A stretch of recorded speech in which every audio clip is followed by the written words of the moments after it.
Podium Audio presents Doc, Book 2 of The Kings of Mayhem, MC Tennessee, written by Penny D., performed by Aaron Shedlock and Lily Drake. Prologue. Doc.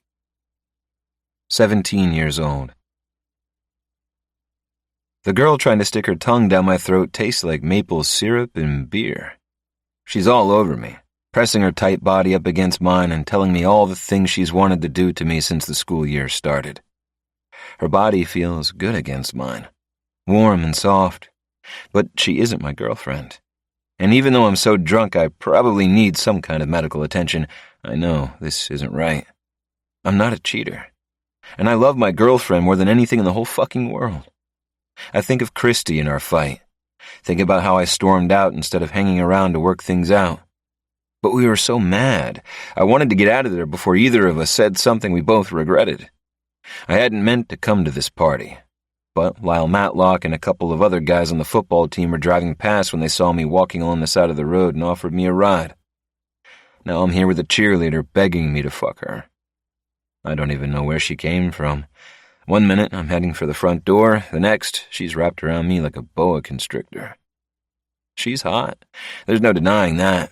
But she isn't my girlfriend, and I'm not about to do anything more to jeopardize what I have with my girl. So I try to push her away, but being so inebriated, my motor skills are slow. My hands feel like they belong to someone else, and somewhere in the back of my mind, I know I need to puke. Somehow I manage to untangle her from me in my entirely disinterested body, then slide my way along the hallway toward the front door. Needing air, I stumble down the porch steps to the front lawn, where I collapse onto the grass. I close my eyes and will myself not to puke, but the world begins to spin, so I open them again and stare up at the stars. With an ache in my heart, I think of Christy again. I don't want to fight with her. I love her. I want to be with her. I want to feel her warm arms around me. Sitting up, I grab my phone but drop it because my hands are like wet noodles.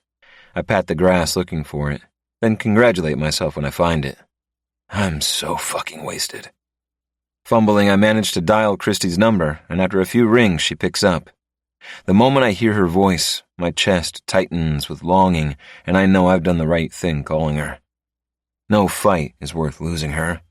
Nothing is fucking worth losing her. Where are you? Duke Lloyd's party. Okay, I'll come pick you up. I'm still on the lawn, trying not to puke when she pulls up in her truck. Baby. I reach for her, my eyes bleary. Christy shakes her head. She's still mad, but she reaches for my hand and hoists me onto my unstable feet. I'm drunk. No shit, Captain Obvious. Get in the truck. Yep, she's still angry.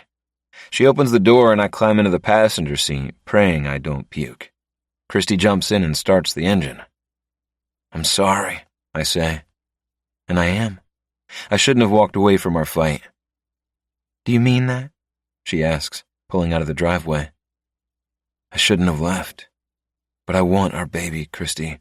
And when you said you wanted to get rid of it... I didn't say I wanted to get rid of it. I said I had to think about what to do. I need options, and abortion is one of them. But it's our baby. Don't you think I know that? She says, tightening her grip on the steering wheel. But I'm only 18 years old, and you're 17. In a few months, I'll be leaving for med school, and this changes everything. I've wanted to be a doctor for as long as I can remember, and I've worked hard for my scholarship. How am I supposed to attend medical school, work nights, and look after a baby? We'll do it together. And I mean it. I'll do whatever it takes. You say that now, but what happens when it gets really hard, and you decide you can't do it anymore? Despite being drunk, I'm a little offended that she thinks I'd walk away from my responsibility so easily. I'm not that guy. I never have been. Never will be. I'll never walk away, I say softly. You can count on me. My sister thought she could count on Clinton, and look how that turned out. Her sister Charlotte dated the quarterback all through high school. When they were both seniors, she found out she was pregnant, and he promised to stick by her. But at prom, she found him fucking one of the cheerleaders in the gym locker room, and 2 weeks before her daughter was born, he left for college with the same cheerleader. It hasn't been easy for Charlotte. She had to give up her scholarship and take a job at the Piggly Wiggly to make ends meet. But 2-year-old Macy is the cutest damn thing since sliced bread and worth every broken dream. I'm not Clinton, I say. I know. She huffs out a breath of air. Anyway, let's not talk about it anymore tonight. You're too drunk and I'm still trying to process 2 positive pregnancy tests. I'm not too drunk to know that I love you, I slur. And I'm going to marry you, Christy Day. I'm going to marry you and make you so fucking happy. I feel the warm rush of hope when a small smile tugs at her beautiful mouth. Is that a fact? Fuck yeah, it is. What do you say about that? Before she can answer, a pair of bright headlights appear out of nowhere and hit us with a ferocious force. The jolt rattles my bones and thrusts me against the window. We fly through the air, tumbling and spinning as broken glass glitters around us like confetti. When we come to an abrupt stop, I'm hanging upside down with blood dripping down my face. What the hell just happened? Instinct takes over, and I reach for the seatbelt buckle and push it hard. The moment it frees, I crash to the top of the car, and broken glass bites into my skin. But I barely feel the pain. All I know is I need to get my girl and myself out of this truck. Immediately, I look over at Christy. Her eyes are closed, and blood is gushing from a cut to her neck. Despite being drunk and useless as fuck, I manage to get her free and drag her out of the wreck and onto the deserted road. There's no movement in the other car, but I can't think about them now. Not when my girl is bleeding all over the damn road. Oh, fuck, baby. My words break into the eerie silence of the night. We're on a semi-rural road leading out of town toward the trailer park where I live in with my dad, and there's no one else around. The only light comes from the headlights of the car that ran into us. Christy starts to cough, and blood bubbles up from her throat. Oh, sweet Jesus, help! I start to yell, and my voice echoes across the vast cornfield behind us. Help! Somebody, please! I don't know what to do. Christy opens her eyes, and I see the panic in them. Oh, baby, tell me what to do. I pat her face with my shaking hands, as if I could push the blood back inside her. I don't know what to do. Somebody, please help us. Christy coughs again, and more blood spills out of her mouth and gushes from the wound in her neck. Remembering the first aid course I took in gym class last year, I press my hands against her throat, trying to stem the flow of blood, trying to do something, fucking anything. Stay with me, baby, I cry. Don't you die on me. Her eyes fix to mine, and I know I'm losing her. The panic in them fades and is replaced with sadness. Oh, God, she's dying. Don't leave me, I sob. Tell me what to do. I'm trying to stop the bleeding, but I can't, and she's fucking dying. Somebody, help us, please. I beg into the dark night, but there's nobody. Christy grabs my shirt and twists her hands into the fabric. I'm here, baby, I cry. Tears stream down my face. Time is running out. I love you, baby. I love you. Help finally arrives. It's our school principal and his wife coming home from a night out. They call an ambulance, and when it arrives, an EMT tries to untangle my fingers from Christy's, but I don't want to let her go. I don't ever want to let her go. No! I try to fight him. I have to stay with her. But I'm too weak to fight. I've lost blood, and I'm dizzy as fuck. 2 EMTs get me onto a stretcher and fill my veins with something that makes me warm, soft, and heavy, all at the same time. Dazed, I stare up at the starry sky, knowing with a sickly feeling that my life is about to change for the worse. I pass out in the back of the ambulance, and when I wake, I'm in a hospital bed, tethered to an IV with my leg in plaster. My dad stands with the doctor at my bedside. I ask about Christy, but I know she's gone before they say anything. I knew the moment I opened my eyes that I'd woken up in a world where she no longer existed. My old man holds my hand as they deliver the news. They say she died from a massive blood loss. If medical help had gotten to her on time, she would have survived. But I'd been the only one there. A drunk, 17-year-old who was so wasted he could barely see 2 inches in front of him. The driver of the other car died on impact. I was the only one who could have helped Christy. And I'd failed her. Days pass and weeks merge into one another without me noticing. My body heals, and my mind and soul thicken with scar tissue inflicted by pain, grief, and unwavering guilt. I'm frozen in time, reliving the night of Christy's death over and over. I recede into myself. Friends call around to visit me in the little trailer where I recuperate over the summer break, but I don't want to see them. I don't want to see anyone. I can't stand the looks of pity on their faces, or the sympathy in their voices when they tell me it wasn't my fault. But the worst is when they try to comfort me with their soothing hands or reassuring hugs. I pull away, undeserving of their reassurance and sickened by the contact. Back at school, I'm haunted by the halls where Christy and I used to walk hand in hand. Everywhere I look, the memory of her lingers, and it sucks the life out of me until I'm nothing more than a shell of who I was. Every day I'm taunted by the same questions, over and over. Would she have survived if I hadn't been too drunk to help her? If we'd missed the lights just once on our way through town, would she still be with us today? Don't torment yourself, the school counselor tells me. These are all things we can never possibly know the answer to. He's right. So instead I focus on the things that I do know. How Christy would still be alive if I hadn't stormed out of our argument. How Christy would still be alive if I had simply passed out on the lawn instead of calling her. How Christy would still be alive if she had never, ever met me.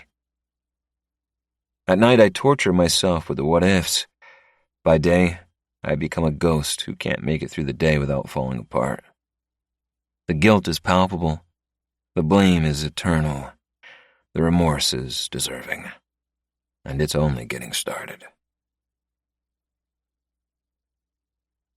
Part 1. Chapter 1.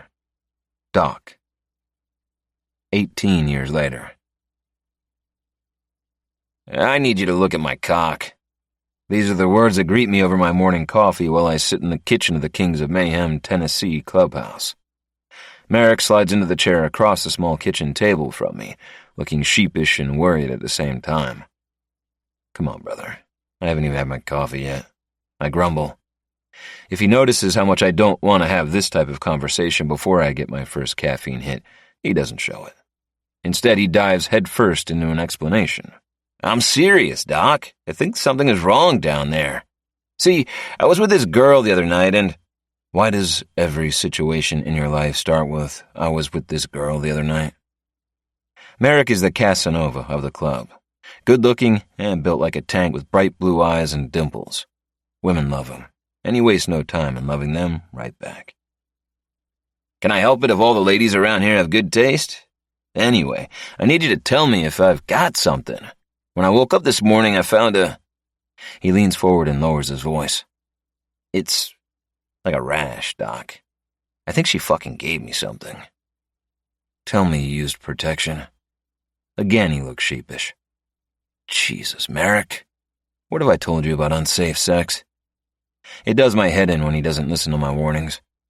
I've told you over and over to use a goddamn condom. And I usually listen. But this babe, Doc, she was doing things to me that made me lose my mind. And your common sense? I slipped up. It happens. So does syphilis. Come on, Doc. She was giving me a head like a fucking porn star, and the next thing I know, she's climbing on board and riding me like a jockey in the Kentucky Derby. I pinch the bridge of my nose. It's too early in the morning for Merrick's metaphors. Fine, I'll take a look. But can I finish my coffee first? Sure, he says. But he doesn't move. Instead, he's waiting. In peace? I add. Oh, yeah, sure thing, man. He stands, but he looks so awkward and uncomfortable, I can't help but feel sorry for him. I'll meet you in the clinic in 30 minutes, okay? When he smiles, his dimples press into his cheek. Thanks, Doc. Merrick walks off and I pick up my coffee, but before I even get it to my lips, Ghoul appears. I got this splinter. He thrusts a finger under my nose. You think you can get the fucker out? Sure. I'll dig it out after I've had my damn coffee. Will there be blood? Probably not. Pity. Ghoul likes blood. I could dig a little deeper if you like. Ghoul smiles. You do that for me? No, I was kidding. He looks disappointed. Damn. Ghoul likes all things horror, especially slasher films. For the club, he does the pathology runs for the medical examiner over in Copperville. It's a free service we provide in return for favors. A blood test here, a urine test there. Ghoul loves driving the blood from place to place because the weirdo has a bizarre respect for the red stuff, and knowing he's got it in the trunk of the car gives him some sort of strange buzz. Ghoul disappears into the clubhouse, and I manage to snatch a few more mouthfuls of coffee in peace before Dolly appears in the kitchen. Good morning, gorgeous, she says, breezing in and pressing a glossy kiss to my cheek. She rubs my back affectionately as she talks. You got a lot on today? As far as touching goes, Dolly is the only person I will let touch me. I don't like personal contact, and I go out of my way to avoid it.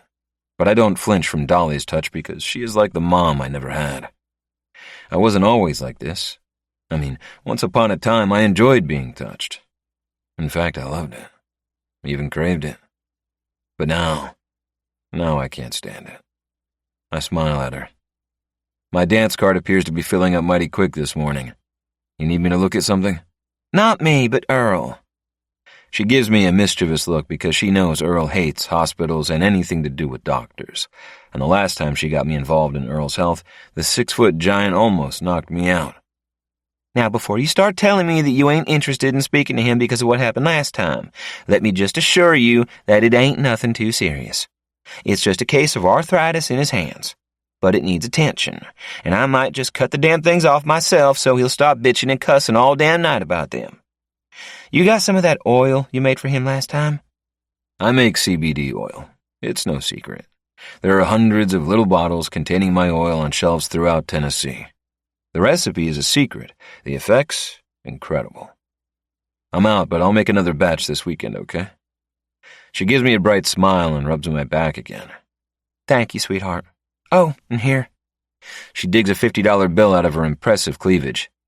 This is for the oil. Keep it, I tell her, standing and taking my cup to the sink to wash.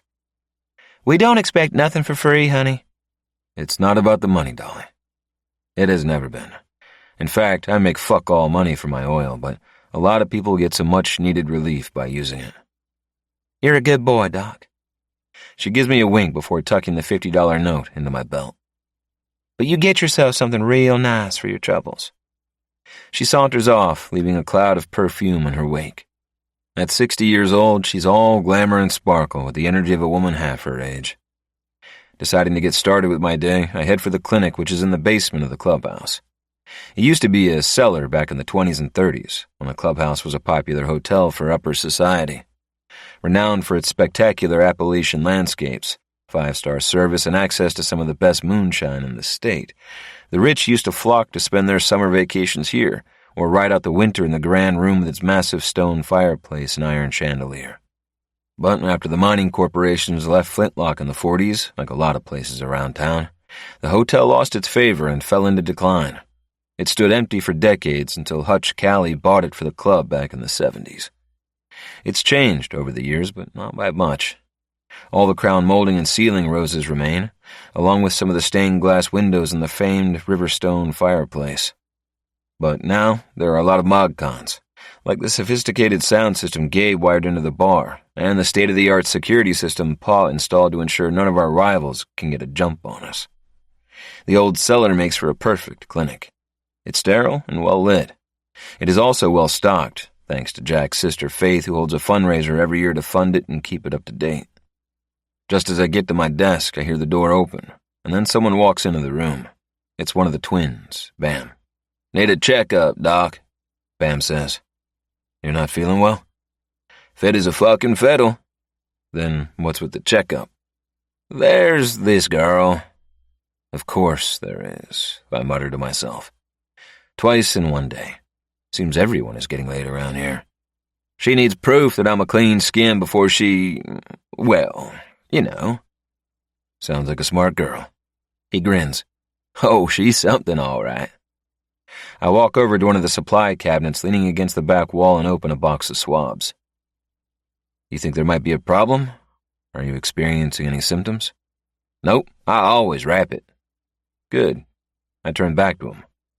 But to make sure, I'll need to draw some blood, and you'll need to take a swab with this. I hold out a long cotton swab. What the hell do you want me to do with that? It's a swab, Bam. I'll give you one guess. You swab with it.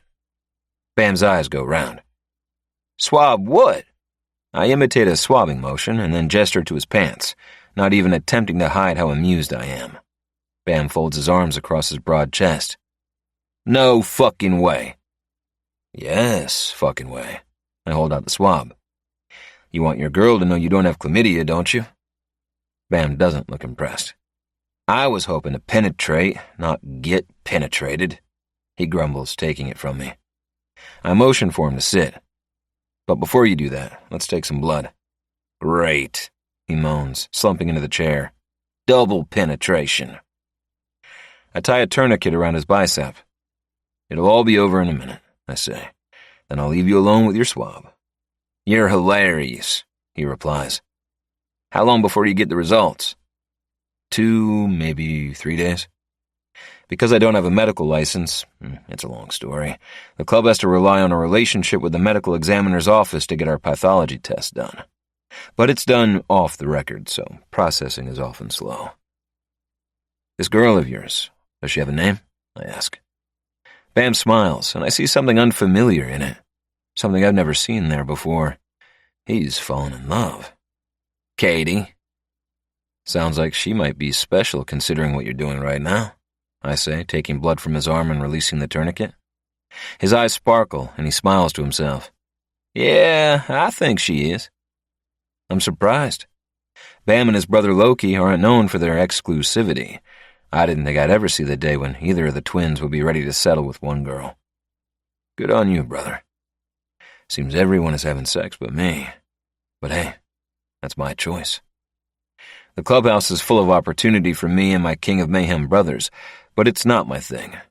I'm not into one-night love, no matter how tempting the offer is, and after years of practice, I find it easy to avoid. Sex isn't the only thing I abstain from. There's also alcohol, cigarettes, and drugs. After the crushing loss of Christie's death, I knew the only way to survive was to make my mind as strong as possible, and the only way I could do that was to avoid the things that weakened me. Like the alcohol that coursed through my veins the night she died. Like the sex that led to her pregnancy, and the chaos afterward that saw me walk out the door to the party. Like the drugs I succumbed to in the early weeks following her death. Those were dark days. One night, after a bender of self-pity, partying, drugs, and too much whiskey, I woke up on the side of the road in the freezing cold with no idea how I got there or any clue as to how I got so broken and bloody. I knew I either had to end it or get strong. For Christie's sake, I got strong. Since then, I've been straight edge. No liquor, no drugs, no women. And I hit the gym daily. Although I do have one vice. Coffee. And lots of it. After Bam leaves, Merrick reappears. It turns out he doesn't have an STI, much to his relief. It's simply a mild case of jock itch. So I give him a tube of antifungal cream, and he's so thankful he promises to never go bareback again. You got my word, Doc. No more tapping without the rapping. Ghoul drops in not long after, and I remove the splinter from his finger without him losing a drop of blood, much to his displeasure. The rest of the morning is spent writing up notes from the latest medical run we made up to Cooter's Rise.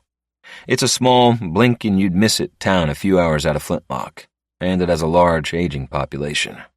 Lots of sick folks. Lots of broke folks, too. We have a massive cannabis plantation in the region. It's a good setup. The farmers let us grow our crops on their land, and in return, we pay them rent in cash, moonshine, and free medical care when it's needed. In the afternoon, I hit the gym and put my body through a rigorous training session, pushing my muscles and my tolerance of pain to their limit, and then enjoying the high afterward.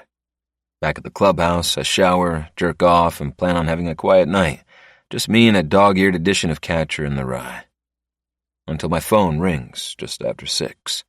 It's Jack, my president, and his wife is in labor. Chapter 2. Doc. Give me the good news, Doc. Is this baby finally coming? Bronte asks. Because I feel like a balloon that's about to pop. Please say he's on his way. Bronte is one of the sweetest women I know, and even though she complains about being full-term and over it, she's taking everything in her stride. A smile is never far from her face. Sorry, B, they're false labor pains, otherwise known as Braxton Hicks. She pulls a face. Is there anything I can do to speed up the process? She asks. I heard sex is supposed to help, her husband Jack says with a grin. Jack is president of the Kings of Mayhem Motorcycle Club, Tennessee chapter. Of course you would say that, Bronte replies, folding her arms. She looks at me. Is that even true, Doc? Or was it made up by some sex-starved husband chasing sex from his poor I'm-over-being-pregnant wife? I can't help but smile at her dramatics. There is some science behind it. See? Jack says with an uncharacteristic wiggle of his eyebrows. Up until Bronte walked into his life, Jack didn't have a light, humorous side. It was obliterated by the murder of his kid brother years earlier. But since Bronte moved back to Flintlock and stole his heart, I see a whole new side of Jack I never knew existed.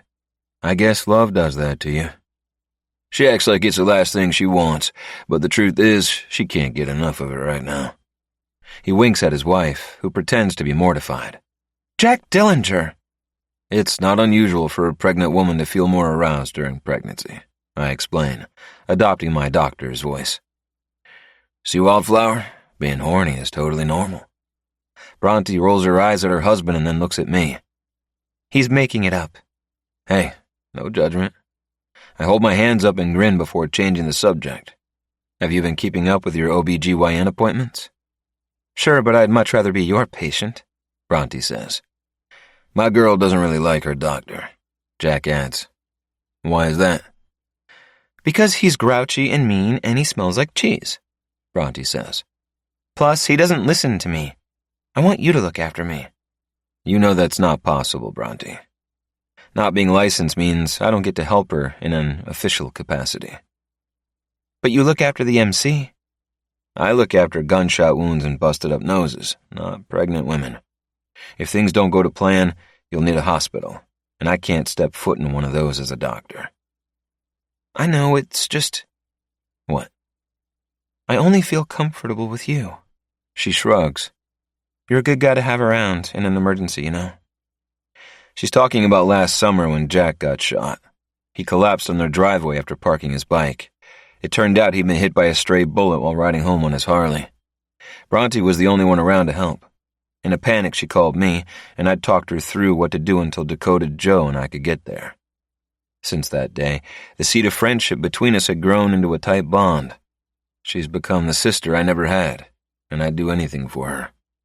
Except be her doctor during this pregnancy. It's too much of a risk.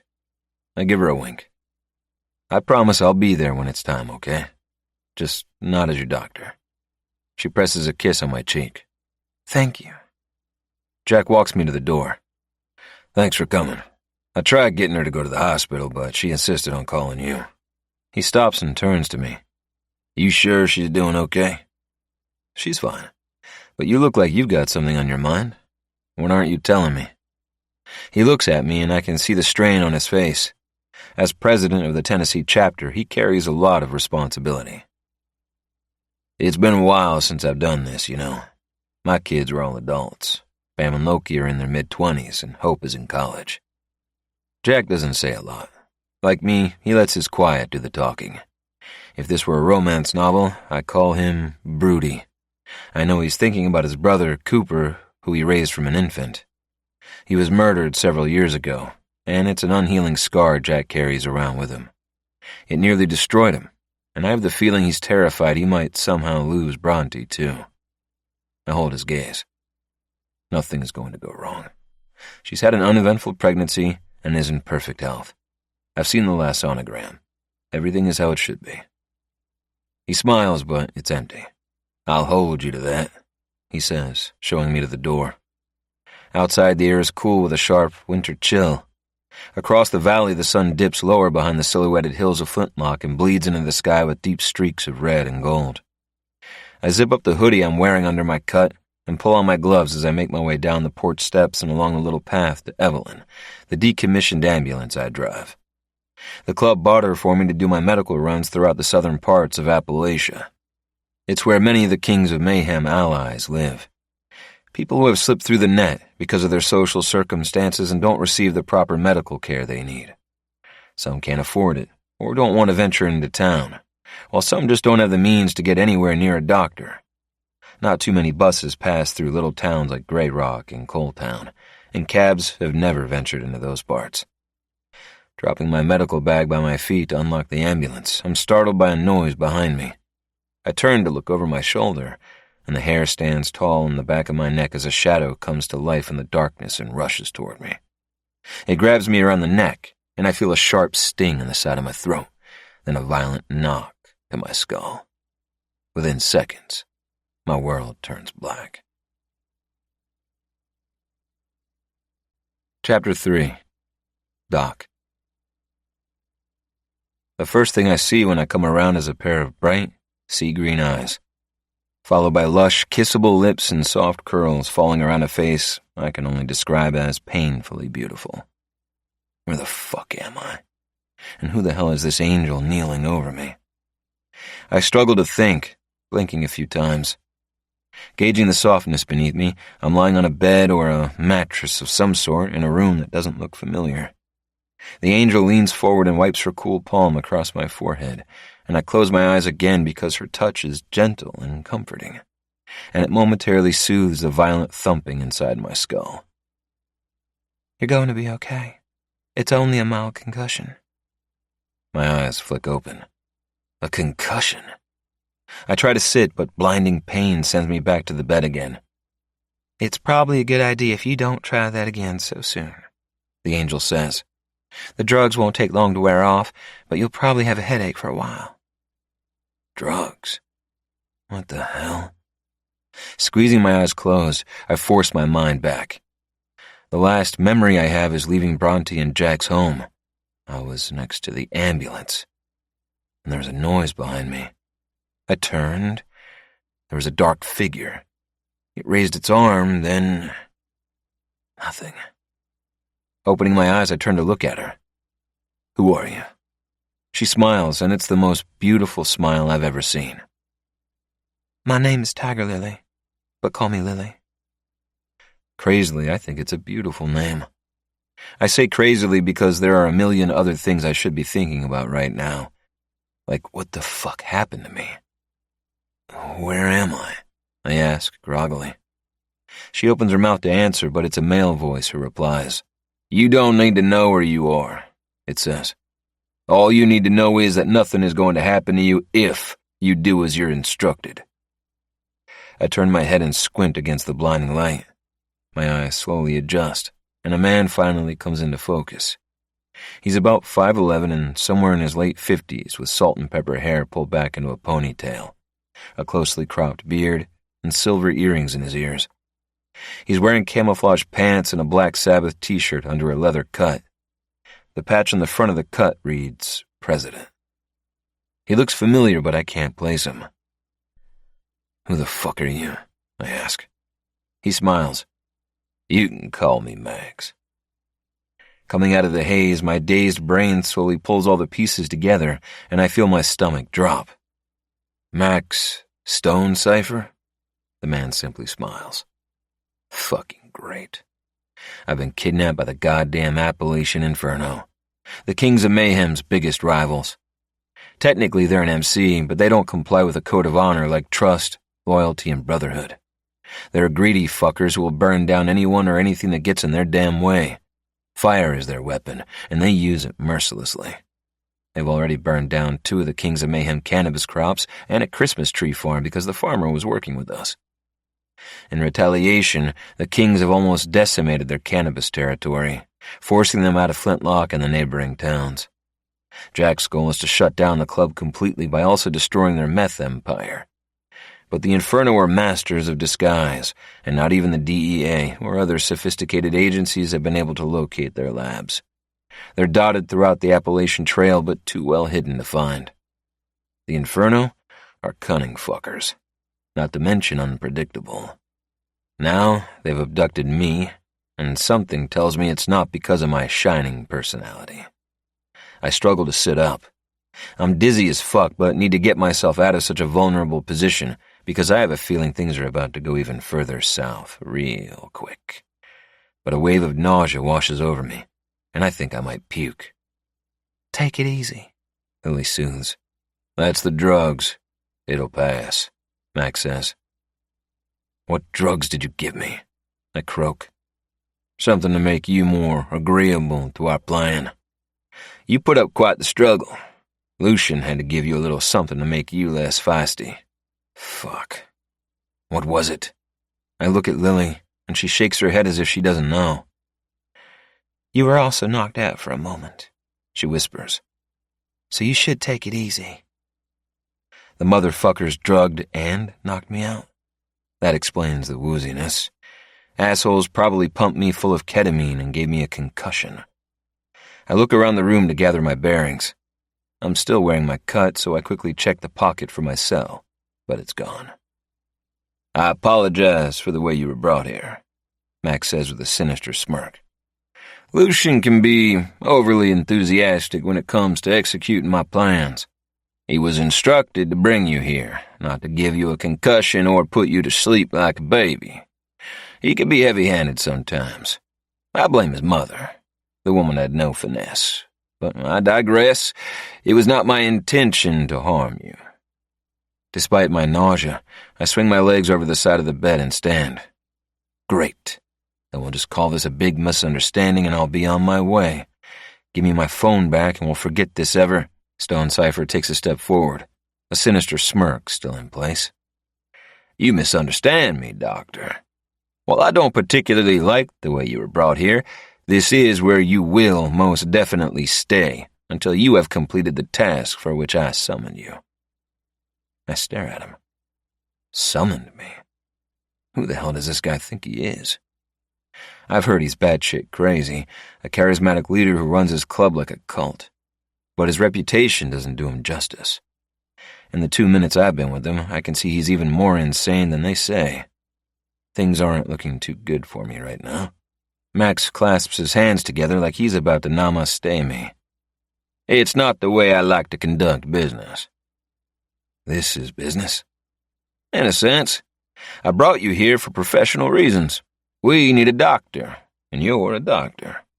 You help us with this particular medical matter, and I will personally escort you to the front door. You need a doctor, then go to the hospital. Unfortunately, that is not an option. Hence why you were brought here. The raging pain in my head gives me little patience. Let's get a couple of things straight. I wasn't brought here. I was forced here against my will. Secondly, I won't do a goddamn thing until you give me my phone back and I make a few calls. Max smiles calmly. Well, his lips do, but his eyes tell a different story. There's nothing but bad news in them. I'm amused that you think you're in such a position to make any kind of negotiation because you're not, Doctor. Not by a long shot. Now, shall we move on from this chit-chat and get to the matter at hand? Sunshine is waiting.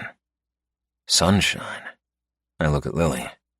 Who the fuck is Sunshine? Max also looks at Lily. You've got 5 minutes to make sure he's up to doing the job. He's got a possible concussion, and the effects of the drugs haven't worn off, she says. Then you'd better get him something to help him get over it. That involves time. Which we don't have. Now get him ready. He needs... I don't give a fuck what he needs. Sunshine is... I interrupt them. Hello, kidnapped person right here. How about someone tells me what the fuck is going on? And who the hell is Sunshine? Lily glares at Max before she disappears out of the room, and he watches her leave. It will all make sense soon. In the meantime, you'll have to forgive my daughter. She can be fucking combative when she wants to be. His eyes darken. Gets it from her cunt of a mother. I press my fingers into my temple. God damn. This situation is the gift that just keeps on giving, and I'm not in the mood for Max Stonecipher and his games. Wait. What? Lily is his daughter? I look up. You're Lily's father? You can't see the resemblance? No, I can't. Let Lily help you get your bearings. Now, you'll have to excuse me. I've already left Sunshine waiting long enough. Without another word, he turns and leaves, just as Lily walks back in. She offers me some pills and a glass of water. If you think I'm taking them, then you're crazier than your father, I snap at her. For a moment, she looks surprised by my abruptness, but quickly regains her cool. They're painkillers. Sure they are. You think I'm going to give you something to hurt you or to knock you out? Kind of defeats the purpose of bringing you here, doesn't it? Your argument sucks, sweetheart, because those exact two things have already happened to me. You heard what Max said. It wasn't meant to happen that way. Lucian was instructed otherwise. I rub the back of my neck. Did he know? She sighs. Do you want the drugs or not? Or not? She inhales, frustrated.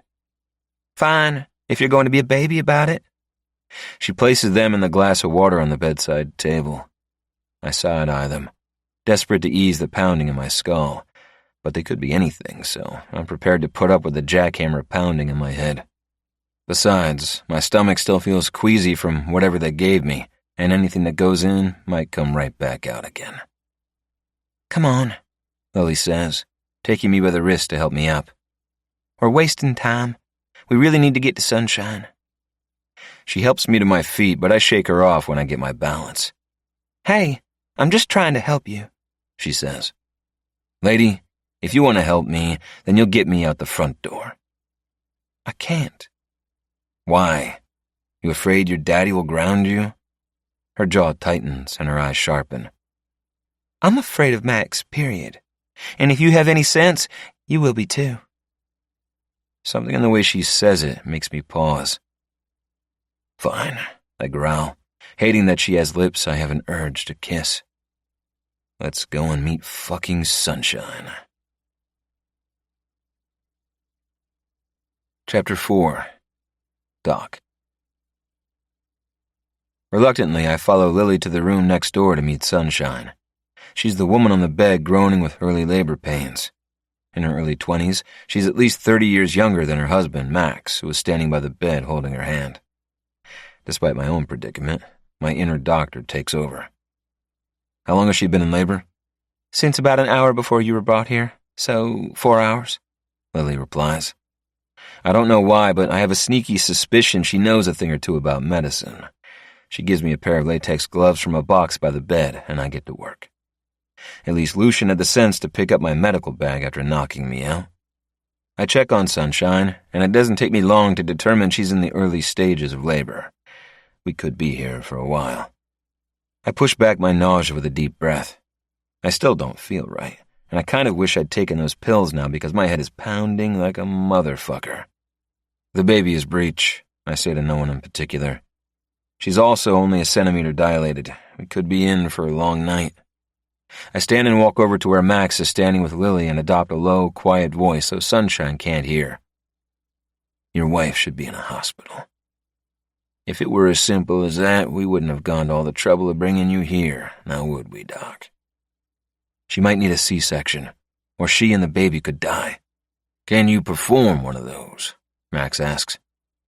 In a hospital, with a gun to my head perhaps, but I'm not a surgeon, and this is not a hospital, and I'm hoping I don't get a gun to the head either. I can get you what you need. She needs a proper operating room, in a hospital. Why won't you take her? Because I'm a wanted woman, Sunshine says. I look at her, surprised she overheard me. She smiles and I notice her front tooth is chipped. They'll slap on a pair of handcuffs the moment I push this little one out. I turn back to Max, who nods and explains. It was a complete misunderstanding, but the law is the law, and my darling wife is correct. The moment she gives birth, they will arrest her. This is why you're here. She needs medical attention, but we can't risk taking her to the hospital. Are you telling me she hasn't had any checkups throughout her pregnancy? On the contrary, we used to have a doctor who lived with us, but he passed away recently. How? I ask because I need to know if he was brought here like me and died because he didn't comply with their demands, or if he died from something else. Relax, Doctor. Jeremiah died from old age. My eyes go to Lily, who's watching us. She nods, and for some reason I believe her. Max, on the other hand, I'd believe a con man selling snake oil before I believed anything Max Stonecipher said to me. Now, tell me what you need to deliver my son, Max demands. Lucian brought your medical bag. Is there anything else you require? How do you know the sex of the baby? I ask, hoping the previous doctor had an ultrasound machine. Sunshine suspects it's a boy, Max replies. And Rain confirmed it with her crystal readings, Sunshine adds, panting through a mild contraction. Right. So, no ultrasound machine? Hardly, Lily mutters. I rake my fingers down my face. If you need one, we can get you one, Max says. I don't want to know how he plans to make that happen, but it would help to have one. How long will it take you to get me the things I need? I ask. A day, or maybe 2, Max replies. Sunshine doesn't have 2 days. If labor progresses quickly, she could need the baby out as soon as possible. I'm going to have to do this blind. I look to Lily, who appears to understand what I'm thinking. I can help you. Whatever you need, she says. You have medical training?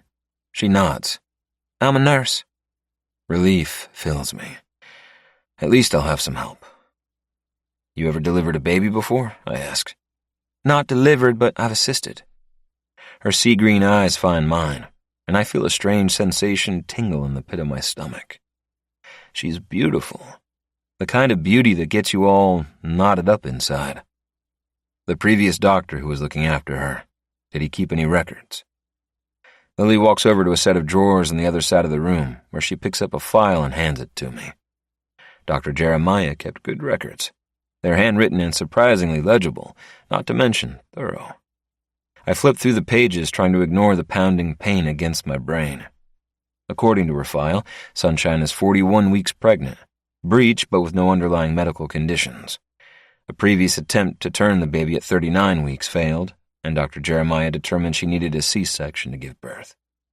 I consider performing an ECV, an external cephalic version, but without the right equipment or the medication, I don't like the chances it'll work. I look at my watch, and it's a little before midnight. You're in the early stages of labor, so this baby isn't coming tonight. I want you to try and get some sleep. You're going to need all your strength when your labor intensifies. Sure thing, Doc. She smiles cautiously. And thanks. I look at Max. I suggest you get some sleep, too. What I need is for everyone to sleep so I can find a way out of here.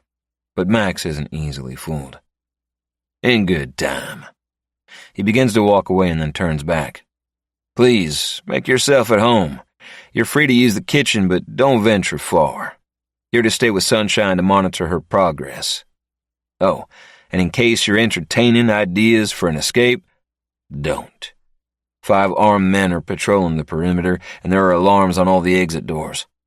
You can't escape, Doc, and I'd hate for you to die trying. His grin is evil, and anger curdles with the nausea in my stomach. I turn to look at Lily biting her lip in the most distracting way. Come on, she says. I'll show you to where you can freshen up. In the bathroom attached to the room, I splash water on my face and rub my wet palm along the back of my neck. I have no intention of getting any shut-eye. The only thing on my mind is escaping this bizarre place. I don't care about Max and his 5 armed men patrolling the perimeter. I need to find an escape route, and I need to do it now. My plan is simple. I'll wait and pretend to sleep, then sneak out of the room. But somehow, after I cram all 6 feet 2 inches of me into a chair to fake some shut-eye, I actually fall asleep. Which is hardly surprising, given I've been knocked out and drugged only hours earlier. I sleep fitfully and startle awake sometime in the early hours of the morning, and it takes me a moment to gather my bearings. My body is cramped and stiff, and my head throbs with a dull ache.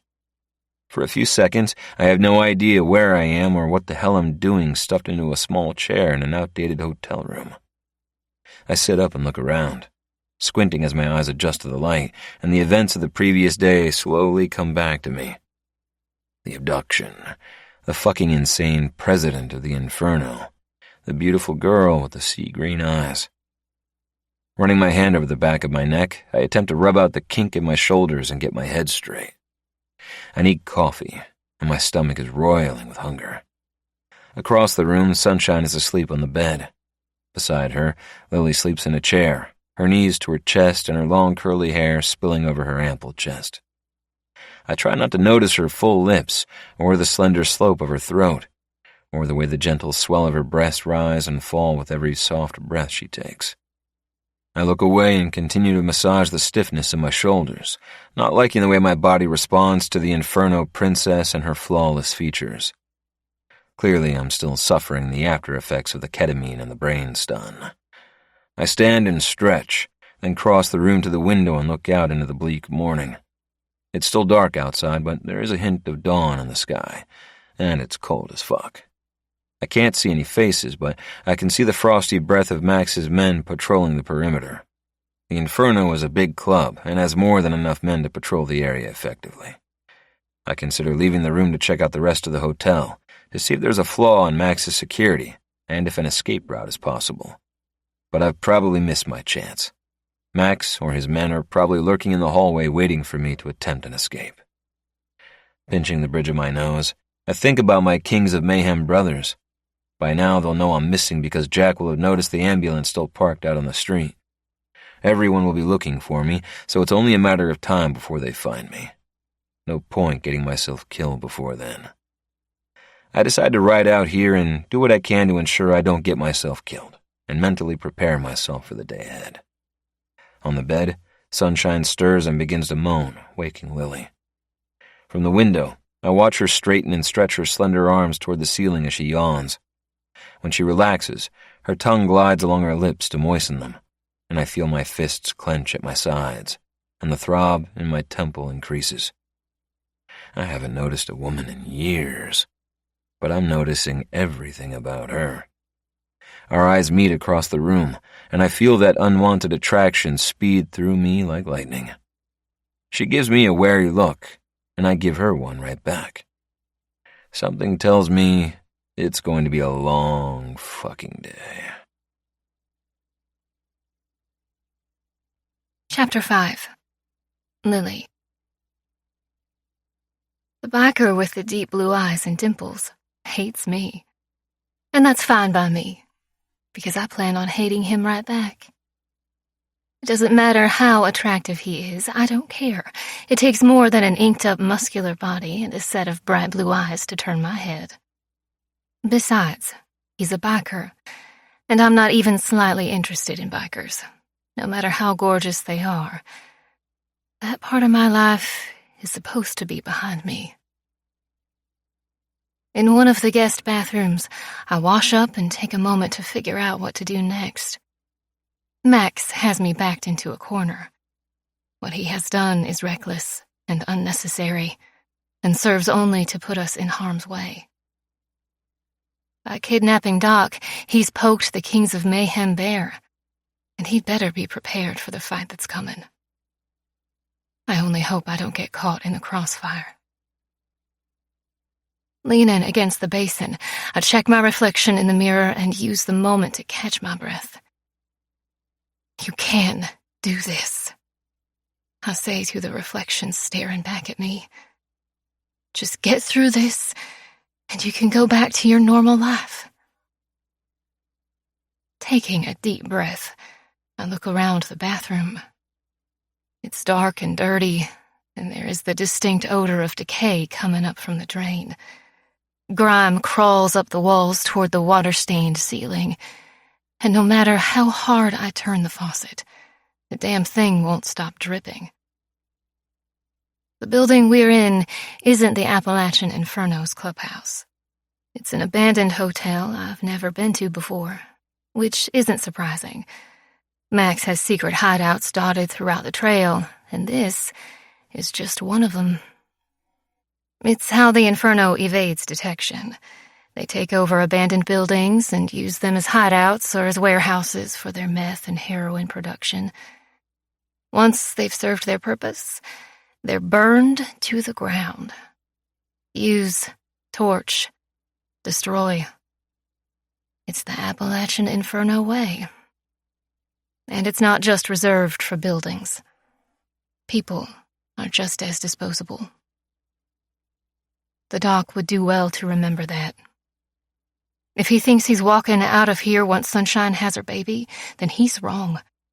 Max never keeps his word. I would know. I grew up with him. I witnessed firsthand what he does to things once they've served their purpose. Use, torch, destroy. Now they have Doc, a fully qualified, trained doctor, and the chances of Max letting him go are next to zero.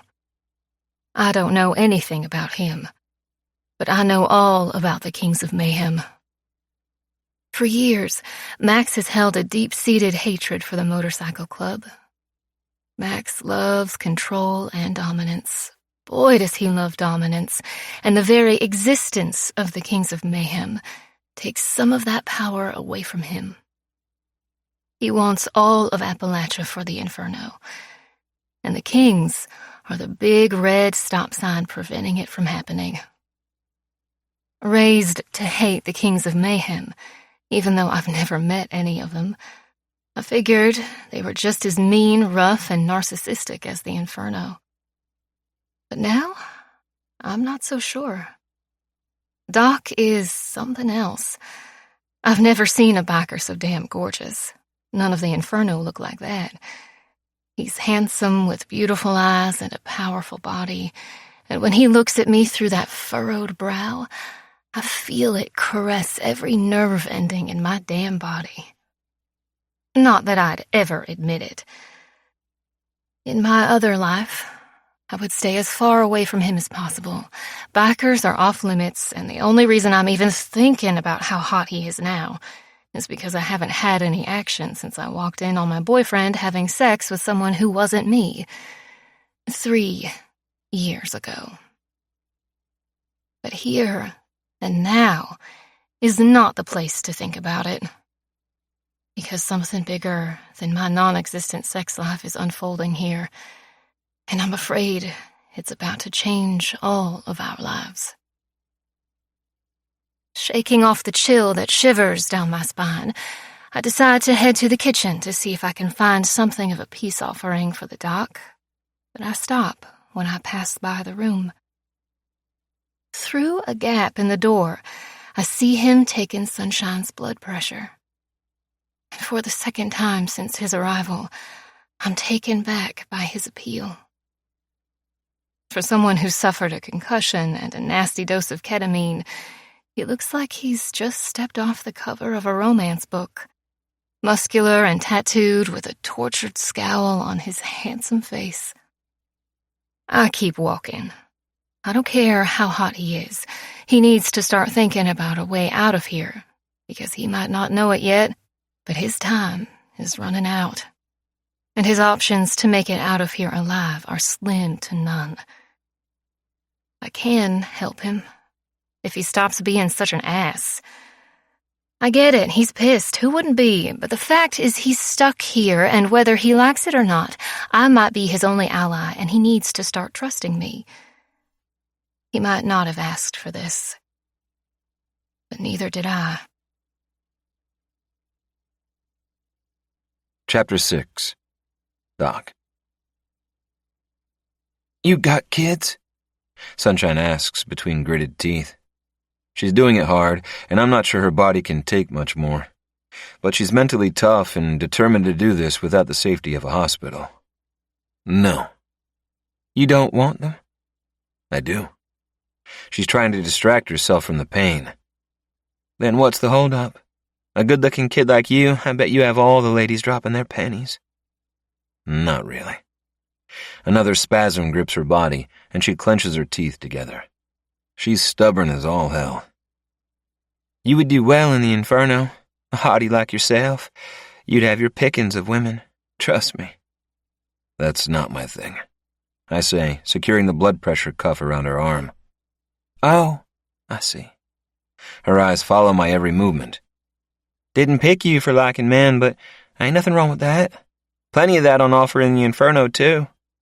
Her blood pressure is through the roof. If we don't get this baby out soon, she could stroke out. I'm not gay, I finally reply, releasing the cuff from her arm. She frowns. Now you're talking in riddles. If women and men aren't your thing, then what is? I place the stethoscope over her big belly to capture the baby's heartbeat. Like his mother's, it's high. Casual isn't my style, I say. She looks unimpressed because she thinks I'm lying. I haven't met a biker yet who doesn't like the freedom of fresh pussy when he chooses. I don't bother with a reply. I don't need to explain myself to her. She's wrong about me. Since choosing the straight-edge lifestyle, avoiding women has become my superpower, and the mental strength it gives me keeps my guilt at bay. I'm not about to give in to any need or urge because the day I give in to temptation will be the day my past catches up with me. And I'm afraid of what that will look like. You're hot as hell, Doc, but you sure are a strange one. The door opens, and Lily walks in carrying a mug of water and hands it to me. I thought you could use this. What is it? Cold water. There's a twinkle in her eyes as she raises her eyebrow. Don't worry. I avoided the urge to poison it. You're so funny, I reply dryly. She smiles sweetly. Thank you. I was hoping to impress. In 3 gulps, I down the water because all I've had to drink today is a few mouthfuls of foul tap water from the bathroom faucet this morning. In comparison, this stuff tastes like heaven, clean and bottled. Any chance I can get some more from where that came from? I ask. I'm so tired, I don't even care about being poisoned anymore. Anything would be better than these 4 walls and the obnoxious pregnant lady on the bed. I'll see what I can do. Lily walks toward the door and I watch her. If you put some southern weather coffee in it, I'll be your best friend. She pauses at the door. You really think they carry some snooty-faluty coffee in this wreck of a hotel?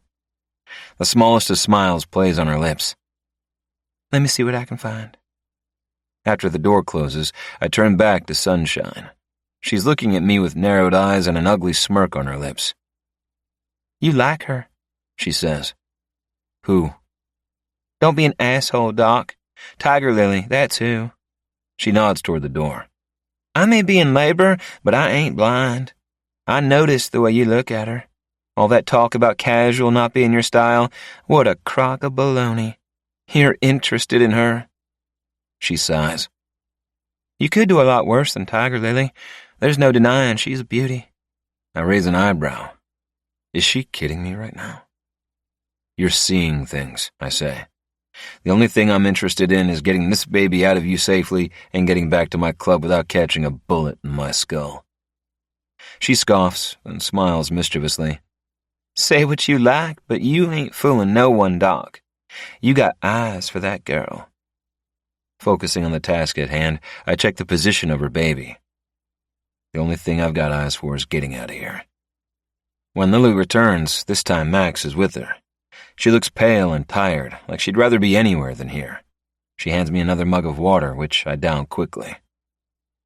There wasn't any coffee, but here.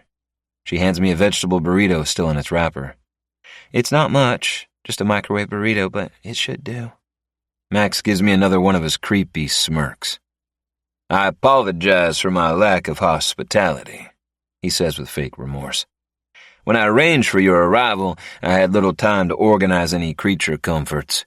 I shall arrange for some provisions to be brought over in good time. Max talks like I've been kidnapped by the Four Seasons and can expect it to be a 5-star experience, while Sunshine amuses herself with my supposed attraction to Lily. Everyone around here is fucking delusional. I accept the burrito and devour it in 4 bites. It tastes like cardboard, and it's hard to chew, but it's fuel, and it is enough to stop the hunger pangs growling in my gut.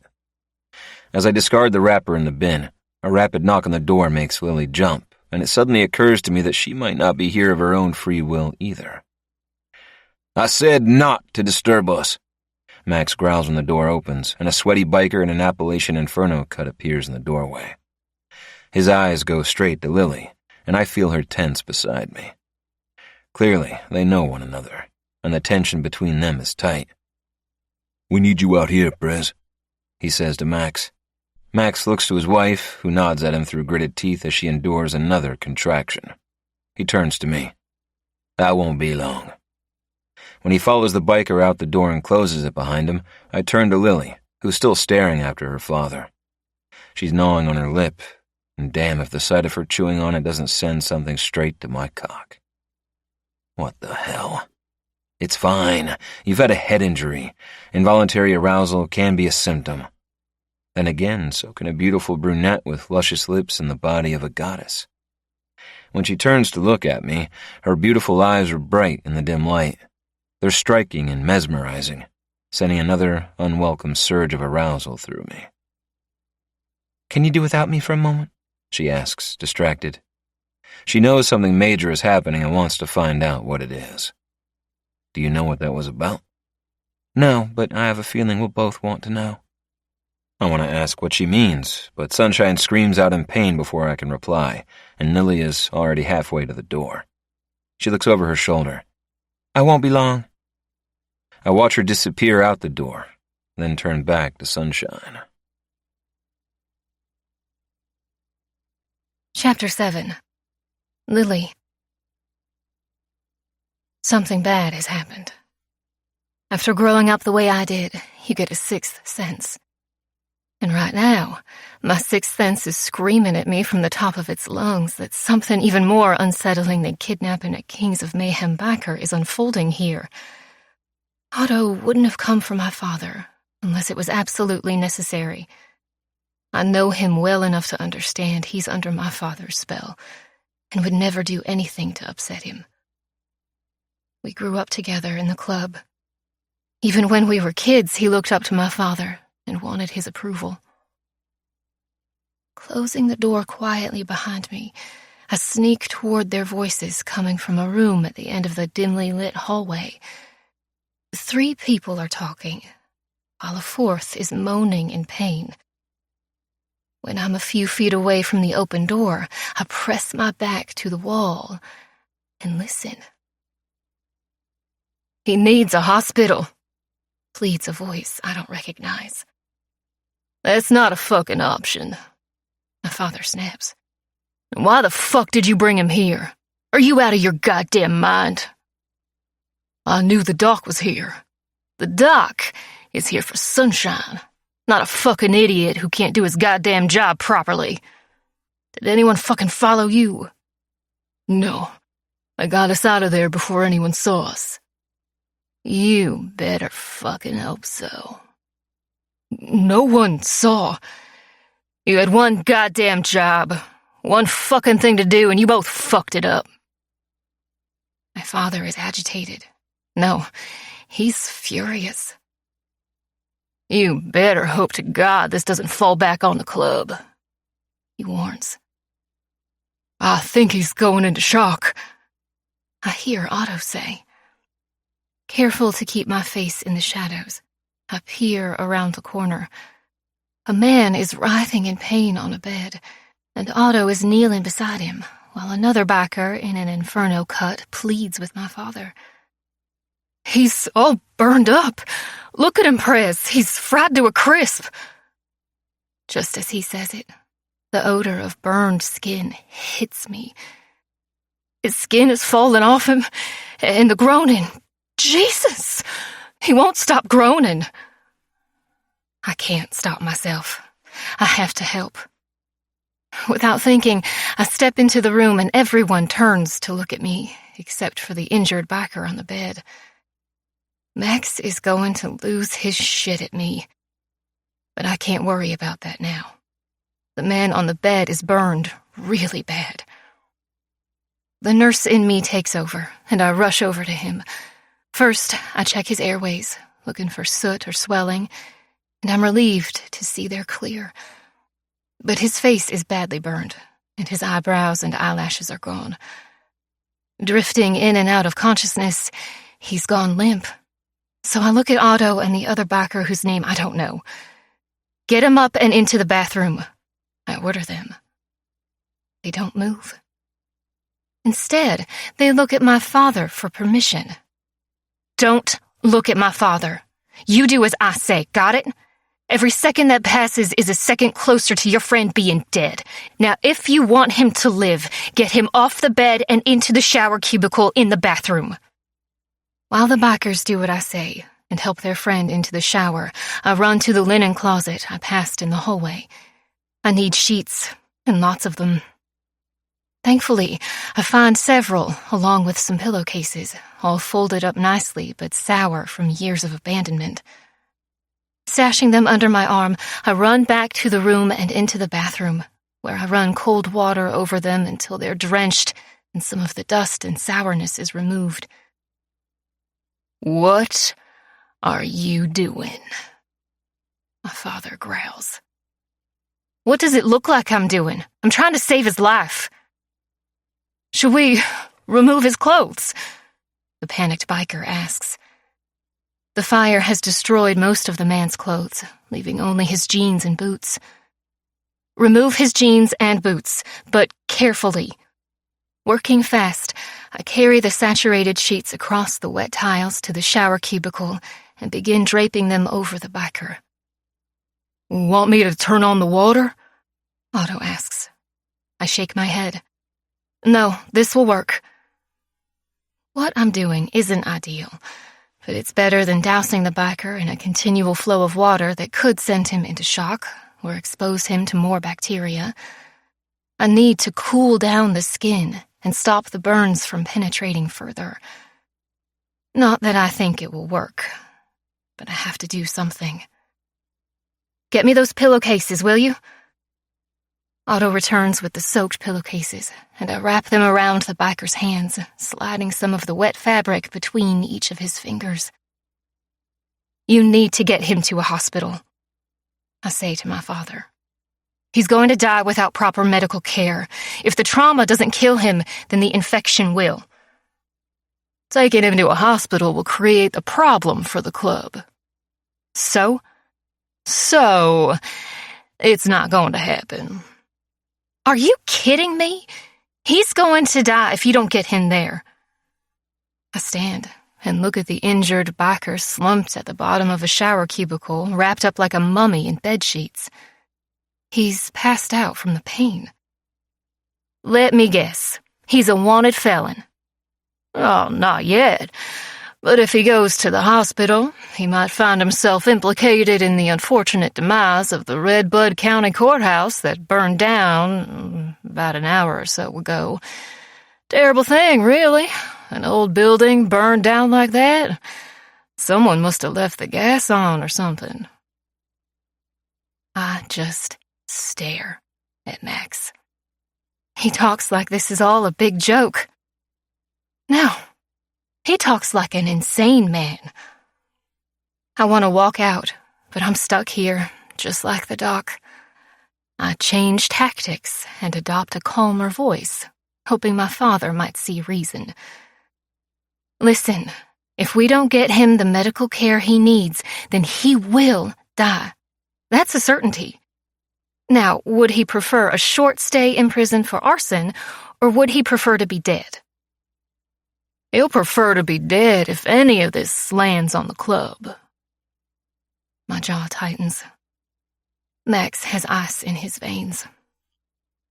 Then let the doc look at him, I insist. Once he's delivered my son safely. Speaking of which, you should be helping him, not doing this shit. Doc has it handled. Just like I have this handled. His expression tells me I've pressed my luck far enough. Go help my wife deliver your brother. It's not a request. It's a demand. Nothing happens before Sunshine gives birth. Understand? He clarifies. Sunshine is 5 years younger than me. When I was 12, I used to babysit her and some of the other club kids when our parents were having one of those nights where watching their children wasn't at the top of their priority lists. Her giving birth to my brother is a bit of a mindfuck. Fine. I look at Otto and the other biker. Help your friend onto the bed and stay with him. I'll be back with some pain medication. As I pass Otto, he grabs my wrist. It's good to see you're back with the club. I wrench my hand away. It isn't by choice, I reply, walking out. Like I said, I'm just like the doc. I have no choice but to be here. Chapter 8. Doc. My prediction is correct.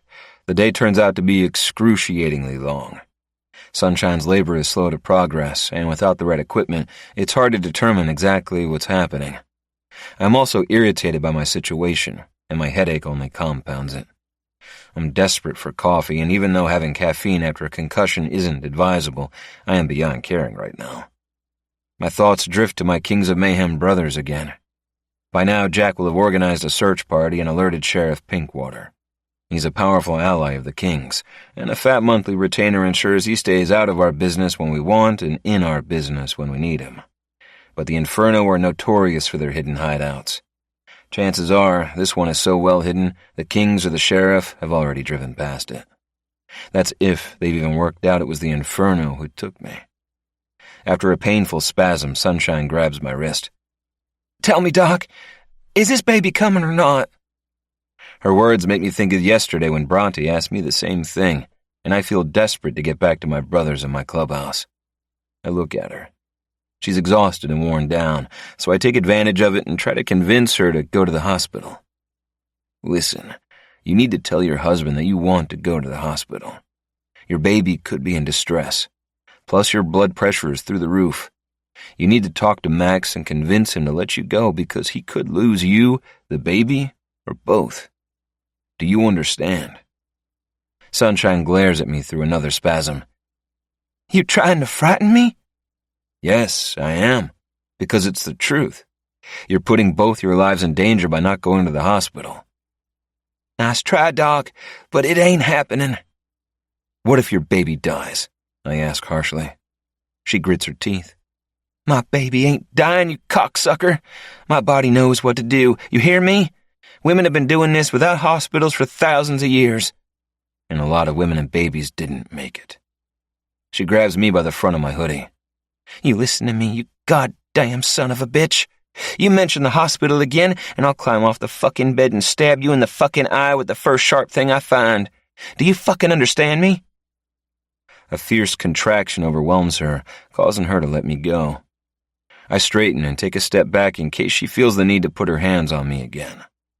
The door opens and Lily reappears, and again I feel that hit of excitement when those sea-green eyes find me. Everything okay? I ask, ignoring my reaction.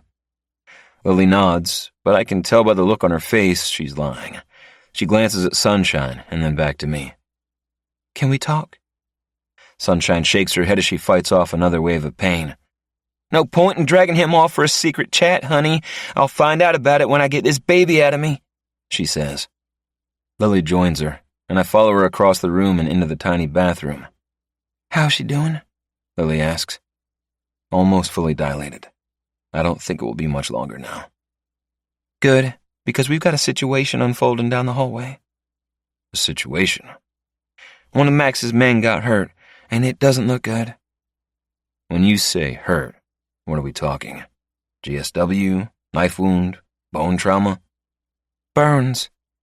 I see the concern in her eyes. Bad ones. As far as injuries go, burns require rapid treatment or death can occur quickly. First, second, or third? All of the above. Where? Everywhere, but mainly the upper torso. Fuck. I better take a look. Lily stops me by placing a hand on my chest and my stomach tightens at the sensation. Max won't let you. Not until Sunshine has given birth.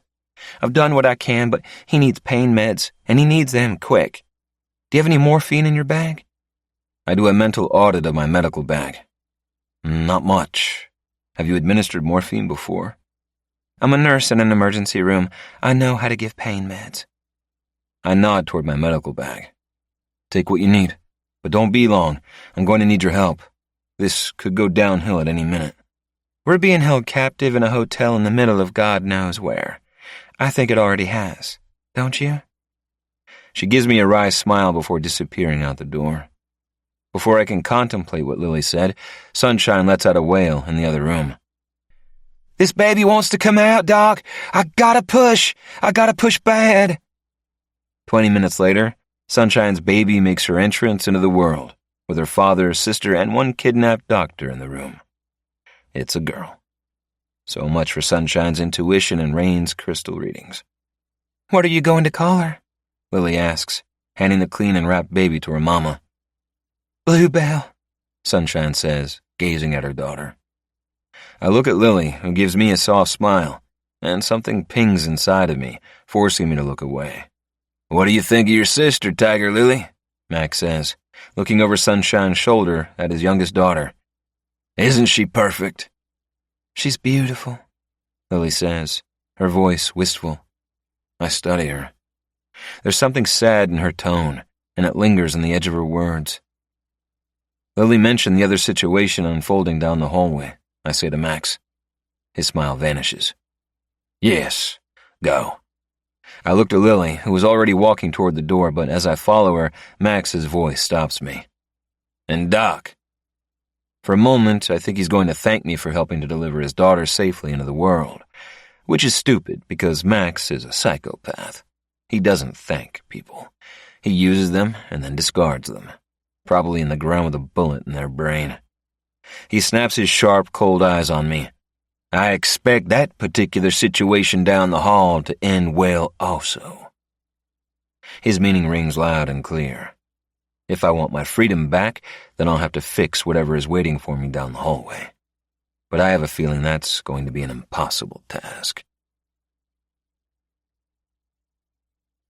Chapter 9. Lily. I feel weird, not to mention emotional, but I suppose it's to be expected.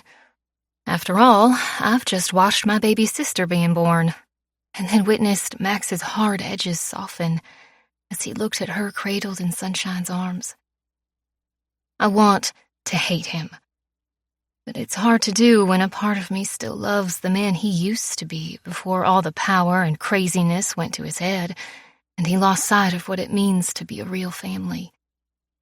He used to be a loving father.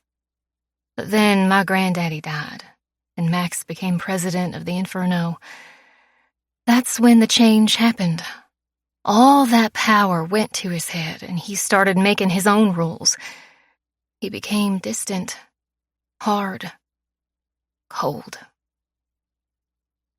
When my mama died, he decided to take 2 new wives, young women who he liked to keep pregnant and under his control. And if that wasn't bad enough, he didn't just have children with his wives. He knocked up club girls and strays, even another backer's old lady. It's as if he's trying to breed his own damn club. They weren't the only changes that happened when Max took the Inferno throne. Under his reign, the club became all about power and greed. Moonshine and weed were no longer their primary income. The focus turned to meth and heroin. As a result, I watched people become addicted to the poison that surrounded them. I watched their teeth rot and their lives decay. I watched them die with needles in their arms and with barely any skin left on their bones. My brother Valentine saw it too. That's why he ran away, skipped out in the middle of the night when I was just 15 years old. Max was grooming him to be just like him, and my brother didn't want anything to do with it. Valentine's last words to me before he disappeared were, "The father we knew is gone, Lily. The man in his place is drunk on power and control. He's not a good man. He's an insane man." 13 years later, and Valentine is a memory. No one has ever heard from him since the night he slipped into the shadows and disappeared out of our lives, and I miss him more than words can describe. Valentine was my best friend, my ride or die, and his absence is a hole in my life that I can never fill. I can't count how many times I've wished I'd left the inferno with him since that night. But back then, I couldn't believe what he said about Max. Back then, I still believed Max was a good man, a powerful man, that being president of a motorcycle club came with responsibilities I couldn't even fathom as a young woman. I wore rose-colored glasses because he was the only person I had left in the world, and I thought that he would do anything for me. I loved him, and no one was going to make me feel any different. 3 years after my brother disappeared, I left for nursing school. The only reason Max let me go was because he believed I was firmly caught under his spell, and he recognized the benefits of me being a nurse for the inferno. He didn't believe for a second I wouldn't return, and at that time, neither did I. But I didn't return.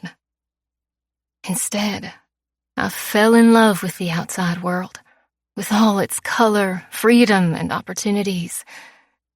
The longer I stayed away from the seedy world of the inferno, the more I saw how insane Max really was, and how diabolical the club had become. I didn't want to go back to that life, so I stayed gone. For 10 years. Until 2 nights ago when Max ambushed me by showing up on my doorstep. "What are you doing here?" After all these years, the shock of seeing my father standing at my front door sent a sharp stab of panic through me. A minute ago, he was a distant memory as I sat on my couch drinking my glass of wine. Now, after answering the knock at the door, I was face to face with the man I'd turned my back on 10 years earlier. He looked different, older, scarier. 10 years, and that's all you have to say to your daddy? He tried to joke, but I didn't crack a smile. Max knocking on my front door could only mean bad news. "What do you want?" The smile on his face vanished. "It's time to come back, Tiger Lily." Hearing him say my name sent chills down my spine. I didn't want to hear him say my name. I didn't want anything to do with the madman. "I can't help you." When I tried closing the door, Max put his big boot in the way. "We need your help, and if you don't come, my wife could lose the baby and die." My eyes shot to his. "What are you talking about?" "My wife, Sunshine. She's due any day now. But it's been a complicated pregnancy, and Jeremiah was concerned about the labor." He shook his head and looked worried. "We found Jeremiah dead in his bed this morning. It was probably a heart attack. The old fuck was 80 years old. But it means we don't have no medical person at the compound. I'm worried Sunshine will run into trouble giving birth." The last time I saw Sunshine was 10 years ago when she was a 12-year-old girl. For a moment, I wondered what happened to Max's 2 other wives. But I didn't want to know. I wasn't going to give my father the chance to worm his way into my brain. "Take her to the hospital," I said. "She can't go to the hospital," was all he said. He didn't need to say anything more. I knew the type of women my father favored, female versions of himself. Sunshine probably had a warrant out for her arrest. I tried to close the door again. I didn't need nor want this. But my father stepped forward. "If you won't do it for me, do it for your baby brother." "My brother?" "Yes, she's carrying my son, and that makes him your brother. You've already lost one brother. Don't lose another." My father was a master manipulator. He knew he'd get his own way by dangling my unborn baby brother in front of me. So, 2 hours later, I was back in the clutches of the Appalachian Inferno MC. The moment I stepped inside the building, the hairs stood up on the back of my neck and remained like that for hours. The vibe was different, much worse than before. The sense of family was completely gone, and in its place was a weird, cult-like vibe. Everyone looked at my father like he was some kind of demigod, and that was scary. The 2 other wives I'd wondered about, yeah, they were gone, and no one talked about them. I kept telling myself it'd be okay, that I'd help Sunshine deliver her baby, then be on my way. But when it became obvious Sunshine needed a lot more than my help to deliver her baby, I stood up against my father and insisted she be taken to the hospital. My father refused, so I tried to leave. But he pointed a gun at me and pressed it right up against my temple. It was then I knew I wasn't going anywhere for a while. Then Otto and Lucian dragged the unconscious biker in and laid him on the bed in the room next to where Sunshine was in labor, and I realized just how far my father was prepared to go to get what he wanted. The father I once knew wasn't a kidnapper, but the father who brought me here was capable of anything. And now, here we all are. 2 captives and 1 incredibly dangerous, extremely violent motorcycle club. Chapter 10. Doc. The biker on the bed is in a bad way. Covered head to toe in saturated pieces of torn bed linen, he's out cold from the morphine Lily gave him earlier. "He's going to die," I say to Lily, after inspecting his wounds. I would never say those words in front of a patient in the normal world, but I left that world a long time ago. "We need that to not happen," Lily says grimly. "If your father really wants him to survive, then he'll get him to a hospital. But even then, it'll be too late. He has burns to at least 30% of his body, his lungs and airways are probably compromised. Infection is probably already set in." I run a frustrated hand through my hair. Max is a fucking monster. Nothing hurts like a burn. "You know he isn't going to agree to that."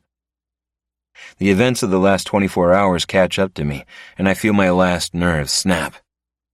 "How do you stand it?" I ask, unable to hide the accusatory tone from my voice. She takes a step back. "What do you mean?" "Look at him." I point to the biker on the bed. "Is this really okay with you?" "No, of course not." "It must be, or you wouldn't stand for it. If you had an ounce of compassion, you'd make Daddy take him to the hospital." Lily's eyes narrow. "First of all, my daddy won't listen to anything I have to say. I've already tried convincing him to get him medical help, which he refused. And secondly, fuck you for accusing me of thinking that any of this is okay. Get your head out of your ass, doctor. If I thought this was okay, why would I have done everything in my fucking power to help him? She glares at me, and I glare right back. And I hate noticing how bright her eyes turn when she's angry. Worse than that, I hate how much it turns me on. With a growl, I turn away. I don't have time for this. The best thing we could do would be to fill his veins with the last of the morphine and put him out of his misery. And what do you think will happen then? I turn back to look at her. What do you mean? Keeping him alive is the best chance you've got. She stops talking when the door opens, and Max appears with his not-so-mini-me walking close behind him. By the way Otto glares at me, I don't think he likes me, which is heartbreaking for sure. How's the patient? Max asks. He's stable for now, but he needs antibiotics and clean wound dressings, not to mention more morphine and a proper IV setup. I say, unable to hide my anger. That can be arranged. Max turns to Otto. You know what to do. On to it, Pris. Max looks at his daughter. Tiger Lily, go with Otto to make sure you get what the doc needs.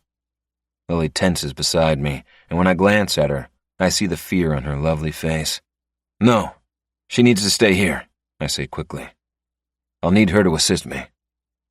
Before Max can disagree, I pick up the notebook and pen I always keep in my medical bag and scribble down a few more items that I need. Listen, I don't know where you plan on getting the morphine, but given that it's the middle of the night, I can only assume the plan is to break in somewhere. I don't know, and I don't want to know. Just get me all the morphine you can. I tear out the page and hand it to Max. There's a list of everything else I need. Max thinks for a moment. I'm being ballsy and probably pushing my luck, demanding Lily stay behind while Otto gets everything on my list, but the pounding in my head makes me unsurprisingly less friendly. I don't plan on making any of this easy for them. These assholes wanted me? Well, here I am, motherfuckers. Otto's eyes remain fixated on me as Max speaks. You heard the man, Otto. Take Lucian and get everything the good doctor needs to help Odin. Otto takes the list, and with one last glare in my direction leaves the room. Max is still looking at me. Just a word of warning, Doctor. This is my club, meaning I make the demands around here. You will do very well to remember that. A tense moment tightens in the air between us before that sinister smirk breaks across his stony face. Now, if you two will excuse me, I'm going to check on Sunshine and Bluebell. When he leaves, I turn to Lily. What's the story with you and the Neanderthal? You mean Otto? Yeah, the crazy bald guy who can't keep his eyes off you. She looks down and starts to play with the charm bracelet on her wrist. We used to date. And I'm guessing by the way you'd rather stick needles in your eyes than go anywhere with them, it was a while ago? A lifetime ago. And it ended badly? She lifts her long lashes to look at me. You could say that?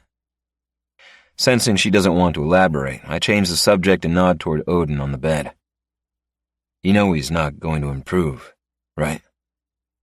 Yes, she replies softly, and again I feel the smoothness of her voice roll through me. But we can at least make him comfortable. Her compassion is bigger than my own. I glance at my watch. It's a little after 11, and I'm exhausted. To say today has been wearing would be like declaring the sky is blue. There's nothing else we can do for him until Otto gets back with supplies. We should get some sleep. You sleep. I'll keep first watch. You sure? You look like hell. Thank you. A small smile plays on her lips. You ready to take those painkillers now? Or do you still think I'm trying to poison you? The jury's still out on that. Her smile grows, and I feel it hit me square in the heart like a goddamn arrow. I tell myself to stop noticing these things, but it's hard when her beautiful lips are glossy and full, and her teeth are so perfectly straight and white. And I haven't touched a woman in 6 years. She pulls a small bottle from her jeans and tips out 2 pills onto the palm of her hand. Here, they're just Tylenol. This time I take them, downing them with a glass of water taken from the faucet in the bathroom. "Thanks," I say, crawling onto the other bed in the room. I pull the blankets over me because it's getting colder, and fatigue has settled into my bones, making everything ache. "You're welcome." She pushes the massive dark curls over her shoulder and turns her attention back to Odin. I watch her for a moment, thinking she might just be the most beautiful woman I've ever seen. "Wake me when Otto gets back," I say, ignoring the thought. She turns back, and at that moment, I feel a little piece of my heart break away. "Sure." Rolling onto my side, I try to convince myself that this attraction to Lily is nothing more than the result of being knocked in the head, and the fact I might not get out of this alive. Chapter 11. Lily. Lucian and Otto arrive back just before 2 in the morning. I'm asleep and awkwardly squished into a battered chair in the corner of the room when they walk in. I wake up and for a moment, I'm confused. I don't know where I am or what's going on, but I quickly regain my bearings and usher them out of the room because I don't want to wake the doc. He wanted me to wake him when they got back, but he looks too peaceful to disturb. And after the trauma he's sustained, he needs rest. In the hallway, Otto shows me what they got from their haul. Apparently, they broke into a medical center a few towns away. I don't ask where because I don't want the details. I'm just grateful they managed to get the morphine and the antibiotics Doc asked for. I'm desperate for some more shut-eye, but I need to get fluids and meds into Odin first. Lucian disappears down the hallway, but Otto hangs back, and I feel the hairs on my neck stand on end. He wants to talk, to rehash the past, and as Doc says, I'd rather ram needles in my eyes. The day I left the Inferno, I left Otto, and I have no desire to travel down memory lane with him. But the hall is empty, except for us, and there is no avoiding him. He towers over me, and I can feel the tension is tight between us. He still thinks I belong to him. Always did, always will. As a brainwashed Inferno girl, I thought his possessiveness meant he loved me, that it was normal behavior. But once I shed my Inferno skin, I realized his jealousy and controlling behavior meant he thought I was his damn property. He didn't love me. He thought he owned me. Now I'm back, and in his warped brain, he thinks he has a right to me, which is confirmed when he hands me the bag of medical supplies and his fingers brush over mine. He looks at me, and I see the familiar look of want in his face. His eyes roam my expression, searching for any sign of the old Lily, the one who didn't know any better because she was so young and programmed by her father and his rules. But this time, he won't find any sign of her, because she's dead. Long dead. I take a step back, desperate to get away from Otto because his touch makes my skin crawl. Odin needs these. And without looking back, I step inside Odin's room and close the door behind me, locking it. Inside, I quickly set about hooking Odin up to the IV, which starts administering the antibiotics he needs to fight off any infection. Then, I top up his pain medication so I can redress his wounds. It's well after 3 in the morning when I finish. I'm bone-tired as I sit on the edge of the bed beside Odin, and I glance over at Doc, asleep on the bed across from me. He looks warm and restful and inviting. What I wouldn't give to let my head sink into that pillow. It's middle of the night cold, and I shiver as the temperature drops in the room. My bones ache, and my neck is stiff, and the dull pain in my lower back is heading further up my spine. The space next to Doc. There's definitely enough room for two. I glance away, but then glance back. I shouldn't, but I feel reckless, so what the hell? Standing, I give in to the cold and fatigue and join Doc on the bed.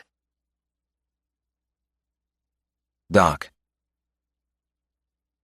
I wake up surrounded by warmth and a softness that makes me think of soft, downy pillows and silk. Wrapped in delicious comfort as I float toward wakefulness, I smile. As I open my eyes, I see Lily asleep in my arms. Somehow during the night we've gravitated toward one another in our sleep. Now we're tangled together, and her face is pressed into my chest. My first instinct is to pull away and get as far from this human contact as possible because it's so unfamiliar. I'm not used to touch or comfort, or this. My second instinct is to stay still and soak in the exquisite sensation of her body wrapped around mine, and it quickly overrides the first because, surprisingly, I like it. I like it a lot. My heart kicks in my chest when I look down at her. Dark curls tangle around her heart-shaped face, and thick dark eyelashes fan across her deeply tanned cheeks. She stirs, and her tongue peeks out of her mouth to wet her lush pink lips. She's beautiful. No. She's perfect. She moans softly and licks her lips again. My cock dips and lifts. I'm hard and needy and have an overwhelming urge to kiss the glossiness from her mouth. Hell, I want to do a hell of a lot more than that. Sometimes being straight edge is hard. Like now. Knowing I won't touch her or even know the taste of her sweet lips is pure fucking hell. I bite back my longing. My head and heart both wanting two very different things. I let her go. Because I have no business wanting anything from her. She's nothing but a fantasy. A fantasy I'm dying to taste. Carefully untangling Lily from my body, I pull the covers back over her before I leave to check on Odin. He's still out of it. His breathing is shallow, and his wounds are beginning to weep through the sheets. There's nothing I can do for him. It's up to time, God, and faith that the antibiotics will keep any infection at bay. They won't. He's going to die. I'm tempted to give him the rest of the morphine to put him out of his misery, but I need time to figure a way out of this mess, which means keeping him alive. I also need coffee, but don't hold out much hope for finding any, so I decide to check on Sunshine and the baby instead. As I make my way toward Sunshine's room, I hear noises coming from one of the rooms down the hall. The door is open, and as I pass, I glance in at Max and Lucian. Lucian is kneeling on the bed, his pale ass in the air while Max is standing behind him, his jeans around his ankles and his rigid cock in his hand. He spits into his palm and rubs it up the meaty shaft to lube it before parting Lucian's cheeks and fixing the slippery head to his ass. With a grunt, he pushes in, right to the hilt, making Lucian groan. "Shut up and take it," Max snaps, pulling his cock almost all the way out before thrusting it back in. This time Lucian bites back his pain. "That's it. Take all of it, motherfucker." He plants his hands on either side of Lucian's hips and starts to pump, biting down on his lower lip as his pleasure grows. "I feel good. You like the way my cock fills you up real nice?" Lucian is hard. He reaches down to jerk himself while Max keeps up a rhythmic pace. They begin to moan in unison, and as their pleasure mounts, their fucking gathers more speed. Lucian jerks himself faster, panting as his hand rushes up and down his slippery cock. "I'm going to come," he bites out, his face twisted in pleasure. A drip of semen dangles from the tip of his cock and slowly stretches down to the comforter below. "You don't come before me, motherfucker, or I'll cut your pretty balls off," Max growls. I don't hang around for the finale. The last thing I need to see is Max Stonecipher blow his load over the ass of the man who knocked me out and dragged me into the back of a van. So I keep walking down the hall and around the corner, keen to make some distance between me and the groaning coming from the room. But I don't get far before Otto steps in my way. "You shouldn't be out in the hall, King." The asshole calls me king like it's supposed to be some kind of insult. He has no idea how much pride I have wearing that skull and angel wings on my back. I'm checking on Sunshine and the baby. I go to walk around him, but he blocks me. He doesn't say anything, just gives me a threatening glare. He's a good head taller than me, bald and thick, with tattoos crawling up his neck and eyes the color of night. But I've seen 100 men like him, and just like him, he doesn't intimidate me. Once you've seen what trauma does to a human body, you realize no one is unbreakable. It's obvious he doesn't like me. He and Lily used to date, and he's pissed that it's over. He's also possessive and jealous. Two volatile emotions, especially when they collide. But he's no real threat. He's more like an irritating bug that won't quit buzzing around your face at a 4th of July cookout. Somewhere in the back of my mind, I wonder if he's come looking for me to make sure I haven't put my hands on his girl, and it makes me think about waking up with Lily in my arms. A rush of heat heads south, and I know that more than anything, I want to wake up with her in my arms again. Pushing past him, I keep going until I come to the room where I helped Sunshine deliver her baby. The room smells sour with a heady odor of sweat, stale air, and breast milk. Pale light streams in through the dirty curtains, casting ribbons of light across the filthy carpet. Sunshine is nursing her baby daughter in bed and looks up when I walk in. "How's she doing?" I ask, nodding toward Bluebell. Sunshine looks at her daughter. "She's perfect." "And how are you feeling this morning?" I ask as I take her blood pressure. "Ready to go home and introduce this perfect piece of heaven to her brothers and sisters." She looks up. "Max is taking us back to the compound this evening, but he'll be back to check on Odin tomorrow. He said Odin's burned up pretty bad." "He is." "Is he going to make it?" "He'd have more chance if he was in a hospital." Going by Sunshine's expression, she just mentally eye-rolled me. "No point crying about things that can't happen, Doc. Max won't allow anyone near a hospital if it can cause blowback on the club." She tisks me. "Thought a man like you would know that, given you being involved in a club and all. It's why we need a new doctor in our ranks." I don't say anything. Instead, I check her temperature to make sure she isn't developing a fever. Our environment isn't the cleanest, and the chance of an infection is only one little bacterium away. The best Max can do for his wife and his newborn daughter will be to take them away from this place as soon as he can. "You just missed Max," she says. When I don't say anything, she adds, "Max believes in starting his day with an orgasm. He says it calms the mind and prepares the body for the day. He's probably taking care of that right about now." I think about Max fucking Lucian in the next room. Again, I don't say anything because I don't want to discuss it, or relive any of the graphic details. Besides, I have a feeling Sunshine only said it for shock value to entertain herself with my reaction. I don't know her well, but I know her enough to know she likes drama and theatrics. "Do you know where he is?" she asks. Sunshine looks at me strangely as if she can read my mind, but I have no interest in entertaining her. "He's fucking that little prick, isn't he?" she says. "When he left me this morning, I knew he'd go looking for it." "You know about him and Lucian?" She laughs. "Not a lot happens in the club I don't know about." I shrug it off because I really don't care about them or what they do. "He's a virile man, Sugar. He has needs and urges, and while I'm out of action, he needs someone to satisfy those needs. If it's Lucian today, it'll probably be one of the club girls tomorrow. The honest truth is, I thought he would have brought one of his girls with him. But then again, he does like a piece of ass. I would have thought Otto was more his flavor, but let's face it, that brown nose is already halfway up his ass, and it would hardly be a challenge. But Lucian?" She sighs. "Oh well, I suppose there's no accounting for taste." "You should get tested," I say flatly. "You and Bluebell." "Hey, my husband ain't no dirty cock. We might be a sexually free bunch, but we ain't stupid.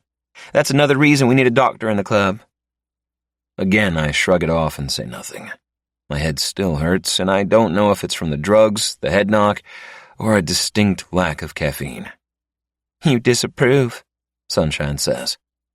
The look I give her is apathetic. No, I just don't care. Which is true. Man on man, woman on woman, ain't nothing wrong with loving who you want. But I don't want to engage in a conversation with Sunshine about it because I don't give a goddamn what they do. I just want to go home. She shrugs. Fair enough. But don't worry, you're not his type. What does that mean? When you join the club. I already belong to a club. Come on, Doc, stop being so naive. She fixes her pale blue eyes to mine. You know Max is never going to let you go back to your Kings of Mayhem. Kidnapping is a felony. You really think he's going to risk you going to the police and blabbing? Chapter 12. Lily. A commotion outside the bedroom window awakes me. Climbing out of bed, I peer outside and see an old Ford pickup skid to a stop out in front of the hotel. Quickly putting on my boots, I make it out to the front desk just in time to see the front door open and two incredibly sexy girls walk in, followed by one extremely unattractive man who trails behind, carrying a bag of groceries. One of the girls pushes the fur-lined hood of her winter coat off her head and calls out, "We're here!" Despite the cold, underneath her coat she's only wearing a pair of cut-off denim shorts, knee-high combat boots, and a tight cotton shirt tied under her impressive boobs. Her long brunette hair is pulled into lazy pigtails, and her lips are thick with red lipstick. Standing in the middle of the foyer, she glances around, oozing sex and confidence and every bad decision a man could ever make. She blows a bubble with her gum and lets it smack against her lips. Beside her, a blonde girl in a pair of tight jeans and an even tighter Leonard Skinner t-shirt holds up the takeout bags she has in both hands. "Who wants to eat?" Otto appears from out of nowhere, and the brunette's eyes flash with appreciation. "Well, there's my big boy. I should have known you'd be the first to show your face, baby." Otto grins, and I feel my stomach lurch with revulsion. "Ain't you a sight for sore eyes, cherry pie?" The brunette, cherry pie, winks at Otto. "Don't you know it, big boy?" He nods to the blonde girl. "What you got in those bags, Star?" Blondie looks like she's about to drop to her knees on the spot. She oozes sex and temptation with every move made to entice. These girls are Inferno girls, born and bred into the club to satisfy the needs of men until one of them claims her as their old lady. "Mac's daddy told us to bring some food by." Mac's daddy? I didn't think the situation could get any more ridiculous, but there you go. "Good, I'm starving. What you bring?" "A little grits and sop. There are some biscuits, too, and groceries in the bag Grunt's got." She looks at the older, unattractive man who's wearing coveralls and a greasy baseball cap. He towers over the girls like a hairy hillbilly giant. "Oh, and there's some real coffee because Mac's daddy said the big guy likes the stuff." Otto looks unimpressed by Star's reference to the big guy, which I assume is Doc. "You can chuck those bags over there." He nods toward the empty reception counter, and his gaze lingers on Star's ass as she swaggers past him. Grunt, the hairy hillbilly giant, follows her and dumps the bag of groceries on the counter next to them. I walk over, but before I can say anything, my father appears out of nowhere. He's sweating and a little flushed, and his shirt looks hastily tucked into his jeans. He's followed closely behind by Lucian, who's doing up his belt buckle as they walk in. His face is flushed, too, and I pick up a weird vibe from them. Has my father been with Lucian? "Well, now, you must be Tiger Lily." Catching me off guard, Cherry Pie plants a wet kiss on my cheek and pulls me in for a hug. She squeezes me tight, squishing all the air from my lungs. When she releases me, I'm dizzy and a little unsteady on my feet. Okay, that doesn't need to happen again, I mumble. She simply pops her gum and winks at me. Hey, Star, come and meet Mac Daddy's daughter. Okay, I'm definitely not going to get used to the whole Mac's Daddy thing.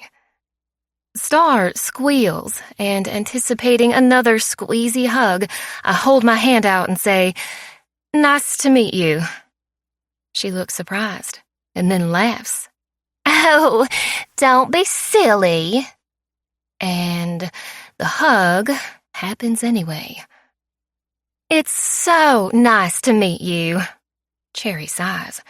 We've heard everything about you. You're so pretty. Star gushes. All of a sudden, the air seems to leave the room, and everything stops as Doc walks in, and everyone turns to stare at him. The girls' faces light up, and their eyes brighten with interest as they rake their lustful gazes up and down the enemy. Star runs her tongue over her lips, while Cherry Pie's red pout curves into a sexy smirk that reeks of mischief. They like what they see. Of course they do. Doc is hot as fuck. Not that I'll ever admit it. But even I can't deny how attractive the enigmatic biker is. Even Grunt grunts. Well now, ain't you some eye candy? Cherry Pie purrs, sliding her gaze up and down Doc's muscular form. A weird sensation tingles in the bottom of my stomach. I don't like the way she's looking at him, and it confuses the hell out of me, because he's not mine. But you wouldn't mind if he was, even if it was for just one night. Inwardly, I eye roll at myself. I am not interested in Doc, no matter how gorgeous he is, or muscular, or inked up, or smart. Oh, good Lord, girl. Don't just stand there eye-fucking him like those inferno succubuses are doing right now. Say something. Anything. You're awake, is the awesomeness I come up with. Doc's eyes dart from an incoming Cherry Pie to me. I checked in on Sunshine and the baby. Star's hands go to her hips. Sunshine had the baby already? Shoot, I thought we would make it in time.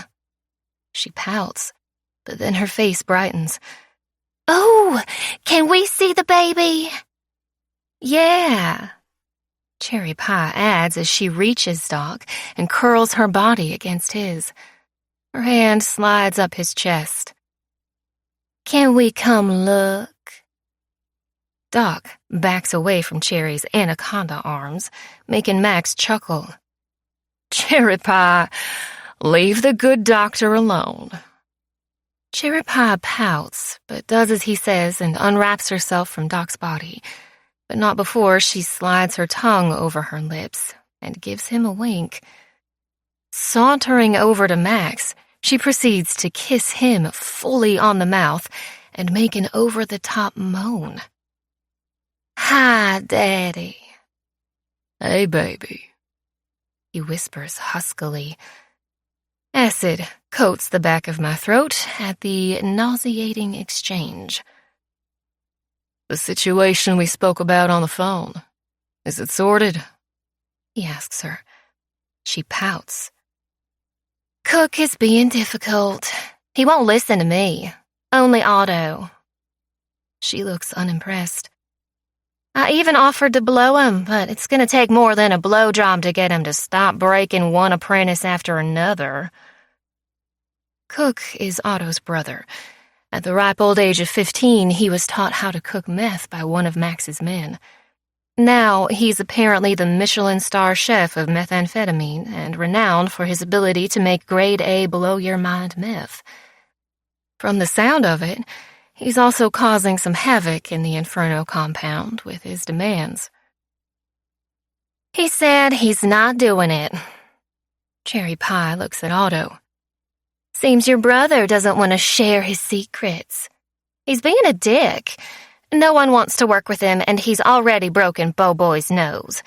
Said he ain't cooking another batch until he speaks to you and Max. Otto shakes his head. I'll kill the fucker. You'll do no such thing, Max says. Your brother, as crazy as he is, just needs a little persuasion to come on board with the idea of having an apprentice. You'll accompany Sunshine and me back to the clubhouse today and tend to the matter. I want it rectified by the morning before we come back here. Am I understood? Otto turns his head, as if to keep what he is saying hidden from us. You think leaving here is such a good idea, Prez? Max smiles, but it's cold because Otto is questioning his decision in front of people, which is usually a punishable offense. But with an audience watching, Max remains calm and keeps his temper in check. Although, I'm sure Otto will pay for it later. I wouldn't be saying it if I didn't think it was right, he says coolly. We have so much firepower surrounding these walls. An escape would be a ridiculous notion. Max's icy eyes find Doc. Aren't I right, Doc? Doc is just as expressionless as he always is. He shrugs, seemingly unperturbed. I swear he has nerves of steel while mine are frayed at the edges. You're the boss. Max laughs. You're a fast learner, my friend. Doc doesn't react and keeps his poker face firmly intact. Max turns his attention to Otto. We leave at sundown. Doc and I look at each other. This is good news for us. Not only will it give Doc and me a reprieve from Max and Otto constantly looking over our shoulders, but it will also give us the chance to work out an escape plan. Hope surges through me. This might be all over in a couple of hours. Max claps his hands together, pulling me out of my thoughts. Come on, let's eat. Grunt, take those bags into the kitchen, and we'll eat at the table like a real family. Chapter 13. Doc. I pass on the grits and gravy. I'm a plant-based guy and haven't touched meat in more than 6 years. And before you get all up in my face about plant-based diets and ask me where I get my goddamn protein from, let's just agree to disagree before our argument gets out of hand. You leave me alone about my choices, and I won't discuss the effects all those animal products have on your arteries. Instead, I stick to the real coffee Max had brought over and eat an apple from the bag of groceries the strange, Yeti-looking man dumped on the counter. I have no intention of sitting around a table with the Inferno to play happy families, but Max has other ideas. He insists I join them, and I reluctantly spend the next 30 minutes enduring the mindless and often explicit conversation roaming around the table. I do my best to ignore the shit talk and focus on my coffee. To my surprise, it's good. In fact, it's like nectar on my tongue. But just like everything in this godforsaken hotel, it's all part of the game. And Max likes his games, especially when he has someone cornered. He is buttering me up. Kidnap the biker, but show him I'm not a bad guy by bringing him real coffee as a token of my appeal. I look across the table at Lily, who looks like she's having about as much fun as me. Our eyes meet, and I feel that kick in my chest. I want to know why I woke up with her in my arms. She hates me. I'm the enemy. Yet, waking up to find her body pressed up against mine felt more right than wrong. Hell, it felt more than right. It felt like everything. That's when it clicks. It was no mistake waking up in bed with her because her fucking father put her up to it. I sit back in my chair and fold my arms across my chest, physically rocked by the sudden realization. Well, fuck. Isn't that a giant kick in the balls? I feel my body go tense and my jaw tighten. It doesn't make any sense that I feel hurt. I don't like to be touched. I don't want to wake up with a beautiful woman in my arms. And I sure as fuck don't want to be drawn to a woman like she has some kind of mesmerizing magnetic pull on me. But that is exactly what's happening. I think back to what Sunshine said, how Max isn't going to let me go, how he's going to offer me a place in the Inferno as their medic, and it all begins to make sense. Get close to the doc, keep him preoccupied, treat him good, and butter him up. I glance at Lily again, and anger sizzles at the base of my spine. Nice try, lady, but my loyalty isn't for sale, no matter how good it felt waking up with you in my arms. When I look at Max, my teeth clench behind my poker face.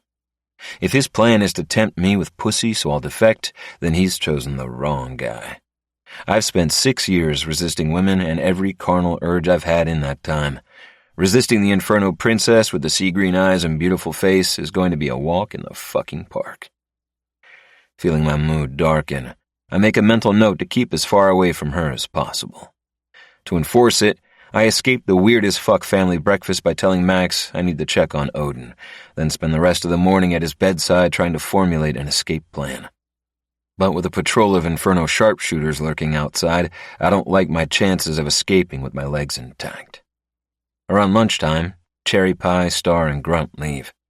I watch from behind the dirty curtain in the window as their beat-up truck peels out of the driveway and disappears in a cloud of dirt and dust. The noise wakes Odin from his morphine haze, and I quickly learn he's not a nice person. It seems the Inferno's hate for the Kings of Mayhem runs thick in his blood, and because the morphine is easing some of his pain, he can talk, and none of it is nice. He also has little remorse for blowing up the courthouse, but he knows he's dying and probably figures it's too late for regrets now, so he might as well revel in them. Bastards deserve to be blown up. He can barely talk, and I can see it's painful when he does. Still, it doesn't stop him. Fucking dogs, ratting out the club. I learned what happened when I heard Max and Otto talking in the kitchen. Apparently, someone was due to testify against the Inferno in the courthouse, but you can't testify when there isn't a courthouse to testify in.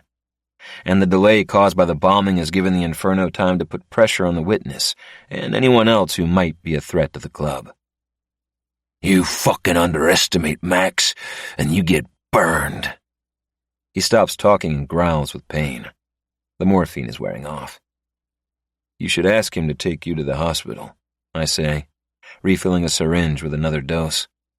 And you should go fuck yourself. He licks his lips and begins to wheeze. What makes you think I'd do anything you say? Because you'll die if you don't. He'll die anyway. I just prefer he didn't do it under my watch while his president lingers in the shadows with a gun strapped to his hip. Fuck you, King, he growls. Ignoring him, I push the syringe full of morphine into his veins to send him to sleep. His eyes glass over, his lids grow heavy, and within seconds he's out. Good night, princess, I whisper. As I stand, the door opens and Lily walks in. I quickly avert my eyes and make sure I don't make eye contact with her. It's safer not to because I'm tired and worn out, and I just don't trust my body's reaction around her anymore. Not to mention, I don't trust her. How's he doing? She asks. Just went back to sleep. He was awake? Yeah, and we had ourselves some pleasant conversation. Apparently Mr. McChatty here isn't a fan of the Kings. There's a lot of that going around. If I weren't so pissed at her, I would smile at her sarcasm. I can stay with him if you need a break, she says. Without warning, I think about how she felt in my arms. Then I think about her smell, and about the silkiness of her skin against mine, and how exquisite it felt, and my annoyance returns. It's just my luck to get kidnapped by a rival club and be held in captivity with the only woman in the world who I want to touch me. Because that's the truth of it. I want her to touch me, and I sure as hell want to put my hands on her. And now that I know how she feels in my arms, God damn it, I can't help but want more. But it's not happening again, even if I have to cut my damn hands off. Everything okay, Doc? She asks. I hate the soft tones of her voice. You mean apart from being held captive by a madman? Sure, everything is peachy keen. I know things are a little crazy. A little crazy. You make it sound like we're in a kid's adventure book. She draws in a deep breath because apparently I irritate her. I was just trying to say that I know the situation is insane, but if we work together instead of against each other, then it might make things a little easier on the both of us. I have no intention of doing such a stupid thing. If you think I'm working with you in anything, then you're crazier than your old man. Why are you being such a jerk? Why are you acting like none of this insanity is happening around us? I'm not. I am simply trying to make the most of a really shitty situation. She snaps, and I have to stop myself from wondering how her plump pink lips would taste. You could do us a favor and try it too. Reality checks, sweetheart. There's no making the most out of this situation. Max says, "Your father is a fucking psychopath," I yell. "He's not my father," she yells back. Confused, I glare at her. Wait, Max isn't your father? Well, technically yes, but he stopped being my father a long time ago. I hate that she's not forthcoming. If you make me work for information, I'm going to think you're hiding something. What does that mean? It means that not everything is how it looks, Doc. Have you heard me refer to him as father or call him dad? No, because he's not. Not to me, anyway. He's Max, president of the Inferno, and I'm only here because he manipulated me into coming back to help Sunshine deliver her baby. I don't want to be here, but when I tried to leave, he stopped me. So I was right. Lily wants to be here as much as I do. Or so she says. I don't trust her intentions, so I press her further. How did he stop you? How he always does. With force. She walks toward the door. A word of advice? Resisting is going to be a waste of energy. Do what he asks, and we both might get out of this alive. She disappears through the door, and I rake a hand over my scalp. If she's acting, then she's doing a damn good job. She almost has me convinced she doesn't want to be here. But not quite. She's good, I'll give her that. Letting out a long groan, I sit in the chair beside a sleeping Odin and put my face in my hands. I'm fucking exhausted, and it's messing with me. I have to get out of here, and I have to do it tonight. Chapter 14. Lily. He is such a jerk. I slam the door behind me and head down the hallway. I was hoping Doc might want to work together to escape this place when Max and Otto return to the Inferno clubhouse. But he's too worried about who is to blame for all of this, rather than actually fixing it. But time is running out, so he needs to get over it. Because I don't believe for a second that Max will let either of us walk out that door, whether Odin lives or dies. Nothing is ever how it seems when it comes to Max. Surely Doc can see that. And if he can't, well, it's going to be up to me to show him. And I have a feeling it isn't going to be easy. It doesn't help that he's a bull-headed jerk who hates me, or that he has the most enticing mouth that sends excitement to all my lady bits.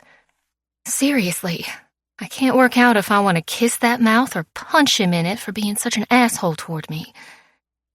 I make my way to the kitchen for a glass of water, but stop when I overhear Max and Otto talking in one of the bedrooms. Careful not to make a sound, I pause to listen.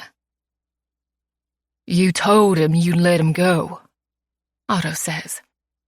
"I told him what he wanted to hear, but he's too valuable to the Inferno to let go." "He's more trouble than he's worth," Otto says. "He's a doctor, and we need one." "What about Tiger Lily? She can replace Jeremiah." "She doesn't have the same medical knowledge." "She knows enough." "I want a doctor, and I want that one down the hallway currently tending to Odin." "What if he doesn't agree?" "You're a convincing guy. Convince him." "And if that doesn't work?" "Then we kill him." I gasp and have to cover my mouth to silence myself, because despite already suspecting it, hearing Max say he'll kill Doc sends a bolt of panic zipping up my spine. Either way, that cocksucker will do whatever the fuck I want him to do. And Tiger Lily, she comes with us either way. Again, I bite back my gasp. I have no intention of going anywhere with them. Does she know? Otto asks. She doesn't have a fucking choice. There's a moment of silence, and I'm about to sneak away because I want to tell Doc what I've overheard and hopefully get him to go along with my plan. But then Otto speaks again. I know you got me set on being with Cherry Pie, but I don't want her. I want Tiger Lily. I'll take her as my wife and make sure she keeps in line. Give her to me, and I'll make sure your legacy lives on through more grandchildren. What makes you think I'd choose you over the Doc? The Doc? You're planning on giving her to that asshole? My stomach pulls tight, and I try to swallow down the panic rising up in the back of my throat. They're talking about me like I'm a fucking possession. When he joins the Inferno, yes, I was planning. No, Otto growls. Tiger Lily is mine. It was always meant to be her and me. My father laughs. Says who? You said so yourself. When we was growing up, said we was a powerful union. We are a good match and you know it. Tiger Lily doesn't think so. Max is toying with Otto. He can't help himself. He likes to be mean and gets great satisfaction over shredding someone's feelings. She looks at you like she wants to stab you. She looks at you the same way. Otto snaps back. I feel the energy in the room change. I picture Max's face. He doesn't take kindly to being spoken to that way. I can't see him, but I know his eyes will have sharpened, and his face will have tightened, and a new flood of venom will be coursing through his veins. He'll want to slap Otto down a peg or two. Suck my cock, and I'll consider it. His words send revulsion to the pit of my stomach. Yet, they don't surprise me. For Max, it's all about control. Well, what are you waiting for? He taunts. I hear him undo his belt buckle and lower the zipper of his jeans. I want your word, Otto says. Max chuckles. And I want you to swallow my cock. Now get on your knees and get sucking. I don't know if Max is taunting him for his subordination or if Otto really is about to get on his knees. I don't want to know. Hell, I don't want to even think about it. I back up and quickly make my way back to Odin's room. Doc needs to know what I've overheard. That shit just got real. That there's no time to waste because we're not getting out of here unless we do something. When I walk in, he's checking Odin's pulse. His face is expressionless, but his eyes tell me there's little hope. Odin will probably die tonight, and when he does, it'll be too late for the both of us. I close the door behind me. You need to leave. He straightens. What? I just overheard my father and Otto talking. There are only two ways out of here for you. Either you turn your back on the Kings of Mayhem and agree to join the Inferno, or you'll be leaving in a body bag. His fingers curl into a fist at his sides, but otherwise, he has little reaction. I'm a little taken aback. You don't seem surprised. Can't say that I am. He unwinds his stethoscope from around his neck and places it on the bedside table. Max is a liar and a narcissist. His in-house doctor died, and he wants a new one, so Max has done what he always does. He takes what he wants. Yes, and if you disagree, they'll kill you. Already figured that one out for myself, sweetheart. I ignore the sharpness in his tone. You don't seem concerned. Concern walked out the door with gullibility and trust when I realized I'd been abducted off the street by a psychopath because he wants me to help his fugitive wife give birth. Your father hasn't said one goddamn word of truth since I've been here. There's no way he was ever letting me leave. Then why aren't you doing something about it? I am. What? He walks over to me. His face is tight, his eyes dark. Now why would I go and tell you something like that? His words and tone stun me, but it's the sharp distrust in his eyes that get me. I'm trying to help him, but he's acting like I'm trying to extract his teeth without any Novocaine. I'm trying to help you. Sure you are. I take a step back and fold my arms. Last night, I slept in his arms. Today, his walls are firmly up, and the look of contempt is back in those baby blues. Apparently, our truce is over. You still think I'm a part of this, don't you? I'm not going to be wounded by his distrust. In fact, I couldn't care less. Besides, I get it. In his shoes, I'd probably feel the same way, and we're not friends. Hell, I don't think I even like him. Okay, that's not true. My body likes him, obviously, because every time he's close to me, I want to get naked, sink into his warm aura, and make out with him, and clearly, my body is desperate to get laid. After all, it's been what, 3 years? He stands in front of me, and I can't help but notice the long lashes that fringe the deep blue of his eyes. When he talks, dimples appear on either side of his mouth, and damn it if I don't want to kiss those dimples as much as I want to kiss those lips. Despite hating him. I know what you're doing, he says. Again, the tone of his voice catches me off guard. Excuse me? He moves forward, his face dark with heat and emotion. Get close to the doctor and lure him in. Do what you have to do to make him let down his guard. He takes another step toward me, and I mindlessly take one backward. Not because I'm scared, but because the moment has turned into something tight and exciting. Our eyes lock, and an electrical charge buzzes between us as the space separating us disappears. Be his friend. Gain his trust. Treat him real good.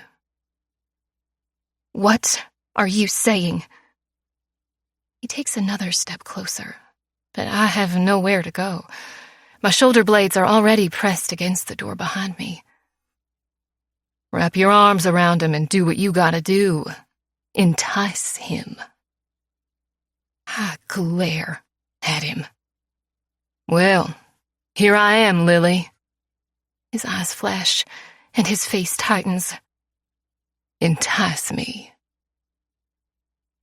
My sensibility screams at me to tell him to back off, but the woman in me can't rip her eyes off his mouth.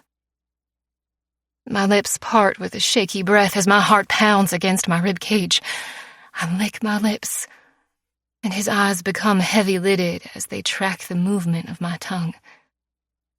I wonder if he's going to kiss me, and the thought sends a zip of excitement up my spine. His face comes closer, and I swallow deep. His heat burning like red-hot coal around me. My eyes close. I want him to kiss me, desperately. I feel his breath against my cheek. My lips part. "Isn't that the plan?" He growls.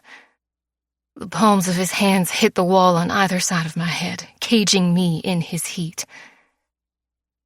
"You want to entice me." His lips are close to mine, his voice dark and velvety. "You want to lure me in and tempt me."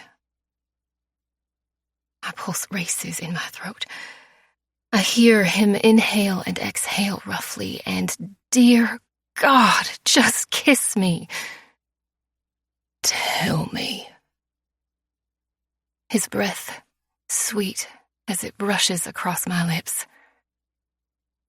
"Just how stupid do you think I am?" My eyes snap open. The contempt in his voice is like a splash of ice-cold water to my face. What the hell is wrong with me? Have I lost my goddamn mind? My palms find the rock-hard muscles of his chest, and I push him away. "I assure you, I'm not interested in enticing you to do anything." I snap. "I just want to get out of this alive. And if you want the same thing, then when they leave, you'll listen to what I have to say. And you'll listen good." Not waiting for an answer, I turn and leave the room. Jerk. Chapter 15. Doc. Just before the sun dips below the horizon, Max gets ready to leave the hotel with sunshine, Bluebell, and a glaring auto in tow. "Do I need to remind you about the perils of trying to escape?" he asks before he leaves. I give him a blank look. "Now why would I escape when you're letting me walk out that front door as soon as Odin is out of the woods?" He hasn't said one word to me about defecting from the Kings and joining the Inferno as their medic, but knowing Max's love for fucking with people, I figure it's all part of the game. He looks amused. "I'm pleased to see we're on the same page." Inwardly, I scoff. We're not on the same page. We're not even in the same book. But in the meantime, I need him to think we are.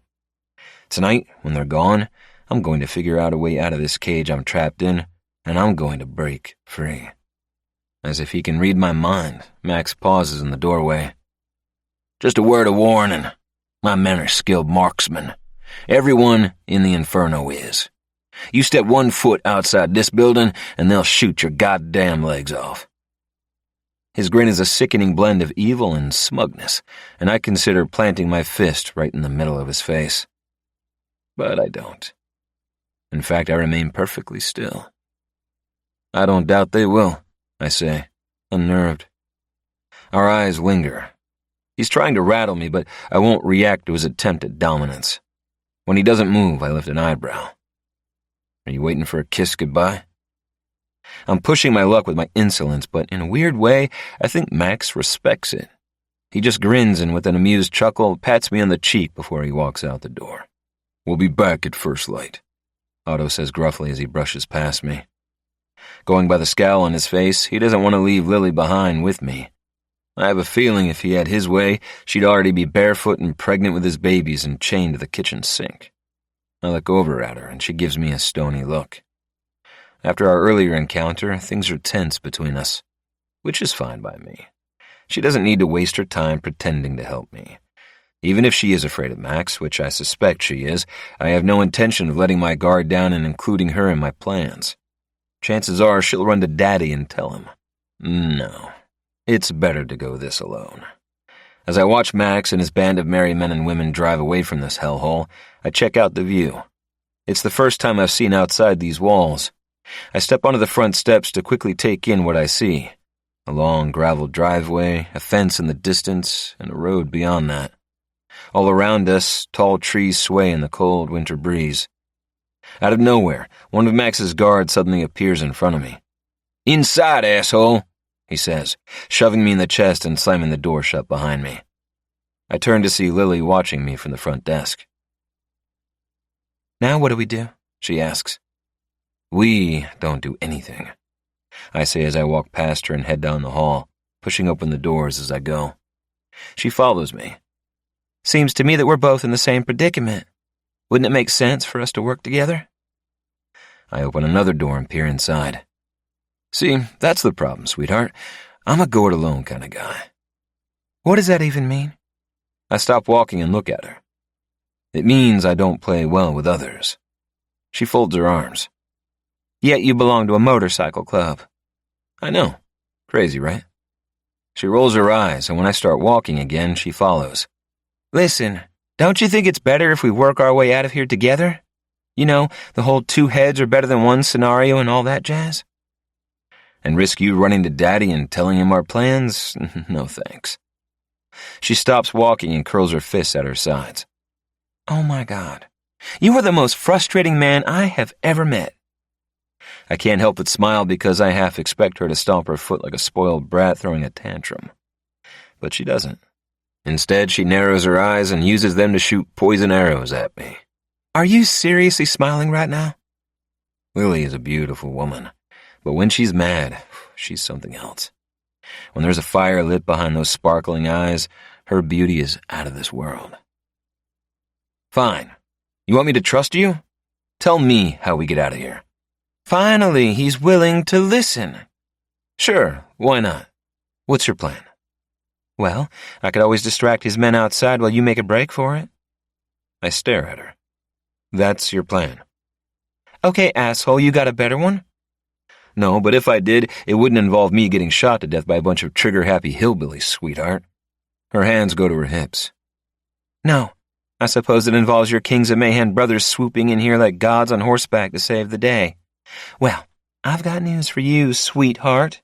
By the time they find this place, it'll be too late for the both of us.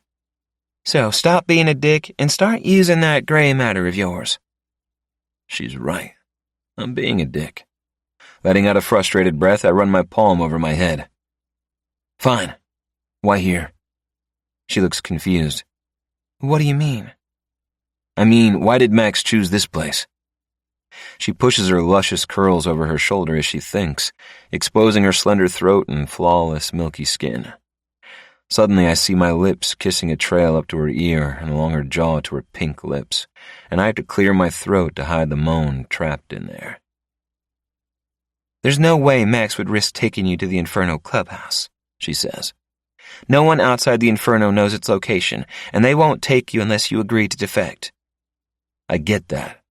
But why this place? It's small and easier to patrol? Perhaps. I was brought here in darkness, so I don't know for sure, but I bet my life that it's hidden and remote, Lily says.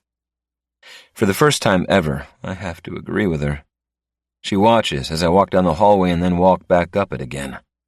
I take a good look around the room, and I can't see any cameras. Besides, the men are all outside patrolling the grounds, but inside the hotel, we've been left alone. It's a test, I say.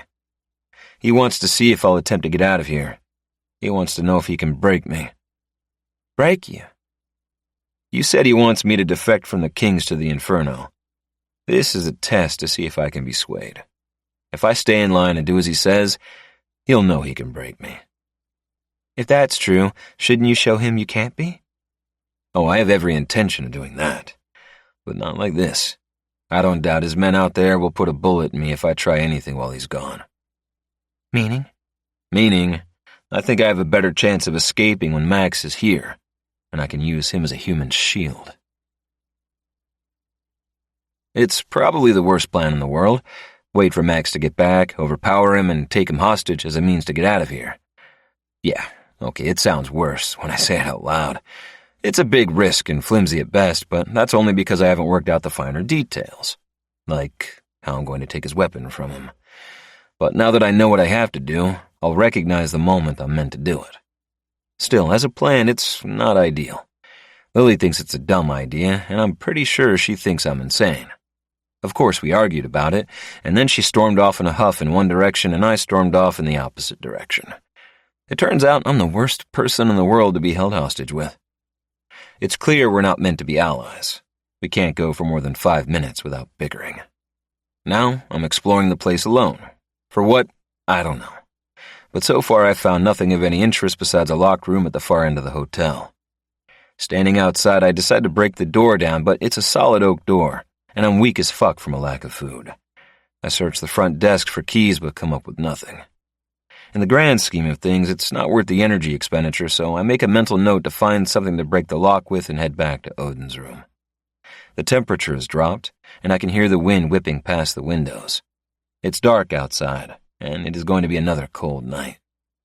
When I open the door, I hear Odin's voice, and it's ragged and his words get caught in his throat like wet bubbles.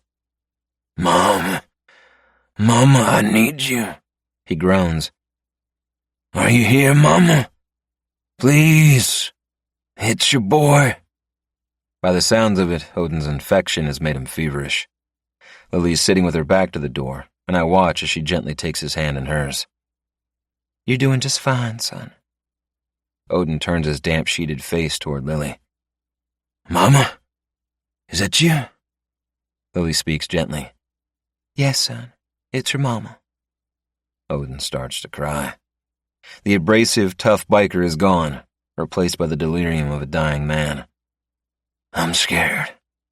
I'm really scared." "You hush yourself now, baby. There's nothing to be afraid of. This will all be over soon, and you'll be at peace." "But I fucked up, Mama. I've been a bad man. Done bad things." Lily's voice is soft and soothing. "It's okay, my boy." "Am I going to hell?" Lily shakes her head. "There ain't no such place." I watch from the doorway with mixed feelings as Lily shows him great compassion in his last hours, and I feel my emotions for her gather inside me. Maybe it's because I'm so goddamn tired and I can't think straight, or maybe it's because we're both caught up in the same storm. I don't know. Whatever it is, I can't deny the effect she has on me. It's like every time she looks at me, something inside lights up.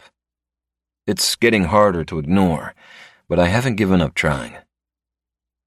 "You sleep now. Rest your mind." She lets go of Odin's hand to administer more morphine, and when she's certain he's out, she stands. "That was really kind," I say. She jumps at the sound of my voice. "Hey, sorry. Didn't mean to startle you. But I mean it. What you just did." She shrugs. "He's dying. He probably doesn't deserve it, but that's not really for me to decide." Lily looks away as she brushes past me. Things between us are strained, but I'm beginning to think I may have been wrong about her. "Hey." She stops and looks back at me. "What?" I suck at apologies, but I came across as a jerk earlier, so I owe her one. "You're a good nurse." The moment is awkward, and I can tell she's wary of the compliment, but then a hint of a smile crosses her beautiful face. She doesn't say anything, but I think the frostiness between us is beginning to thaw. Turning away, she walks toward the door. That's when I notice her bracelet slip off her wrist and onto the floor. I bend down and pick it up. It's a silver chain with 3 little charms: a dog, a cat, and a coin with a faded red cross stamped into the metal. "Hey, you dropped this," I say, holding it up. Her eyes round when she sees it dangling between my fingers, but she quickly composes herself. "Thank you. The dang safety clasp gets loose. It doesn't seem to matter how many times I try to fix it." She takes it from my fingers and rewinds the bracelet around her wrist. "I should probably stop wearing it, but it's the only thing I've got." She stops and looks at me. Lily was about to share something personal but decided against it. Probably because I'm a stranger who's been giving her shit for the last couple of days, and I'm not worthy of any sort of personal information. I don't blame her. But she's piqued my interest now, and I can't help but want to know more. "Someone special give it to you?" She searches my eyes to see if she can trust me, and I instantly want to kiss that indecision out of her mind. Jesus, what the hell is wrong with me? "My mom," she says softly. "She gave it to me for my 13th birthday." It's beautiful, I say, loving the softness in her honey-rich voice. I like the Red Cross charm. She smiles again, this time broader. Even back then, I wanted to be a nurse. Mom bought it so I'd always have my dreams close by. She said to me, "Tiger Lily, there'll always be tough times in your life, but if you keep sight of your goals, they'll help you weather every storm." She laughs softly, and I decide I really like the sound of it. Turns out she was right. Sounds like a smart lady. She was. I want to ask her what happened, but things between us are shaky to say the least, and I don't want to risk upsetting her again. For reasons beyond my understanding, I want her to like me, which is confusing as fuck because I don't usually care if people like me or not, especially people who were partly responsible for my abduction. Seeing my curiosity, she looks up from the bracelet now firmly back on her wrist. "She died a few weeks after my 13th birthday. "I'm sorry," I say, and because I don't know what else to say, I let the next words tumble out of my mouth. Words I've never told anyone in my adult years because this is the weird effect she has on me. Either that or my concussion is worse than I thought. I never knew my mom. She was gone before I was out of diapers. Apparently a kid, a trailer, and an out-of-work plumber for a husband wasn't interesting enough for a 17-year-old high school girl. "I'm sorry," Lily says softly. "Don't be. I had a great childhood growing up in that trailer with my old man. He did his best and gave his best, and I never wanted for anything." "Are you still close?" "He died a few months after I finished medical school. Lung cancer." "Did your mom get sick?" "No. She shot herself." Her words startle me. "Hell, I'm sorry." "Well, that's the story, anyway. I'm not sure I believe it.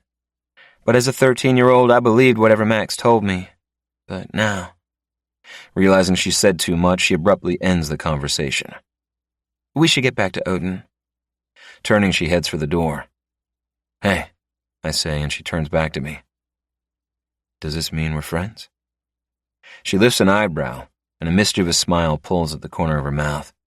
"It means I'll drop the he's a douchebag biker with his head up his ass if you lose the she's a spoiled club princess who's going to poison me with imaginary death pills because her daddy told her to." I can't help but grin, or help notice the fire in her penetrating eyes. My dick twitches. I don't want it to, but I like her fire. I like her. "It's a deal," I finally say. She licks her lips, and again my dick salutes in appreciation. Obviously my body needs release, so I mentally make an appointment with my hand at the next available opportunity, which isn't going to be anytime soon, given my predicament. Chapter 16. Lily. I'm relieved we called a truce. It will make it easier to get out of here alive if we work together instead of fighting against each other all the time. Not that I like Doc's plan. Max isn't lying when he says the Inferno are sharpshooters. Every man, woman, and child are taught how to shoot, and shoot well. I don't doubt Doc's ability to overpower Max and take him as his hostage, but I'm not sure he'll be able to get away without one of the Inferno marksmen planting a bullet in him. But he can't be swayed, and I'm learning fast that he can be a stubborn ass. Although his plan does have its merits, as well as giving him a weapon, it is also the only plan that will allow me to escape with him. I can't run because of a previous knee injury, so if he takes Max hostage, we can both walk out the door and take one of the vehicles parked outside. We sit in the kitchen, and Doc makes us one of his fancy coffees. For a while, we pass the time with small talk and innocuous topics, like our favorite books to read, who we think is going to take out the Super Bowl this year, the difference between a wriggle and a wiggle, and how I broke my knee, stumbling home intoxicated after a night out with my friends when we graduated from nursing school. We swap patient stories and share some of the more interesting cases we've seen in our careers. like the time I had to extract 6 yams from inside a patient because she had inserted them into her vagina as a form of contraception. I had a patient who presented with symptoms consistent with vertigo, Doc says, finishing his coffee and then placing the cup on the table in front of him. When I gave her my diagnosis, she told me I was wrong. I admit, I was a little perplexed by her reaction, but she was adamant. I was wrong, and that was that. When I finally gave in and asked her why she was being so insistent, she told me she wasn't a Virgo. She was a Pisces. He smiles and looks away, apparently remembering her with fondness. Mrs. Pennebaker. Almost 80 years old and full of spirit. I ended up treating her for 3 more years after that. She was the sweetest thing. I like the affection in his tone and the way his smile softens his strong face. As the hours stretch on and the fatigue in our bodies takes over, our tongues grow looser, and we start to discuss things I've never shared with anyone. Like leaving the Inferno for nursing school, and how the new world opened my eyes to how insane life inside the notorious Inferno MC really was, and how returning to live under Max's reign was no longer an option. I also tell him about James, my boyfriend of 3 years, and how I walked in on him and our neighbor, a busty redhead called Bambi. How I came home early from a late shift one night and found him with his face buried between her legs as she moaned and writhed about the bed, wearing my lingerie. How I threw a vase at them both. How I moved out of the apartment that very night, despite his pleas that she meant nothing and was just some crazy bitch who wanted his cock. I totally dodged a bullet with that one. Ugh, even now, the thought of him makes me sick. He tried hard to get me to change my mind with the usual flowers and gifts, even sent me a singing telegram. But once I've made up my mind, wild horses won't shift it. Doc's eyes shimmer with a mix of empathy and mischief. I'm beginning to learn that about you. He gives me a wink, and I poke out my tongue at him. And the smile he gives me is warm and inviting. As a strong mountain wind picks up outside and rattles the windows, the hours inside the hotel continue to slip away with comfortable ease. The topic turns to family, and before I can stop myself, I open up to him about Valentine. He was 3 years older than me. We grew up close, and I couldn't imagine a better older brother. My mama said from the moment I was born, he never let me out of his sight. She had trouble getting him to do anything he was supposed to do whenever I was awake, because he always wanted to play with me, or show me something, or teach me something. He was amazingly patient with me. I take a deep breath. Over the years, he taught me so many things, even taught me how to drive. We had this old army Jeep with a sticky clutch and a temperamental starter motor, and I just couldn't get the hang of it. But Valentine wouldn't give up. He kept showing me until I could finally do it. I remember how proud I was, too. I know now if it weren't for him, I wouldn't know the things I do. He gave me the confidence to know I can do anything if I try hard enough. "Never quit, Lily," he'd say. Talking about him reopens the wound in my chest. I feel the heartache spread through me. He sounds like a good older brother to have. The best. Where is he now? It's a question I've asked myself every day for the past 13 years. And one day I pray I will find the answer. When I was 15 years old, he escaped. He knew what Max was, and he didn't want any part of it, so in the middle of the night, he escaped. And you haven't heard from him since? I shake my head. No. Sensing my grief, Doc reaches for my hand. Hey, I bet wherever he is, he's living a good life. You think so? He smiles gently. Yeah, I do. Somehow, hearing Doc say it makes me believe it could be true. A minute ticks by, then I finally ask, when you leave, will you take me with you?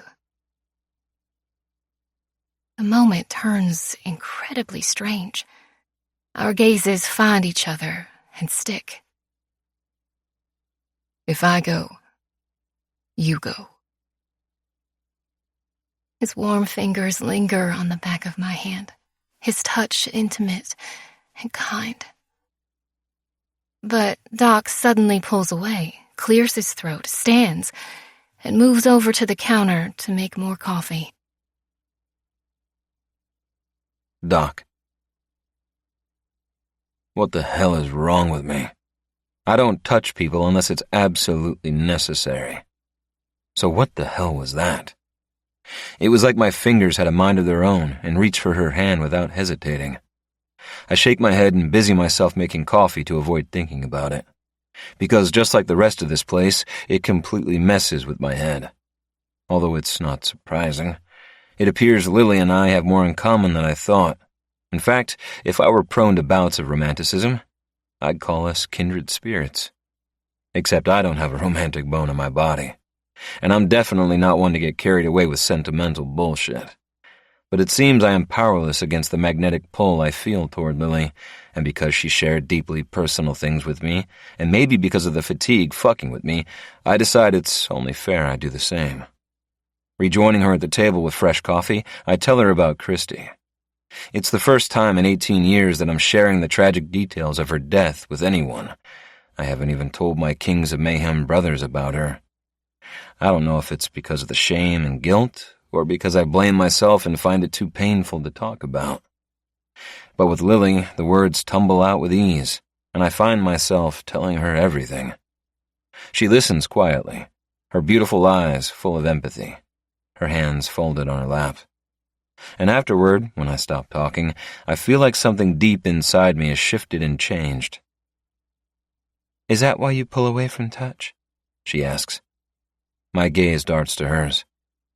Is it that obvious?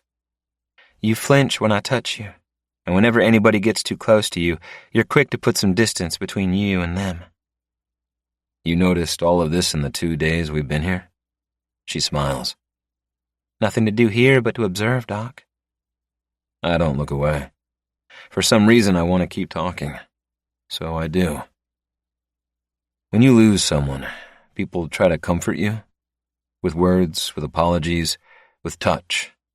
When Christy died, it seemed everybody wanted to put their hands on me to soothe me. But when you're so full of guilt and self-loathing, that touch only serves to make you feel more guilty. It got so bad that every time someone touched me, it burned. Her features soften with empathy as she understands how deep my guilt runs through me. But she doesn't say anything and lets me talk. I fell into drinking and drugs. It got so bad, I lost 4 years of my life to it before I woke up and figured I either got busy living or busy dying. For Christy's sake, I decided to live the life she would have lived if she had survived that night. You became a doctor because she wanted to be a doctor? Would be poetic, huh? But no, I chose a career in medicine so I never had to wonder how to save someone's life ever again. 18 years later, I can still feel my helplessness as I kneel beside Christy and tried to stem the flow of blood from her wounds. Life would have been a lot different if I had known how to save her. But even if you had known, she still might have. No, the doctor was very adamant. She would have survived had she received the help she needed in time. You can't blame yourself for that. I've done a pretty good job so far. I give her a self-deprecating smile, and it's met with the warmth of hers, and something inside me tightens. A weight is lifting, making room for something else, but I don't understand what. How I'm feeling is alien and strange. All I know is I like it. Sounds like a hell of a ride, Doc. I'm so sorry. Her voice is soft and gentle. You were so young. Besides losing my career, it was the most life-altering moment of my life. She's quiet for a moment and then lifts her head. I overheard Max telling Sunshine you lost your medical license. I nod. Voluntary deactivation, they called it. Want to talk about it? You really want to hear about my fall from grace? She nods, and I smile at her because she makes the strangeness of the night seem normal and easy, like we're old friends sharing stories over coffee. In another life, she would have been my friend. In this one, the lines are so blurred, I don't know up or down anymore, so I roll with it. Her name was Carrie, and she was my patient. 21 years old and on the brink of an amazing life when she was diagnosed with cancer. It turned out to be terminal. I looked down at my coffee and rubbed my thumb over the rim of the cup. I was 27 and already showing signs of burning out from the long hours spent doing rounds. I was becoming jaded and cynical from fighting the politics and bureaucratic policies. Then she burst into my life, and despite the shitty situation she found herself in, she was always so vibrant and carefree, and so full of hope. She'd walk in and bring the sunshine with her. Her visits became more frequent, and it wasn't long before I was visiting her after hours at her home. She was crazy in love with me, and I knew it was wrong. I told myself I was in love with her too, so it didn't matter. Fuck the rules and all that. I shake my head, remembering it all like it was yesterday. I wanted to love her, but the truth is, I didn't. I cared for her, enough to destroy my career. There was an experimental drug that was having some significant results on patients with the same diagnosis, but she didn't qualify for it. We applied for grants and exhausted every possible avenue we could to get the drug for her, but were met with denials at every turn. So I grew desperate because I didn't want her to die. I couldn't bear the thought of it. So when the opportunity arose, I stole it. I watched Lily swallow. I see the empathy enter her eyes and her face soften as she nods her head. Needless to say, I got caught, and eventually Carrie passed away. Oh, Doc. I'm so sorry. Charges were filed, and my lawyer recommended I permanently surrender what I had dedicated years of my life working toward to escape prison time. I blow out an emotional breath, not caring that she can see how the memory affects me because being around her and talking like this is easy. But by then, I was already crumbling under the weight of fatigue and grief because for the second time in my life, I wasn't able to save a woman I cared about. So, I agreed. Her hands find mine, and this time I don't pull away. I'm so sorry, Doc. Don't be. I'm where I am today because of the choices I made. And even though a lot of them were questionable, I like my life. I like my life, too.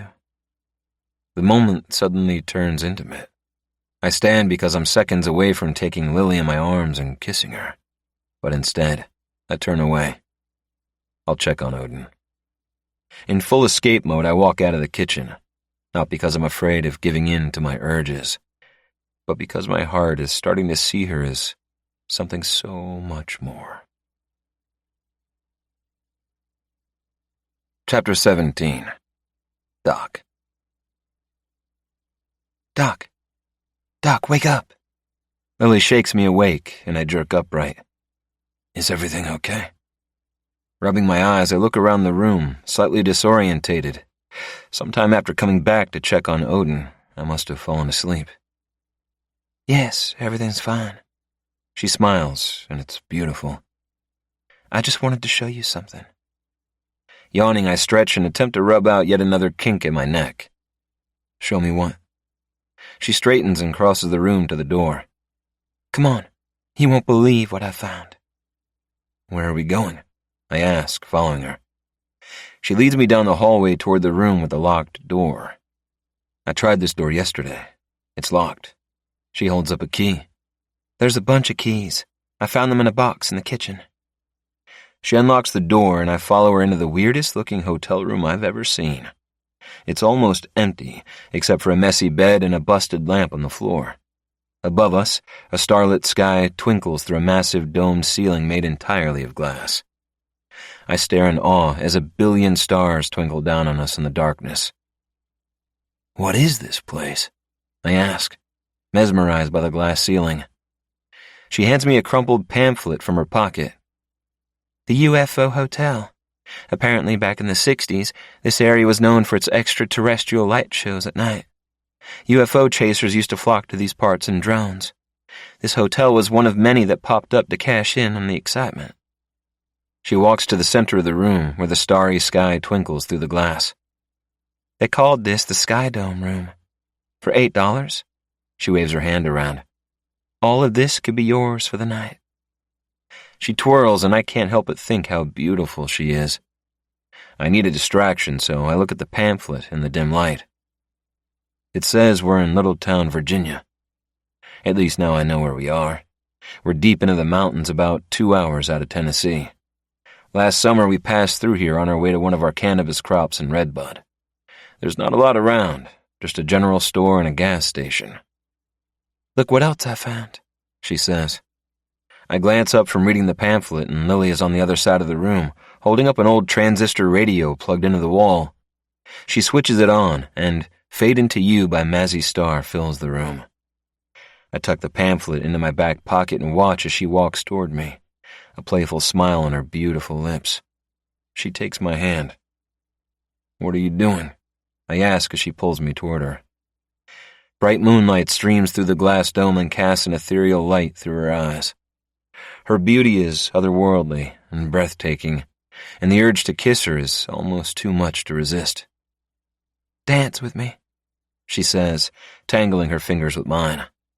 She draws me to her and wraps her arms around my body, her warmth melting into me, making my heart pound and my pulse race. My first instinct is to pull away from her touch, but I don't because the feel of her skin and the weight of her body pressed against mine feels too good. She rests her cheek against my chest, and I tremble. Nothing about this is right, but everything about this is perfect. We move slowly to the music, our bodies crushed together, our steps woven in perfect synchronicity.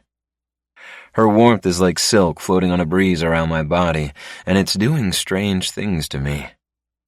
God, I want her so much. Every cell in my body screams at me to kiss her, to touch her, to do all the things it's aching to do. But I don't. Instead, I look up at the galaxy of stars shining through the dome roof and tighten my arms around her waist. Pelvis to pelvis, I feel a rush of fire sweep through me, and I don't know how to process the feeling. I haven't held a woman in my arms like this in forever. For a while, we say nothing. We simply dance, our bodies swaying and our heartbeats entwined. She sighs, and I feel her warm breath brush against my chest. I close my eyes because the unfamiliar sensation makes me feel things I thought were long gone. The moment is surreal, almost unbelievable, but it is everything. When the song changes and a woman begins to sing about seeing red and promising revenge on the two-timing cheat who broke her heart, Lily pulls back to look up at me, and the light streaming in through the glass dome turns her face into flawless porcelain. I brush my fingers across her cheek, and her eyes close against my touch. She bites down on her lip, and the last of my resistance is decimated. Fuck holding back. When she opens her eyes again, I give in to the trembling need inside me. I tilt my head and press my mouth to hers. My lips are hesitant and unsure, and my heart pounds wildly in my chest. It feels too good, too perfect. I frown, trying to take it all in, to make sense of the feelings her lips are unlocking inside me. I pull away to look at her, to make sure she's feeling what I'm feeling, and a surge of emotion crashes through me when I see the heat in her eyes. With a groan, I kiss her again, this time hard and deep, my mind ready to let go of every discipline it's ever known. Within seconds, the kiss soars to a new level, and we tug at each other's clothes as we stumble across the room toward the bed. The world slips away. Nothing matters but losing myself in her. Not even the threat of being discovered by one of Max's thugs can wreck this moment. She pauses at the edge of the bed to look up at me, her kiss-swollen lips parted by her ragged breath. Without taking her eyes off me, she lifts my t-shirt over my head, and the brush of her fingers across my abdomen makes me tremble. Every piston inside me fires with desire, but I remain as still as a statue as her delicate hands remove my clothes until I'm naked and hard in front of her. "You're so beautiful," she whispers, and her throat works hard to swallow as she takes in every inch of me with her hooded eyes. I reach for her. A moment ago, this was about raw need. Two adults about to surrender to their lust and indulge in the pleasure of each other's body. But under her heated gaze, it suddenly feels so much more than that.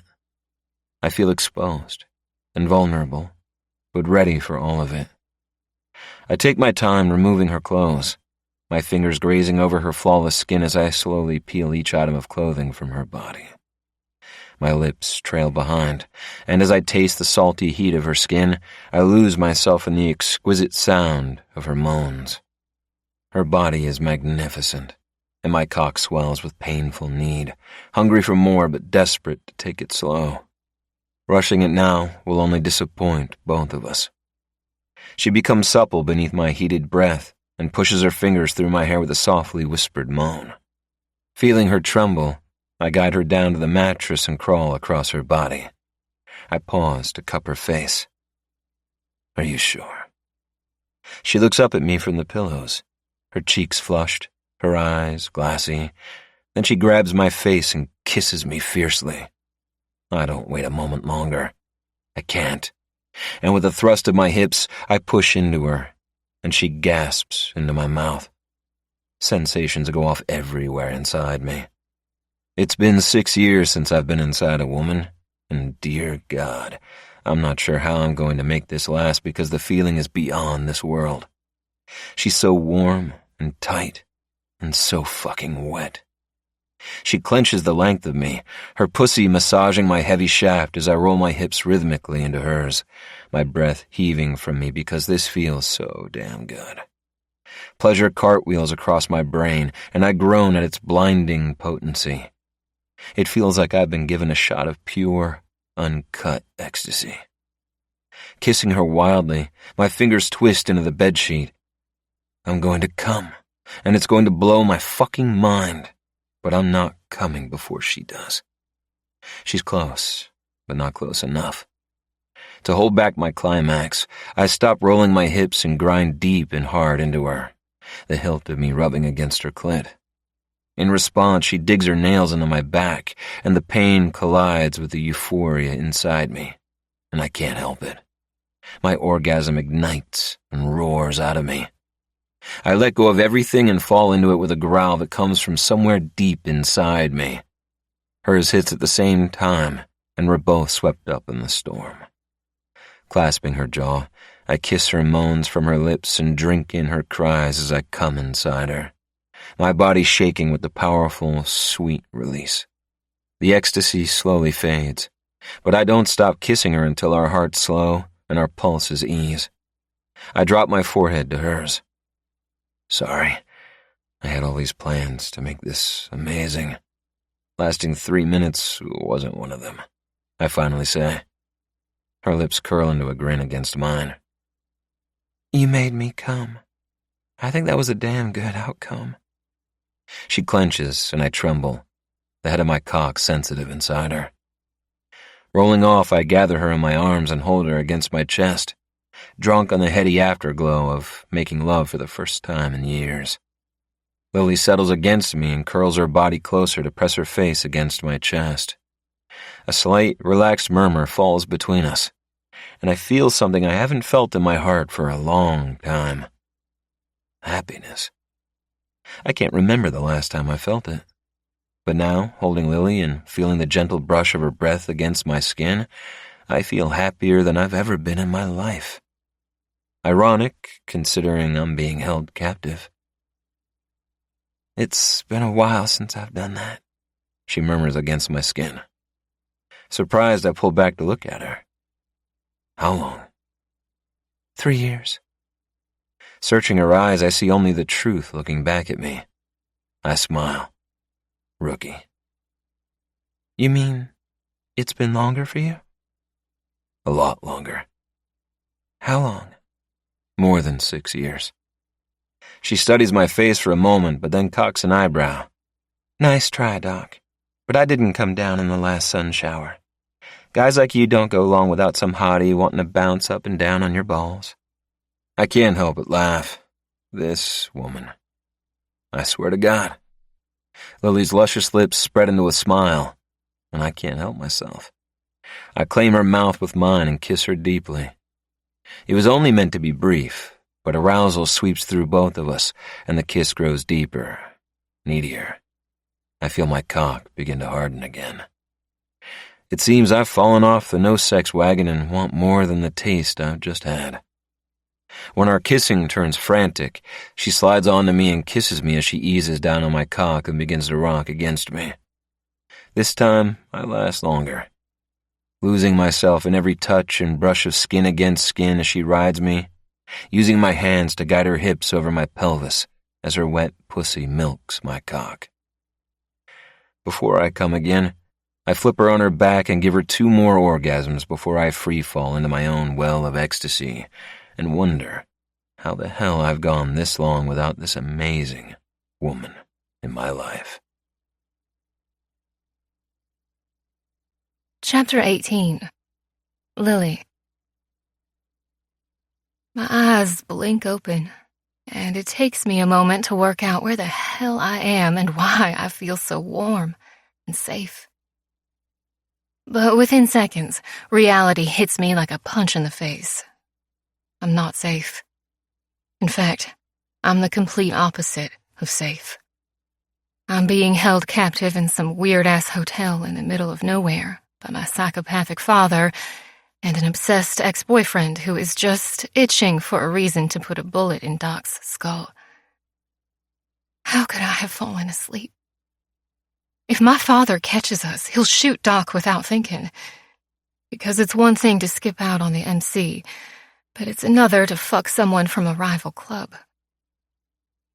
I should wake Doc, but he's barely slept in 2 days, and he looks too peaceful to disturb. So I quietly slip from his arms and redress, shivering as the cool night air hits my skin. We're lucky my father hasn't come looking for us, or Otto for that matter. Ignoring the little tingle of fear at the base of my spine when I think about my ex, I leave the room and quietly close the door behind me. It's 10 after midnight, and the hotel is quiet as I move down the hall toward Odin's room, taking purposeful steps so I don't wake anyone up. Odin is out cold, thanks to the heavy doses of morphine. His breathing is shallow, and I'm not sure how much longer he will be able to hold on. In a hospital, he might have survived, but we'll never know. I sit with him for a while, watching his shallow breaths as I wonder how the hell Doc and I will get out of this mess. I hear a noise, and look up to see Otto standing in the doorway, watching me. His arms are folded across his chest as he leans against the door jamb. "What are you doing?" I ask, startled. I thought he was still at the Inferno clubhouse with Max. "Watching you," he says with a lascivious gleam in his eyes. "Thinking, observing, remembering." He lets his arms fall to his side as he walks in, and fear prickles across my skin as he comes closer. To hide my alarm, I stand and check Odin's pulse. "I didn't hear you get back." My mind scrambles, wondering if he arrived before I woke. My throat tightens. If he did, does he know I was with Doc? Did he see us together? No, Doc would be dead if he did. Otto's smile is menacing, and there's nothing good in his lifeless black eyes. "And you won't," So best behave yourself whenever me and your old man are here. There's no telling when I'll turn up. Despite his warning, I mentally breathe a sigh of relief. He doesn't know that I've come from Doc's arms.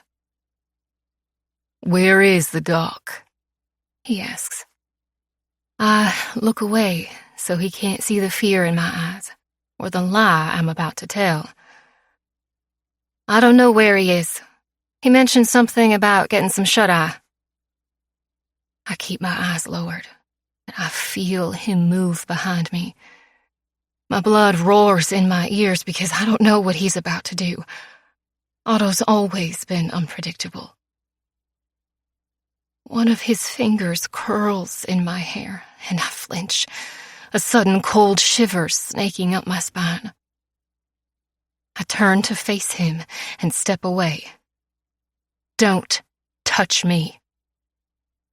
But he stalks toward me, backing me up until my shoulders touch the wall, so I've got nowhere to go. Get the hell away from me, I warn him. He laughs at me. You know, there was a time when you liked me touching you. He steps closer, so there's only a breath of space between us. A time when you liked me inside you. I swallow back my disgust. Those days are long gone, I can assure you. And they are. Otto disgusts me. It makes me sick to think about the time I used to spend with him. Or maybe you've forgotten just how good it felt. He leans closer to whisper in my ear. How I used to make you moan when I was fucking you. I was 17 when we started having sex, and 18 when we stopped. I didn't even know what it felt like to come with a man inside me, and now, as he has backed me into a corner, I can assure him that every moan he'd heard back then was faked for his benefit. But doing so will only fuel this growing contempt and rage for me. His rancid breath is hot on my skin. Remember how you used to whimper when I ate your pussy? How good it felt to have my tongue inside you. He moans thickly, then traces a finger down my cheek. I turn away from his touch because it makes me want to vomit. Seems like a good time to ride down memory lane, don't you think? He's not asking for permission. I have a feeling he never does. No, he's letting me know what's coming. When he slides his hand between my legs, I shove it away, but he merely laughs and pins me against the wall, so I have no choice but to feel his erection against my thigh.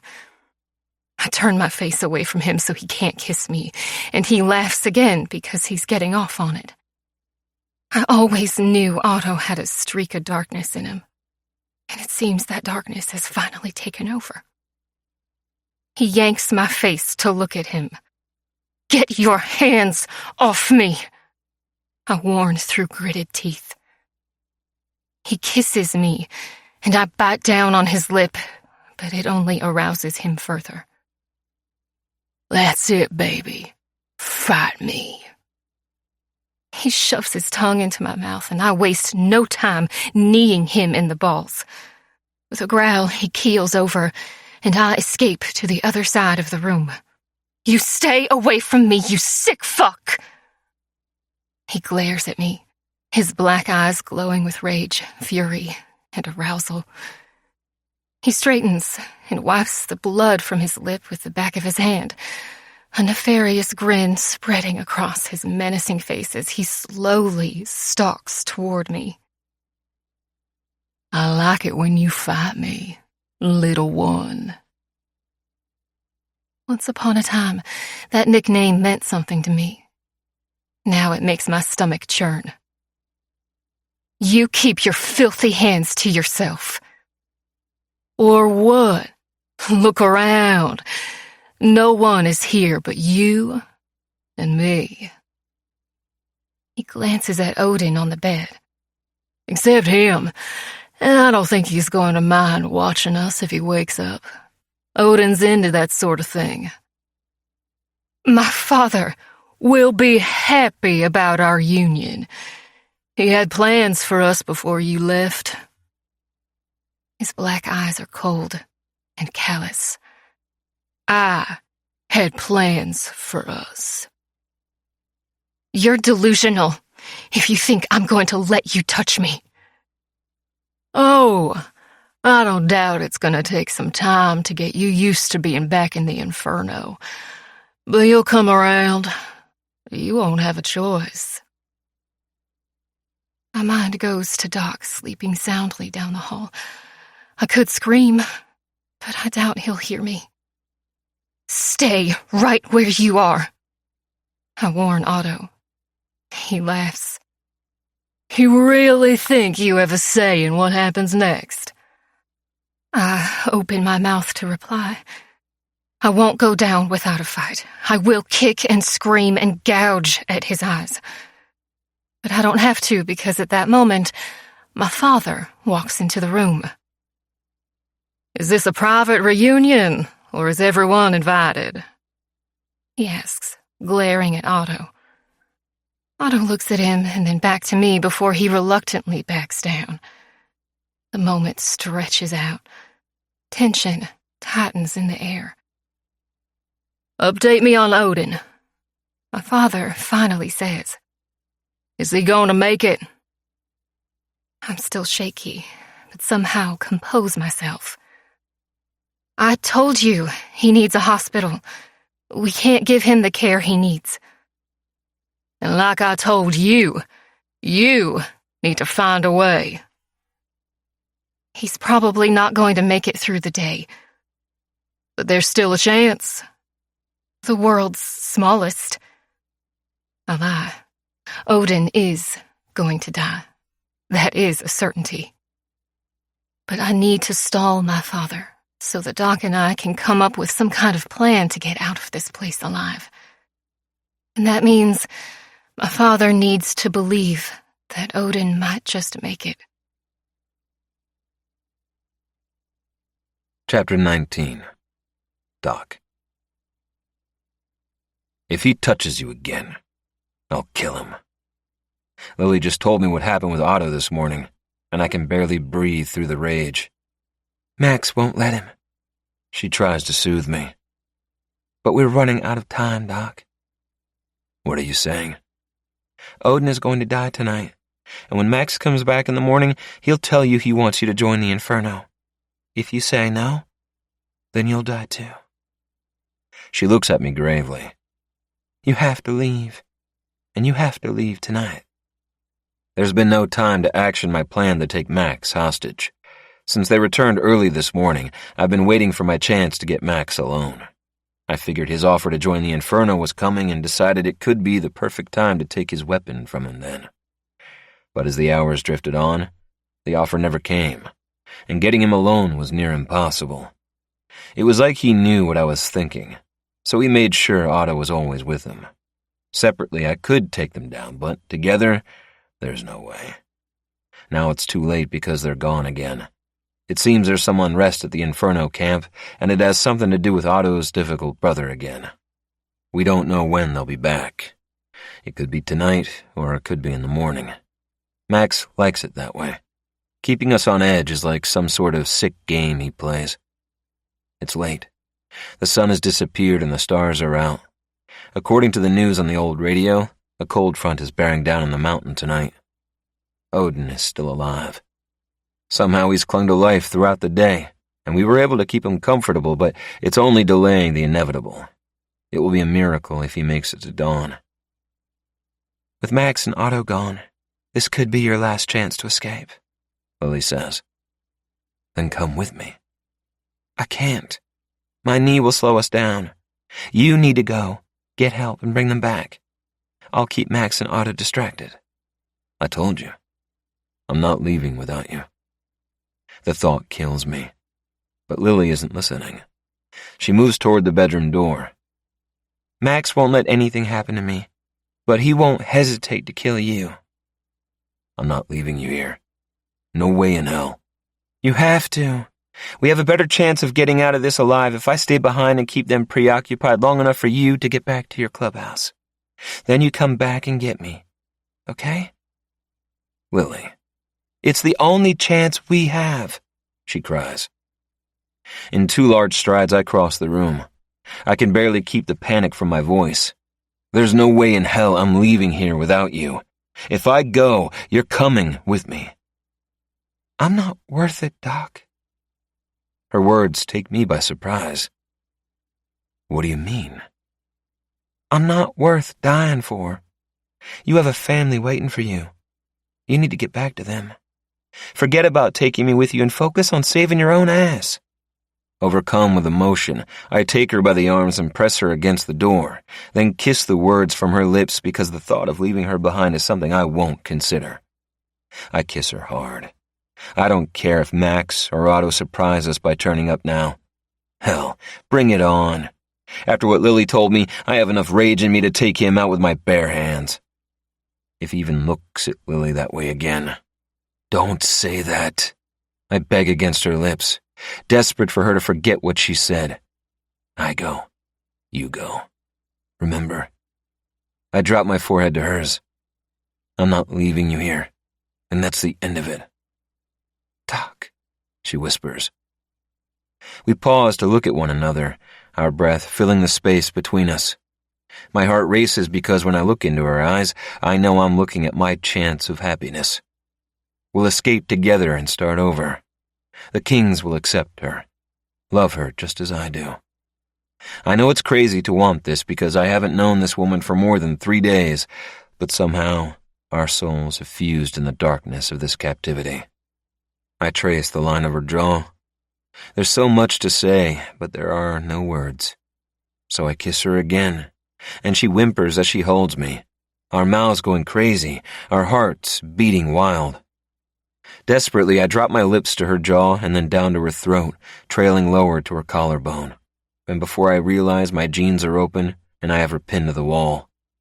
With a cry, her hands fly to my hair, and she drags her nails through my scalp. Her moans are hot and loud in my ear as I take her hard and fast. I feel frantic and terrified, but so damn turned on. I need her to tell me there's a chance for us, that this isn't it. Frustration and fear collide with fatigue inside of me, and I'm angry. So angry because Max is a psycho fuck, because Otto put his hands on her and threatened her, because now she's talking like this is it between us. And I can't explain why, but the idea of this being the end for us kills me. I'm going to get us out of this.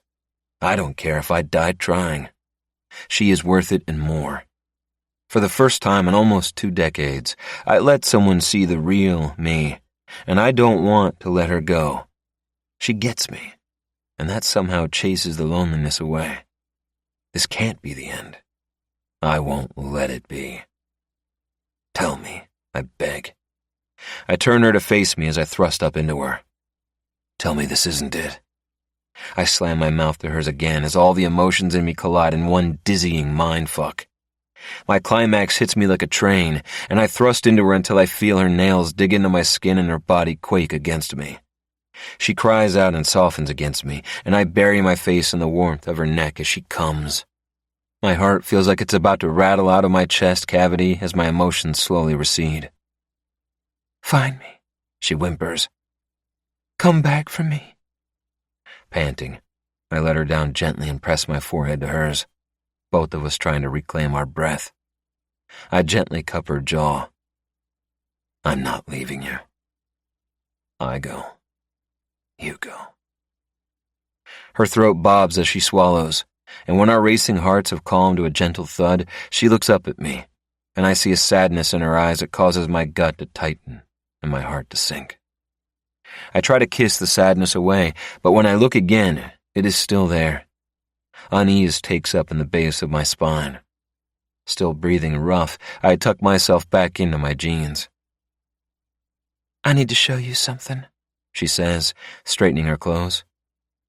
She takes my hand, her fingers tangling with mine as she leads me out of the room and down the corridor to the Sky Dome room. She closes the door behind us, and I watch her cross the room. "What are we doing in here?" I ask. As she pushes against the wall, I take a few steps to join her. I hear a click, and the wall opens. It's a jib door hidden in the paneling. Lily pushes on it, revealing a small room tucked in behind the door, and immediately a musty cloud of stale air hits my nose. A hidden room? This place keeps getting weirder and weirder. "I found it this afternoon while you were changing Odin's dressings," she says as I follow her into the cramped little room. My eyes search around the restricted space, trying to figure out the reason for it. There's nothing inside except for a pile of old pamphlets, a crusty Playboy magazine, and a packet of cigarettes that look like they've been here since the 60s. Then I notice the tiny hole in the wall. Placing my eye against it, I peer through and get a perfect view of the bed. "It's a peephole," I say. The owner was a perv. Yep. Probably waited in here for hours hoping for a show. Realizing whoever had been watching the unsuspecting guests had probably whacked off on this very spot, I take a step back, suddenly wanting to avoid any contact with the walls. "It gives me the creeps," Lily says with a shiver. Her eyes gleam in the dim light, and she looks adorable.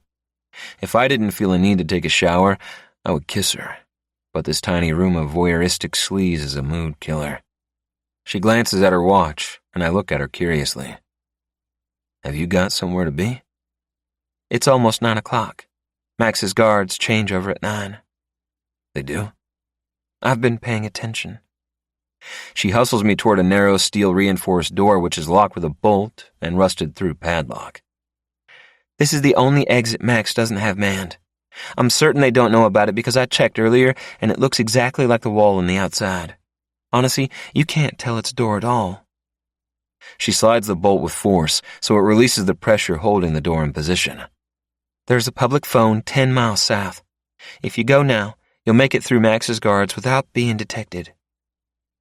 Cold air blasts into the room as she pulls open the door. It's dark out, and the icy wind moans through the trees towering above the hotel. A ribbon of light from outside illuminates the room, and I notice my gloves and cut on the floor beside Lily's feet. Hidden by shadow, I didn't see them until now. "Come with me." "You know I can't run with my knee. I'll slow you down." She picks up my cut and gloves and hands them to me. "That's why you need to go. Get help. If Max comes back, I'll keep him distracted." "I've told you. I'm not leaving without you." "That's the thing, Doc." She steps in front of me. "I'm not giving you a choice." Without warning, she pushes her hands into my chest and shoves me through the door, sending me crashing to the concrete pavement outside. Before I can get to my feet, she throws my gloves and my cut at me. "Don't forget about me, Doc," she says, then yanks the door closed, and I hear the bolt slide back into place. Just like that, Lily is gone. There's no way back in, so in the biting cold I consider my options. I could raise all hell and let Max's thugs know I'm outside so they can drag me back inside. But I have no doubt it won't end well for either of us. Even if I claim Lily wasn't involved, they'd kill us both. Or maybe they'd just kill me and punish Lily by making her watch. And if I die, I can't help her. If I leave now, we both have a chance. Ignoring the cold, I run as fast as I can away from the abandoned hotel and into the shadows of the freezing winter night. With only the moon to guide me, I weave my way through the darkness. It takes me a while, but I finally make it to the phone booth 10 miles down the road. By then, my fingers are frozen and my body is numb as I stumble into the glass booth.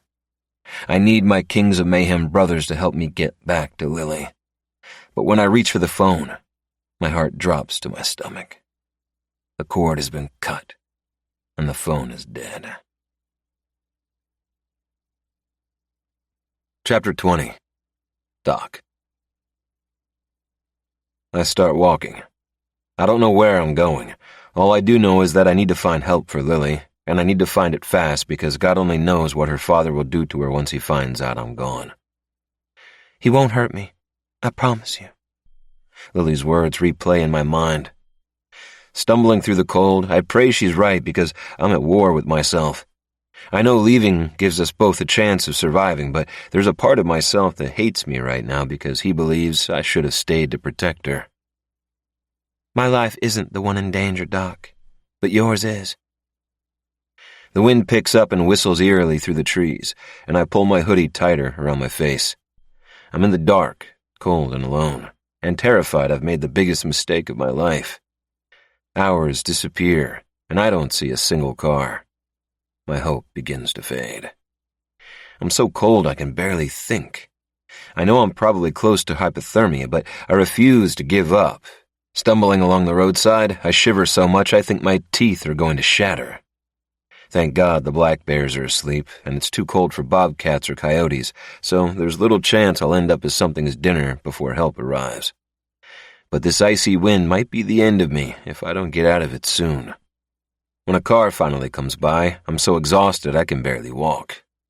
Weakly, I wave it down and feel like fucking crying when it stops. The middle-aged couple inside immediately leaps into action when they see the condition I'm in. Relieved, I collapse into the slush gathered on the roadside, unable to go any further. "Oh my goodness, Luther, quick, help him inside the car," the woman cries. Luther hauls me to my feet and secures me in the back seat of the car while his wife grabs something from the trunk. "Where on earth did you come from?" she asks, wrapping a picnic blanket around my shoulders. But I'm trembling too much to answer. Luther hands me a cup of cocoa from his thermos. The heat stings my frozen fingers, but they begin to thaw after a few seconds, and my shaking stops. I take a few hesitant sips before my mouth can tolerate the temperature, then take a couple of deep gulps, savoring the warmth it sends through my chest. Whoa there, take it easy, son. Don't go sending yourself into shock. He takes the cup from me. We'll get you to the hospital. St. Benedict is just a few miles over that ridge. We're near Flintlock, I croak. About 30 miles away. I close my eyes in relief and lean back into the seat as fatigue washes through me. I can feel unconsciousness coming for me, but then I think of Lily and my eyes spring open. Do you have a phone? Luther looks at his wife. Meg, grab your phone out of the glove compartment, will you? He looks back at me. You got someone you want to meet you at the hospital? I nod as Meg hands me the phone. The reception is a bit sketchy out here, but there are 2 bars on there, so you should get through. Somehow I manage to dial Jack's number with my shaky fingers, and more relief hits me when he answers on the 3rd ring. Yeah, Jack, it's me, I say hoarsely. Doc? He sounds uncharacteristically alarmed. Where the hell have you been? My chest and throat hurt. Fuck, everything hurts. I've been to hell and back. We have to go back, I demand. I have to help Lily. What we've got to do is get you to the hospital, Jack replies. He places his big hand on my shoulder. You're not looking good, brother. I'm frozen, and for the past 3 days I've barely seen food or sleep, but I don't give a fuck about any of that now, so I pull away from him. I'm going back, and either you're coming with me or I'm going alone. We're at a truck stop just north of Flintlock. The couple, Meg and Luther, agreed to take me there instead of the hospital, and they didn't flinch when 4 mean-looking men rode in on their Harleys half an hour later. While waiting for my Kings of Mayhem brothers, I managed to down 2 cups of coffee, a glass of room-temperature water, and a day-old sandwich that I'll probably regret later. Now Jack and I are arguing in the doorway of the diner. I've barely had enough time to fill him in, so he doesn't know all the details. Only that the Inferno kidnapped and held me captive for 3 days before a woman who was also being held against her will helped me to escape. I have to get back there to help her. I pull the crumpled pamphlet from my back pocket to show Jack. By now, Max will know I'm gone, and Lily's life could be... I struggle to swallow the lump of guilt in my throat. If anything happens to her, I'll never fucking forgive myself. I have to find her. I can't leave her out there with those psychos. Yet you did. You need to see a doctor first. Then we'll handle the Inferno. Fuck the doctors. We handle the Inferno now. You're in no condition. You're not listening to me. I'm doing this. She saved my fucking life last night, Jack, and I'm not turning my back on her now. You're not thinking straight. This could be a setup. We ride there now, and who knows what will be waiting for us when we arrive. It could be an ambush. It's not. I know her. She's not one of them. Listen, we'll make these fuckers pay for what they have done. But right now, I'm taking you to the hospital. No, I'm going back there with or without you. I nod to Ghoul, who's sitting with Shooter, Dakota Joe, and Aries in one of the booths. Give me your keys and your piece. Don't give him anything, Jack warns. Ghoul looks conflicted. He's my friend, but Jack is our president, and what he says goes. I know the setup inside. You need me with you when you do this, and it has to be done now. I say desperately.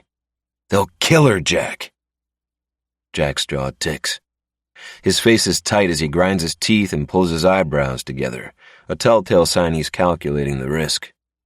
He isn't going to leave an innocent woman at the mercy of our biggest rivals, but he's concerned I might die helping them save her. Finally, he nods, but the look he gives me is full of warning. You ride with Dakota in the van. He removes a handgun from the back of his jeans and presses it into my hand. Just don't make me fucking regret this. Dakota's black van is parked next to the Harleys outside the diner. By the time we get moving, the sun is fully up and the roads are busier. It's a stark difference to last night when I only had the eerie silence of an empty road and the ghostly sliver of pale moonlight for company. The minutes tick by painfully slow as we eat up the miles between Tennessee and Virginia. I watch the landscape roll past and realize how far I must have walked last night, and the thought brings on another wave of fatigue. But I won't fail Lily now. I won't rest until she's safe. As we get closer, I see some of the familiar landscapes. The collapsed wooden bus shelter that's overgrown with weeds and covered in dust. The rusted wreck of an old Cadillac Eldorado, which has seen better days and left for dead in a ditch off the side of the road. The slippery when wet sign full of buckshot. The phone booth. We're close. My heart begins to race with anticipation. While Jack and my brothers lead the way, I grip the armrest, certain my heart is going to beat out of my chest. It's just up ahead and around that corner, I tell Dakota Joe. It's only a matter of minutes, and the wait will be over. Only when we arrive, the hotel isn't there. Chapter 21. Doc. It's gone. Burned to the ground. The only thing left behind is a smoldering pile of debris. Before Dakota has a chance to pull up, I leap out of the van and stumble across the gravel driveway toward the scorched shell of the building, fear exploding in my chest when I take in the devastation left behind by a raging inferno. Everything is gone. Feeling destroyed, I look hopelessly around me at the ruins. Nothing is left. Everything is burned to a cinder. At the end of the driveway, the blackened no vacancy sign whines and squeaks as it swings in the icy breeze.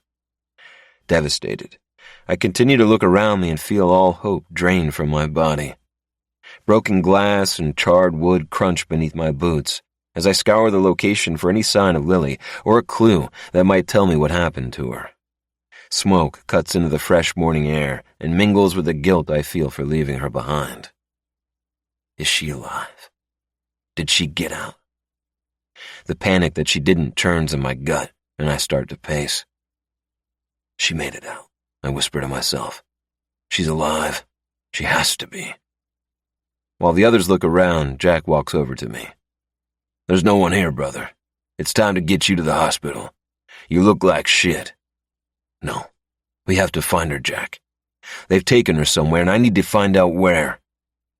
He takes off his sunglasses, and I can see the suspicion in his eyes. And that could take days. You need some medical attention first. Don't tell me what to do. I'm the fucking doctor, and what I need to do is to find out where the fuck the Inferno was taking Lily. The Inferno could have taken her anywhere. No one has been able to find their clubhouse in years because they keep goddamn moving it. They have hideouts all over Appalachia. They could have taken her anywhere. We need time to find her, but you need to get stronger. We're done here. You're going to the hospital." "I'm not leaving." His eyes narrow as he takes a step closer.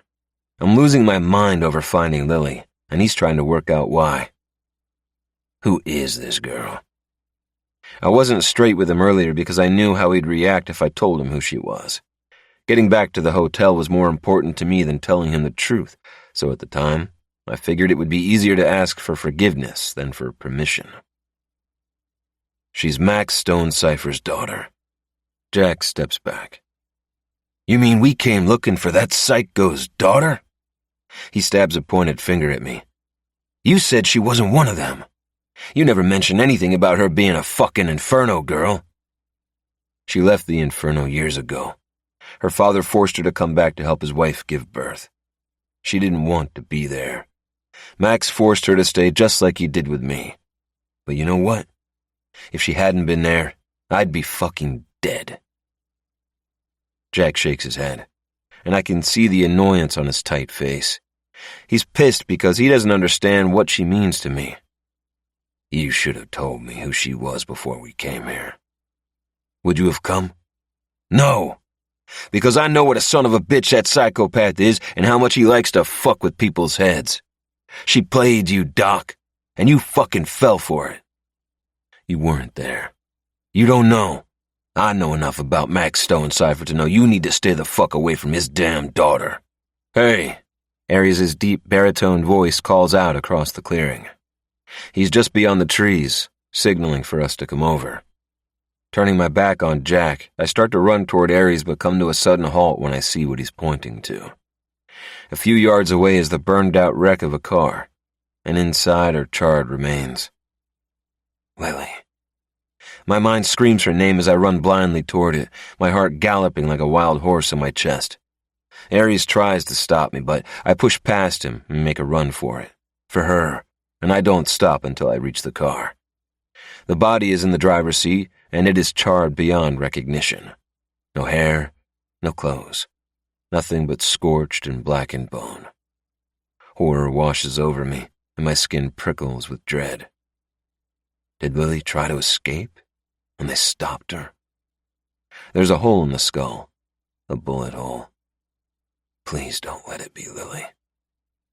A glint of metal beside the skeleton catches my eye, and I reach into the wreckage to pick it up. It's Lily's charm bracelet. Time stops as a vicious pain roars out of me. It's so ferocious I have to tip my head back to let it out. They killed her. They killed her because of me. I grip the edge of the window frame despite the hot metal burning into my skin. Jack pulls me away, and I try to fight him, but right now I'm no match for his strength, and he manages to drag me in the opposite direction. Devastated, I glance back at the burned-out car. "Don't look, brother," Jack says. "Just don't fucking look." He and Aries lead me out of the woods and into the clearing where the UFO hotel smolders in the pale sunlight. Overcome with guilt and despair, I fall to my knees. Jack crouches down. "We don't know it's her." He's right. We don't. But the silver bracelet in my hand speaks volumes. I clutch it in my palm and squeeze my eyes closed. I fucking left her. And no matter what anyone says, that fact will never change. Jack tries to console me, but I push him away, struggling to my feet and stumbling away from him. I have to keep moving. I can't stand still, or I'll combust from the pain. My mind whirls with too many thoughts at once, and I can't grab onto a single one of them long enough to make any sense of the situation. I lace my fingers behind my head and begin to pace as my brothers watch me unravel in front of them. They don't know what I've been through these past 3 days. They don't know how beautiful Lily is, or how I feel about her. They don't know what we found together during those dark hours when I wasn't sure I was going to make it out alive.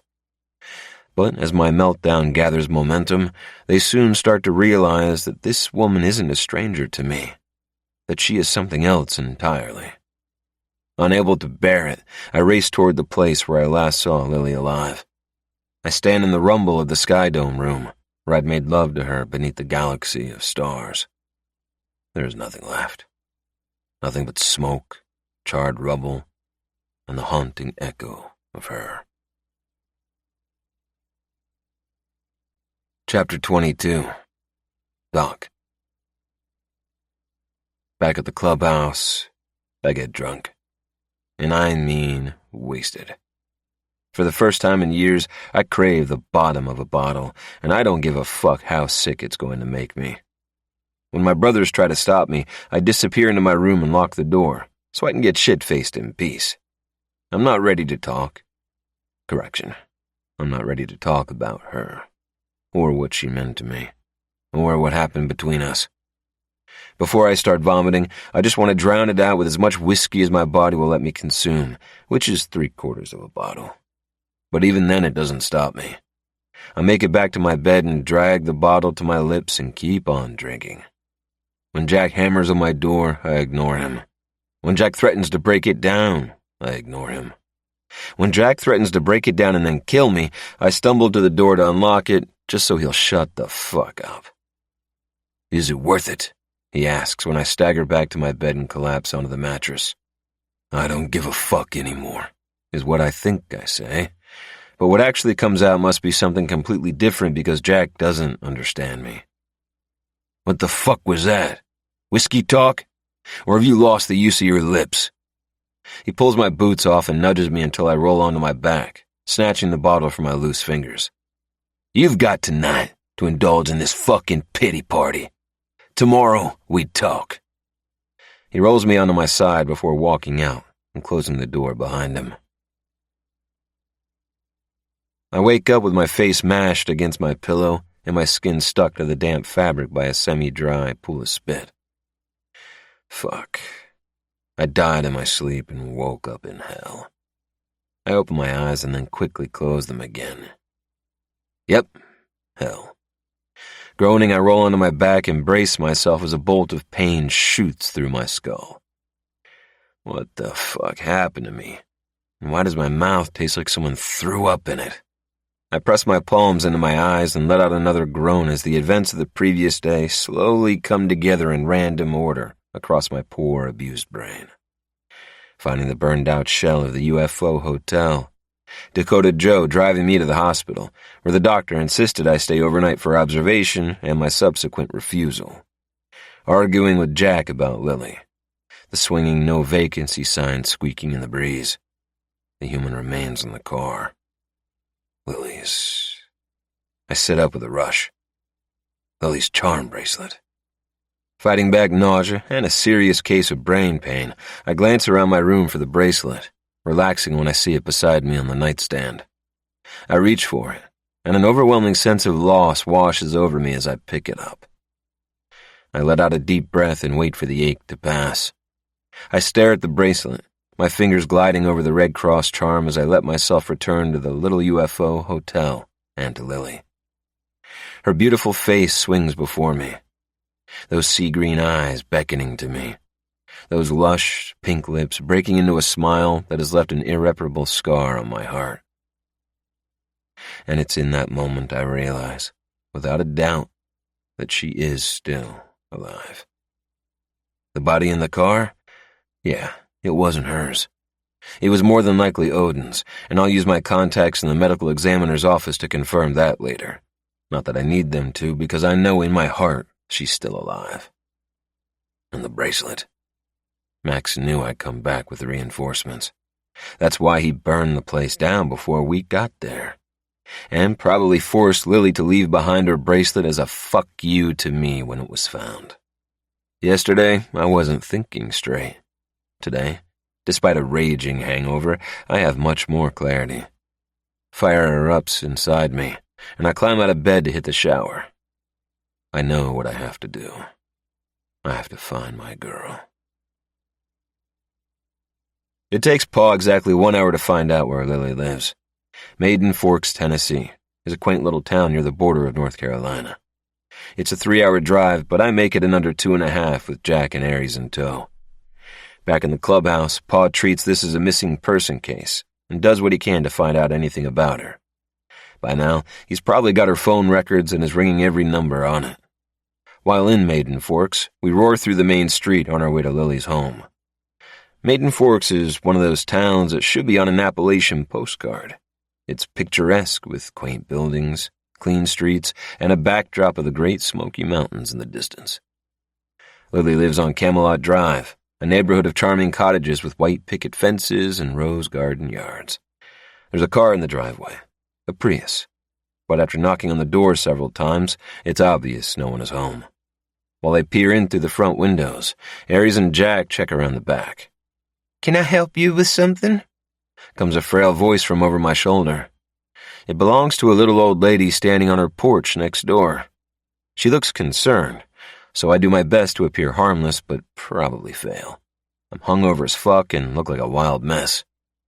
"Yes, ma'am. I'm looking for Tiger Lily. She lives here." "Not anymore, she don't." The old lady takes a step closer to the porch railing. "What business do you have with her?" "Well, it's personal, ma'am. Lily and me... Well, I just want to make sure she's doing okay is all." Her eyes narrow. "You that ex-boyfriend who cheated on her?" "No, ma'am. I met Lily after that particular incident." "I see. Good riddance to him, I say. Like I told her, no point crying over spilled milk, especially milk that's gone sour." Clearly, the little old lady knows enough about Lily to know all about her ex-boyfriend. "Do you know where she is?" I ask. "Sure do. She came by yesterday with her daddy and her brother. They loaded up a U-Haul and off she went." If Lily came by yesterday, then I was right. The body in that car wasn't hers. The relief I feel almost sends me to my knees. "Are you sure it was her, ma'am?" "Yes, of course, I'm sure. I may be old, sonny, but I ain't stupid. She stood right about where you are now. Why do you ask?" I answer her question with a question. The two men with her, was one an older man with a white ponytail and closely cropped beard, and the other a big, tall man, bald and kind of ugly? "Why, yes, that sounds pretty darn accurate," Lily's neighbor says. My heart hammers in my chest. Lily is alive, and she's with her father. It's a boost to my confidence that I might just find my girl. Because that's what she is. My girl. She became that when we found each other amidst the darkness of captivity. Did she pass on a forwarding address? "For her mail? Yes, she did." She smiles at me. "It's a postbox in Cottonwood Pass, I think. Let me get the note she gave me. It's inside." She disappears, and when she returns to the porch, she's holding a piece of paper. "I wouldn't give this to just anyone, you know, but you have trustworthy eyes," she says. At the moment, I have bloodshot eyes, but I appreciate the sentiment. One last question. Did she seem all right to you? Like she was doing this of her own accord? The little old lady thinks for a few moments. "As I recall, she was. I even asked her if everything was all right. Invited her in, too, just in case she needed a friendly ear. But she just smiled and said that everything was fine. Mind you, her brother didn't take his eyes off her the whole time they was loading up the U-Haul, and I remember thinking he was very strange. A bit over the top. You know the type." Otto, the possessive Neanderthal. Just the thought of him with Lily makes my guts churn. Did she mention why she was leaving? "Apparently she got a new job over in Cottonwood Pass. Funny, though, she never did mention looking for a new one. I thought she loved her job at the hospital." She smiles. "You seem like a nice boy. Treat her good, will you? She deserves a nice strapping young lad like yourself taking care of her." On the way to Cottonwood Pass, we stop at a roadside diner. "It's a post office box," Harry says. "But it's a start," Jack replies.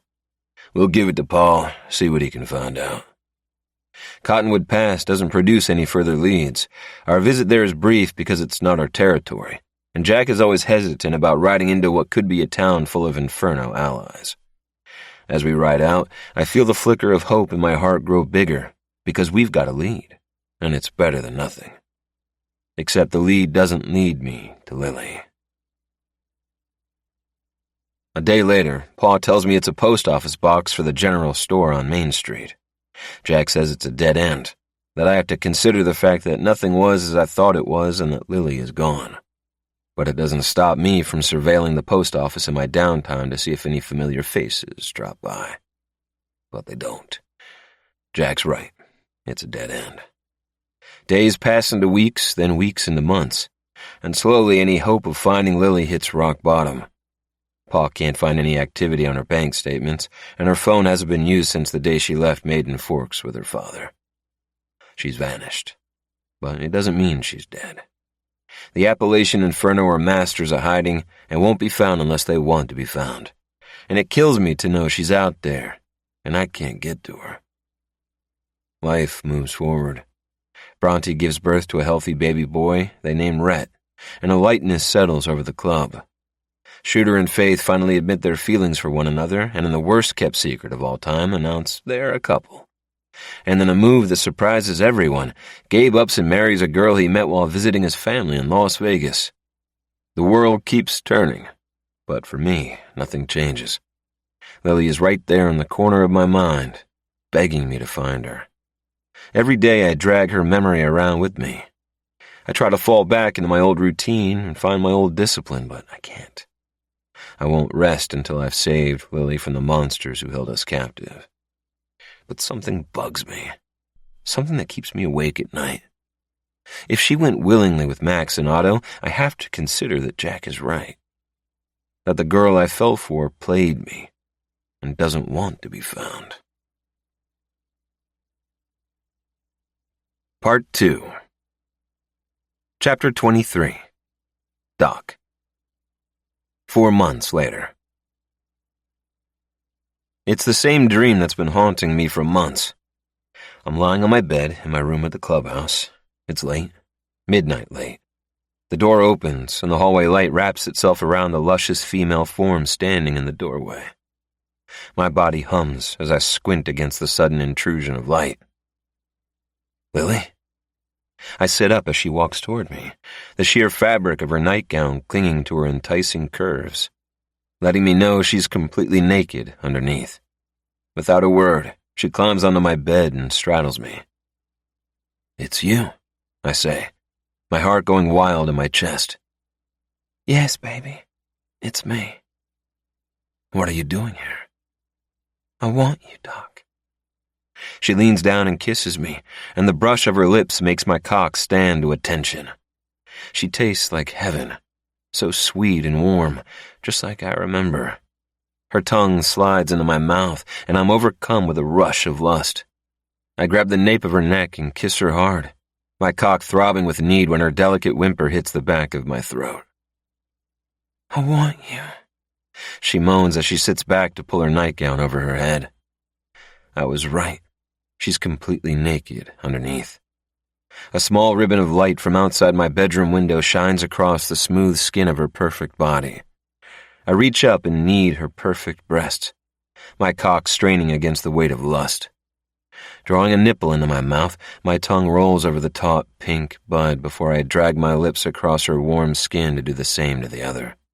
She whimpers and moans, biting down on her lush lips, making my body buzz as every sense ignites with fire. I want to ride your cock, she moans, and I almost explode when she eases down and her body swallows me.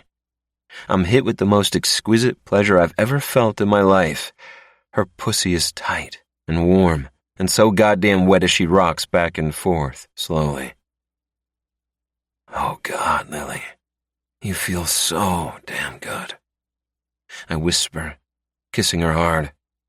She moans against my lips. You feel so big. Oh, God, Doc, I want you to feel me. I want to feel you come inside me. I wake with a rush and realize I'm coming. Pleasure and warmth spread across my groin, and the sudden euphoria sends my eyes rolling into the back of my head as it catches me in its web. I'm having an orgasm, and I haven't even touched myself. I grab my cock to help my climax along and massage my balls with my other hand until the pulsing stops and the pleasure fades. but I'm left dissatisfied and tense. Nothing like sleeping through half the orgasm your body decided to randomly throw your way. What the actual fuck? I haven't had a wet dream since high school. I've been dreaming about Lily since the night I left her, but I've never actually come. I press my palms to my eyes and wait for my pulse to ease. It's been a while since I've jerked off, and with Lily's memory constantly lingering at the back of my mind, it's no surprise my body needs to let off some steam. Despite the sunshine cutting through the curtains, I decide to try for some more sleep because I got in late and need to catch up on some shut-eye. Except my mind won't settle. Instead, it drifts back to my dream. It seems so real, like she was really here, and I can still see her, hear her, feel her, and it causes my heart to ache. I only knew her for a few days, but the impact she's left on my heart has me obsessing over her. Is she even still alive? What did they do to her when I left? The months since I last saw her have dragged on in a bleak depression, and instead of her memory fading, it's only become brighter and more addictive. She's in every thought, every moment. Does she think about what we did? Does her body react with longing like mine does? I shift restlessly. Does she think about what we did when she touches herself like I do? I'm still hard as fuck, so I reach down and wrap my fingers around my cock again and let my mind drift back to the dream. Back to Lily's lips on mine and the warmth of her body beneath me as I push deep and hard into her pussy. I can still hear her whimpers, still hear the softness of her voice as she moans my name and her cries of ecstasy. She comes beneath me. I start stroking. If I can't fuck her out of my head, I'll goddamn jerk her off my mind.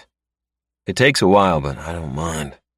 My body is heavy and warm thanks to the hit of dopamine from my first orgasm. Now another one is building, and my heart picks up speed, along with my hand. I see Lily standing in the doorway.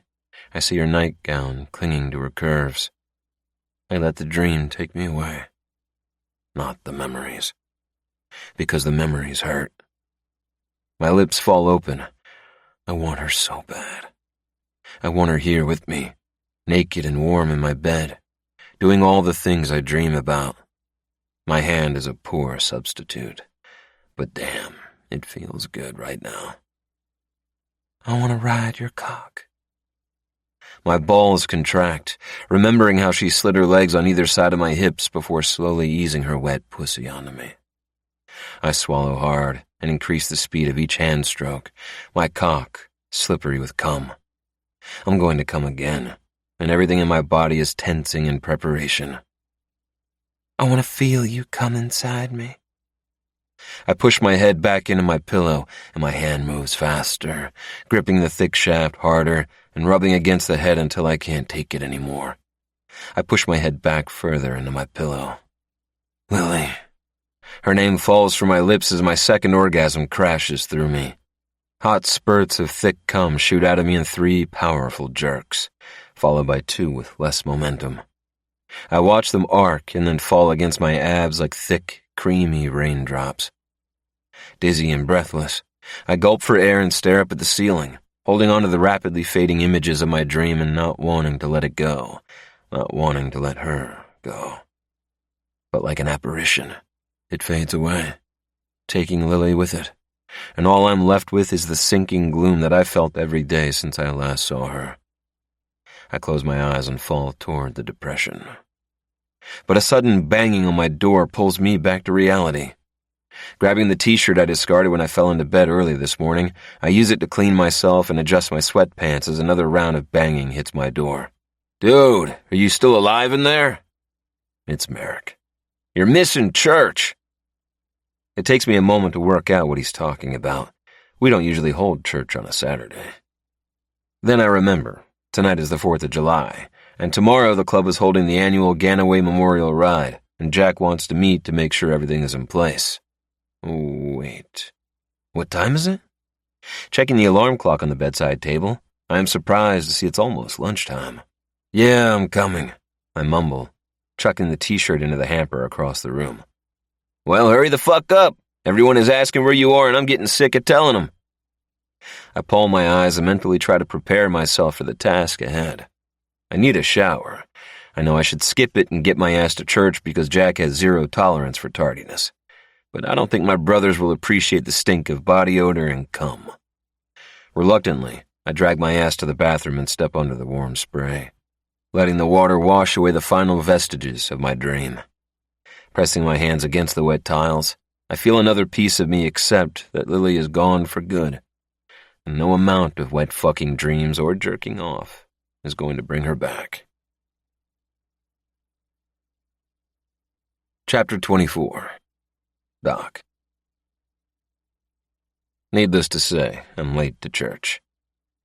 Nice of you to grace us with your presence, Jack says from the head of the table. I've never been late to church before. Just add that to the long list of shit I've done differently over the last 4 months. Won't happen again, I say as a way of an apology and take a seat next to Aries. The silent giant gives me a blank look before turning his attention back to Jack. You know why you're all here, Jack says, leaning forward and resting his forearms on the table in front of him. His chunky silver rings glint in the dim light. Tomorrow is the annual Ganaway Memorial Ride. A low murmur hums throughout the room. And I want to make myself real clear that y'all turn up on time. There will be a lot of press, and we want to make sure we get their attention, for Sophie and Bobby Lynn's sakes. Sophie and Bobby Lynn Ganaway were teenage cousins who disappeared while visiting a local swimming hole the day after the 4th of July, 13 years ago. 2 days later, their bodies were found in the woods, murdered. He turns to Merrick. The floor is yours, brother. Merrick was in high school with Sophie and Bobby Lynn. They were close friends and hung out, and their murders had a severe impact on him. When he joined the Kings of Mayhem as a prospect shortly after graduation from high school, he convinced the club to take up the cause to keep the unsolved crime in the media and came up with the idea for a charity ride. To this day, no one knows what happened to Sophie and Bobby Lynn or who did it. So every year the Kings of Mayhem ride in honor of their memory and to keep their story relevant in the public eye. It's always been a massive success, and every year the mass turnout gets their tragic story back in the news without fail every time. It's also a fundraising event, and all the proceeds go to the family to finance private investigations. They make a pretty penny too, because a lot of people ride from all over Tennessee to join the Kings of Mayhem on the only public ride we do. This year, Merrick asked me to help him organize the event, and I agreed because Merrick is like my kid brother. He's a jokester and a player, but he has a good heart and would do anything for me. And in all honesty, helping to organize this has been a welcomed reprieve from my obsession with finding Lily. It's kept me occupied instead of completely succumbing to my overwhelming depression. Tomorrow, we'll ride for Sophie and Bobby Lynn, but before that, we have the 4th of July celebrations tonight, and if it's one thing the Kings of Mayhem know how to do, it's how to put on a party. Despite the ride the following day, we like to do the 4th of July big. Food, family, fun. And there's usually some kind of live music. My brothers are itching to join their family out on the lawn and get started, so after finalizing the plans for tomorrow, Jack brings down the gavel and the room empties quickly. Only, just as I reach the door, Jack stops me. I know, I say before he even gets a word out. I was late. It won't happen again. Good. Make sure it doesn't. But that isn't why I asked you to hang back. It's not. Jack's eyes are intense, but his face is completely expressionless. You never know what he's thinking. I'm your president. I know, and like I said, I won't disrespect you by being late to church again. Jack ignores my comment. But I'm also your friend, Doc. We're brothers. And I'm about done watching you lose yourself over what happened. You still seeing Dr. Warner? About a month after I escaped the UFO hotel, Jack made me see a shrink. He said I needed to talk things out, get my head back on my shoulders the right way around, and work through the darkness in my mind. It turns out he was right. The weekly sessions with Dr. Warner helped untangle the knots in my brain. He also gave me a few techniques to cope with the anxiety when it crept in. But a few weeks ago, I stopped going to the sessions because I realized that no amount of therapy was going to give me the answers I desperately needed to move forward. Like, where is Lily? Is she safe? Was it all a fucking lie? He's a good guy. Thanks for suggesting it. I didn't ask if he was a good guy. I asked if you're still attending your sessions. I stopped a couple weeks ago. Jack doesn't react. He just fixes his dark eyes on mine. I suggest you resume them. And by suggest, I mean as your president, I'm telling you. Got it? I don't bother to argue because maybe he's right.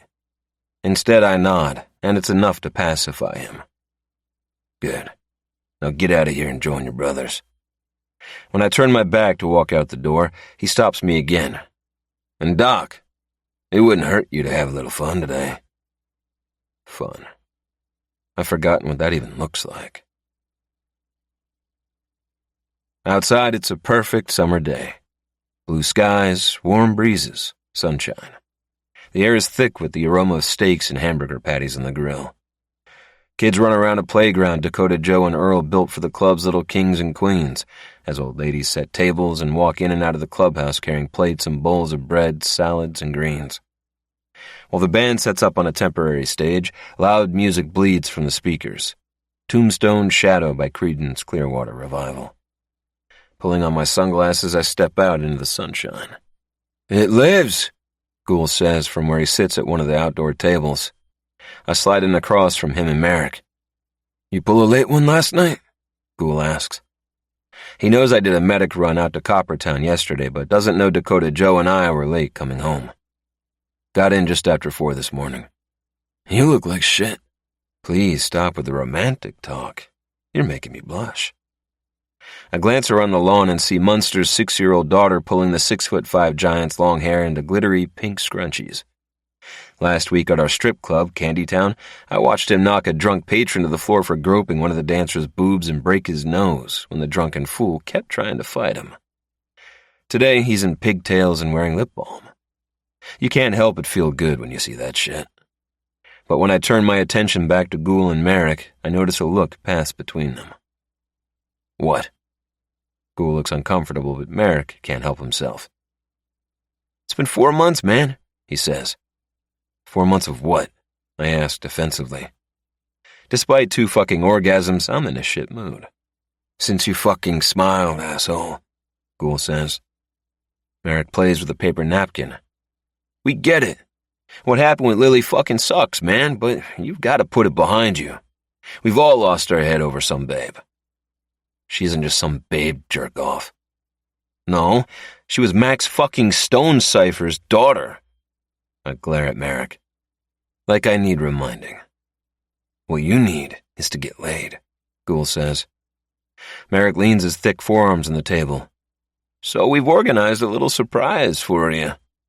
I give him a warning look. I swear to God, Merrick, if you've asked a club girl to drop by my room or a hooker, or anyone for that matter, I'm going to junk punch you so fucking hard. Hey, what about the Hippocratic Oath? Merrick holds up his hands in surrender. Besides, we didn't organize a hooker. No, we organized too, Gould adds. We figured you've got 4 months of joy languishing in your balls, and you might as well share it around. He grins like a fucking Cheshire cat. And 2 can be a lot better than 1. Gould likes his threesomes and foursomes. I should know. I hear them through the bedroom walls. I cover my face with my hands.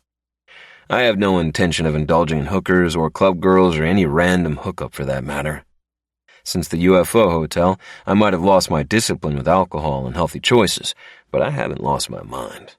Once I start losing myself in women, I know it will be a long road back.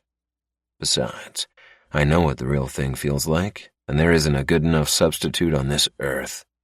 I hate you guys right now. Come on. You've been a buzzkill for months. All you do is mope around here like a fucking loser, Gould says. I know my brothers think I got played by Lily. Besides Jack, no one has come out and said it directly to me, but it's what they don't say that tells me. It's also how they clam up on the rare occasion that I bring her up, or the look that passes between them when I do. And I get it. She went willingly. But they don't know what it was like inside that hotel. What she was like. If they did, they'd know how hard it is to forget her. Even now, I think I'd forgive her for playing me, just so I could see her again. To touch her. Kiss her. I do a lot of things, I say. Yeah? Name one, he challenges. I keep myself busy with the medic runs. And what about the Ganaway ride? Who do you think helped this loser organize it? I picked a peanut out of the bowl on the table and throw it at Merrick. It's a good event, I'll give you that, Ghoul concedes. Best damn ride in the county, Merrick says proudly. See? I do shit. But you've changed, dude, and it's our responsibility as your brothers to pull you out of this funk, Merrick says. Starting with pussy, adds Ghoul. Not everything is fixed with sex, I say, growing weary of this conversation. Ghoul arches an eyebrow. It is if you're doing it right. It's hard to hate my brothers right now. Their hearts are in the right places, even if their intentions are way off. But I get it. I've changed since the kidnapping. Little things bug me. Things that didn't bug me before crawl under my skin and worm their way into my brain until I'm a frustrated mess. Like watching the lovesick expressions of Jack and Bronte every time they look at each other. Or the way Dolly and Earl throw winks at one another across the bar. Or the moans I hear coming from Ghoul's bedroom when he's with another one of his girls because the walls are so damn thin. And my bedroom, unfortunately, shares one with his. Or hearing about Merrick's latest girl and how she couldn't get enough of his anaconda. Yeah, his word, not mine. But the worst thing? Watching my Kings of Mayhem brothers with their kids crawling all over them and peppering them with love and adorable giggles. It makes the knot in my chest tighten to a point where I think I'm having a goddamn heart attack. Like now, watching Dakota Joe swing his daughter in the air and hearing her squeal with happiness as he catches her. Then seeing his wife, Katie, come up behind him and wrap her arms around his thick waist as she plants a kiss on her husband's shoulder. The look of contentment on their faces kills me. Over by the jumping castle, Boomer chases his 6-year-old daughter Tabitha around in circles, while his 2-year-old son Isaac screams with delight from his shoulders. Their laughter drifts across the lawn and only tortures me further. Frustrated, I leave the table and make my way across the lawn toward the clubhouse, but stop in my tracks when I see a figure standing at the gates, clutching the chain link as she peers through. It's the head of dark curls that grabs my attention. They blow in the warm summer wind like strands of silk. It's Lily. Chapter 25. Doc. My heart fucking stops in my chest. It can't be. But one look of those almond-shaped eyes, and I know it's her. Like a bat out of hell, I run so damn fast toward her I think my ankles will break. But just before I reach the gate, one of the prospects steps in my way, and I come to a grinding halt. Oblivious to me, the prospect has told her to move along, but I push him aside and rip open the gate. I take a step in her direction, but stop. Our eyes meet. It's been 4 months, and for every single second of them, I have ached for this moment. But now that it's here, I don't know what to do. We stare at each other, and each second bleeds with pain. You're here, is all I manage to say because my heart is a galloping horse in my chest. Yes. Her voice is small, almost undetectable. The warm summer breeze blows her silky curls around her perfect face, and I don't waste another second. I pull her to my chest, wrapping my arms tightly around her because I'm so fucking happy she's here. She holds on so tight, I can feel the rapid thump of her heartbeat racing in time with mine. I pull back to look at her. Are you okay? I ask, dropping my forehead to hers. I wrap my fingers around her throat and brush my lips over hers. Did they hurt you? So many thoughts fight for my attention, but none of them matter because she's here, right in front of me. When she pulls away, her eyes shift to the prospect, then over my shoulder to where my Kings of Mayhem brothers and their old ladies are watching us curiously from the lawn. Is there somewhere we can talk? I'm aching to kiss her, but I don't. Because 4 months is a long time for her to be gone and the radio silence at a stretch between us. And because there is that part of you that still isn't sure if you've been played. Ignoring my voice of doubt, I take her hand and lead her through the gates and into the clubhouse, ignoring the stares of Venom and Gambit, who were playing pool with a couple of club girls as we walk past them to my room. Once I close the door behind me, I take her face between my palms. Are you okay? What happened, Lily? Where have you been all this time? She looks away, nervous, and when she pulls away from me to sit on the edge of my bed, a feeling of dread runs up my spine. When you left, my father moved us straight away. He knew you'd come looking for me, and he knew you'd bring your army with you. So he fled in the middle of the night, and he forced me to go with him. I did come looking for you, but by then the hotel was nothing but a pile of ashes. She nods. He torched it in typical Inferno style. I also went to your apartment in Maiden Forks. She looked surprised. You did? How did you find it? The moment I left you, I did everything I could to find you. One of my brothers has contacts in law enforcement. Finding your address was easy, but finding you proved harder. I hate the look of sadness on her beautiful face. She seems smaller, more fragile than when we were in the Inferno's compound. The questions that have haunted me over the past 4 months fill my mind. What has she endured in the hands of the Inferno when I left? What did they do to her? Where has she been? Why hasn't she made contact with me? Why is she here now? Was Jack right, and you played me? The last question has plagued me for months. And if I'm honest, I'm not sure I want to know the answer, because truthfully, it might kill me. But when I glance at her charm bracelet on my bedside table, I know I need answers, and I need them now. So I get off the bed and move to the little table. I spoke to your neighbor, so I know, Willie. Know what? I know you left willingly with your father. She stiffens, and when I hold up the charm bracelet, her eyes widen with surprise. My bracelet? Where did you find it? You really don't know? She looks puzzled. No, I lost it at the hotel. I study her, looking for what? Lies? It was with Odin's body when we found the burned-out car. Her expression changes as she reads between the lines. And you thought I put it there? No, your father did that. I'm just not sure if it was you who gave it to him so he could. The moment the words leave my mouth, I regret them, and when I see the hurt flash through her expression, I feel like such an ass. Why would I give my father my bracelet to leave with? Her eyes widen as she realizes what I mean, and she stands. You think I gave my father my bracelet so he could put it with Odin's body to trick you into thinking I was dead? I hesitate, and it hurts her more. She becomes as still as a mouse with her jaw tight. You think I'm a part of what happened to you, don't you? A part of the abduction? A part of your imprisonment? When I don't speak, her face breaks.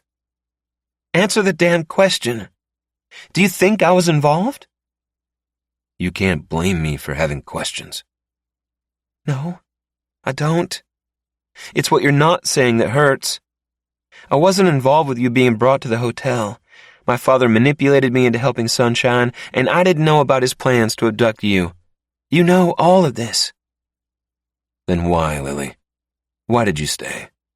Why didn't you come with me? I didn't have any choice. Yes, you did.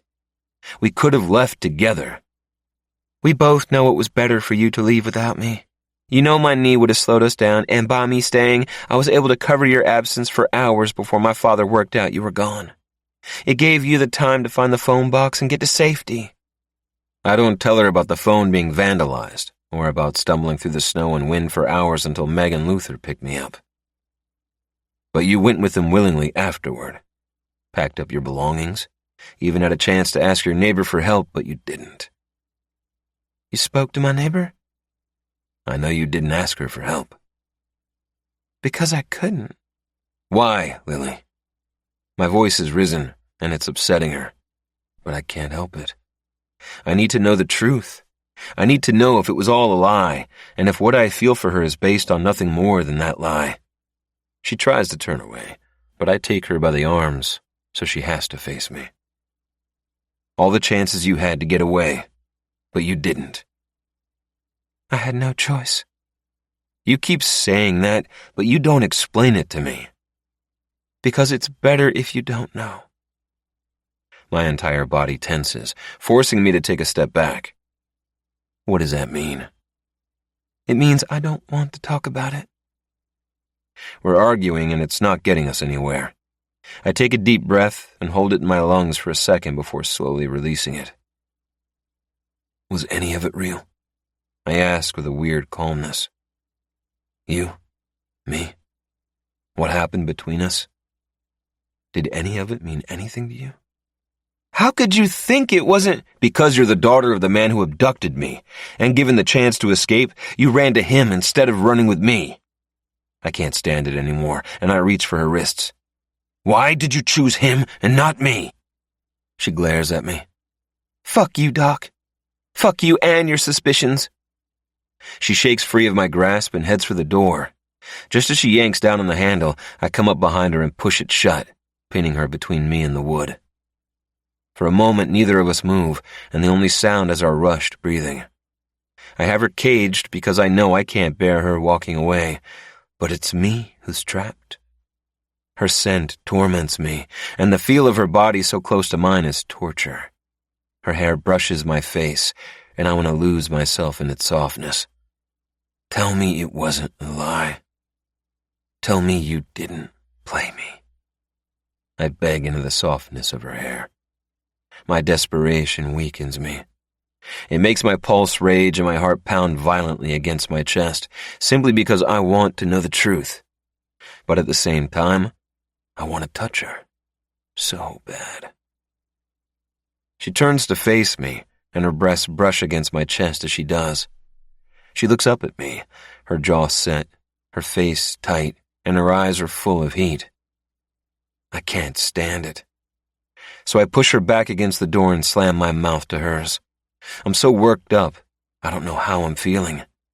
All I know is need. She moans into my mouth, and I'm powerless against my longing for her. This woman is everything. But I break off the kiss. I want nothing more than to be inside her right now, but something tells me I need to tread carefully. I suck in a breath to calm my emotions and brush my thumb across her cheek. She lifts her lashes, and I lose myself in the vibrant color of her eyes.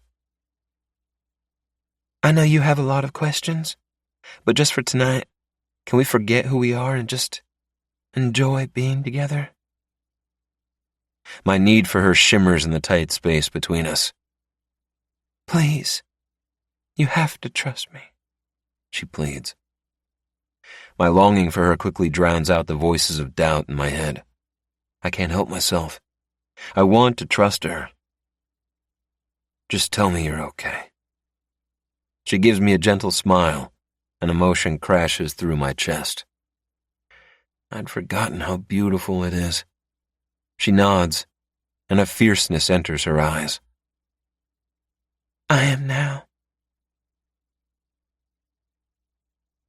Chapter 26. Lily. All eyes are on me as we join the 4th of July celebrations on the clubhouse lawn. Clearly, they know who I am and who my father is, and I stiffen next to Doc as we weave through the people gathered on the lawn, positive someone will say something. But people are more curious than anything, and it doesn't take me long to realize it's more to do with Doc being with a woman than it is with me being Max Stonecipher's daughter.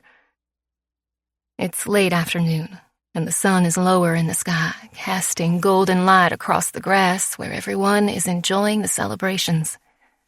American Band by Rob Zombie beats out of the sound system as Doc clasps my hands protectively and leads me over to a row of 44-gallon drums filled to the brim with ice and bottles of beer and water. "What's your poison?" "I'll just have water, thanks." He pulls out 2 bottles of water and hands one to me. "You feeling okay?" I nod and look around. Sitting at a table near a small playground, a group of women study me curiously, while across from them, 5 backers in Kings of Mayhem cuts drink beer from bottles and talks amongst themselves, occasionally glancing my way. Amidst a cloud of smoke, another group of backers gathers around a stone grill where a backer with a handlebar mustache flips large cuts of steak and hamburger patties on the steaming hot grate. Everywhere I look, people are smiling and laughing and making the most of the holiday. There's a feeling of relaxed celebration in the air. Flags flutter in the warm breeze as children's laughter and the hum of adults talking floats above the music. They look scary, but don't worry, they won't bite. Doc gives me a relaxed grin. Except Ghoul, but I think that's his thing. Ghoul? I question as I turn to look in the direction of 2 incredibly tall, strong-looking men walking our way. The one who looks like he just climbed out of a grave is Ghoul, and the one beside him is Merrick. His thing is ladies. Lots of them. He whispers in my ear, and I shiver at the contact. Don't make eye contact with him. You might get pregnant. When the men reach us, their gazes sweep over me. So, you're the mysterious Lily, Merrick says with a wide grin and a mischievous twinkle in his eyes. We were beginning to think he made you up. Ghoul says, then takes a swig of beer. When Doc gives him a warning look, because my absence has clearly been something of a conversation piece between them, he looks at him innocently and asks, What? Their suspicion is warranted. I get it. I disappeared with the inferno and I stayed gone. Though I don't think Ghoul said it to cause trouble. Jesus, Ghoul, you have no tact, Merrick says. Since the guy who lets his hookups bump into each other in the hallway when one is leaving and the other is arriving. Like you haven't. Dude, if I'm doing 2 chicks in one night, I'm doing them together. Doc clears his throat, but I laugh. Ghoul and Merrick seem harmless, and it's not hard to like them. Merrick looks a bit like Harry Styles, but tougher and less polished, with the bluest eyes I've ever seen. He has a cheeky charm about him and a devastatingly cute grin, while Ghoul looks like he just stepped off the set of True Blood with his high cheekbones, full lips, and a jawline cut straight from marble. There is something darkly hot about him. Seriously, is every king a hottie?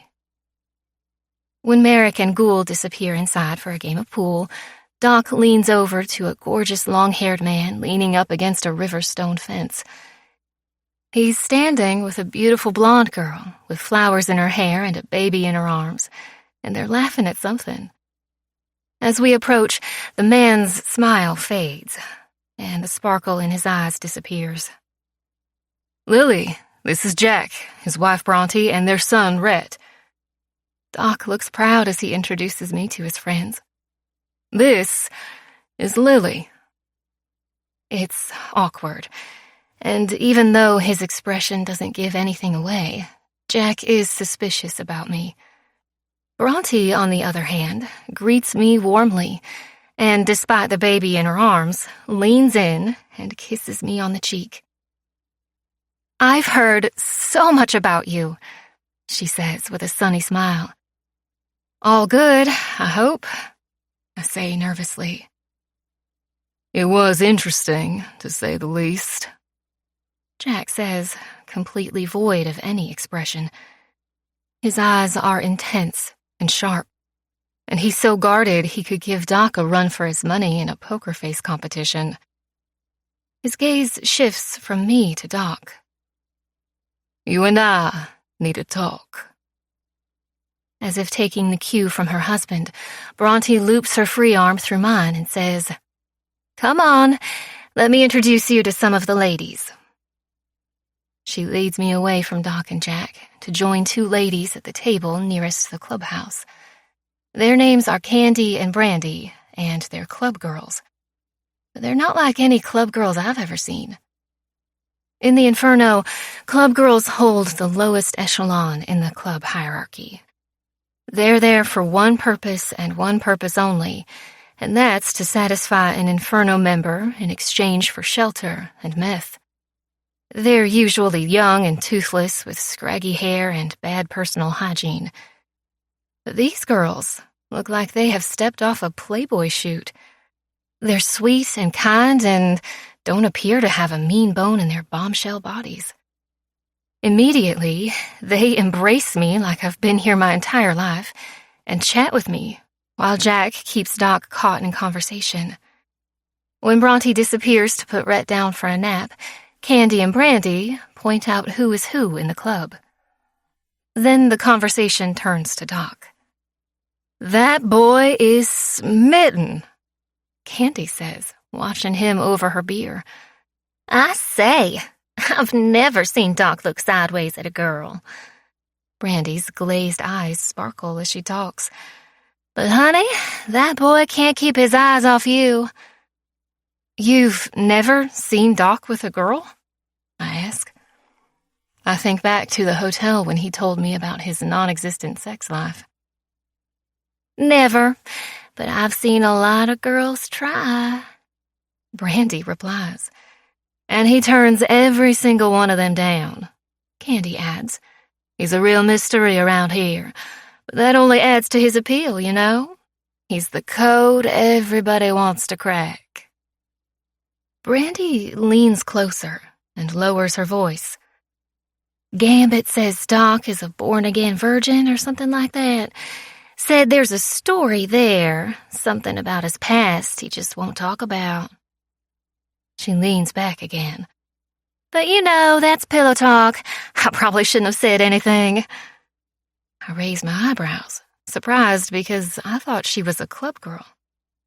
"Oh, you're Gambit's old lady." But Brandy laughs and shakes her head. "Oh, honey, I ain't no old lady."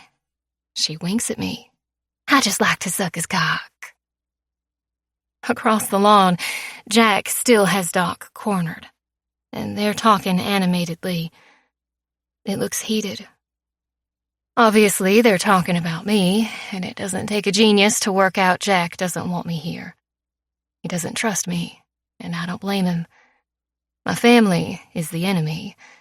I could be here to spy on them and report back to Max. But he has nothing to worry about. A hand slides over my belly. I'm only here for one reason, and it has nothing to do with Max Stonecipher.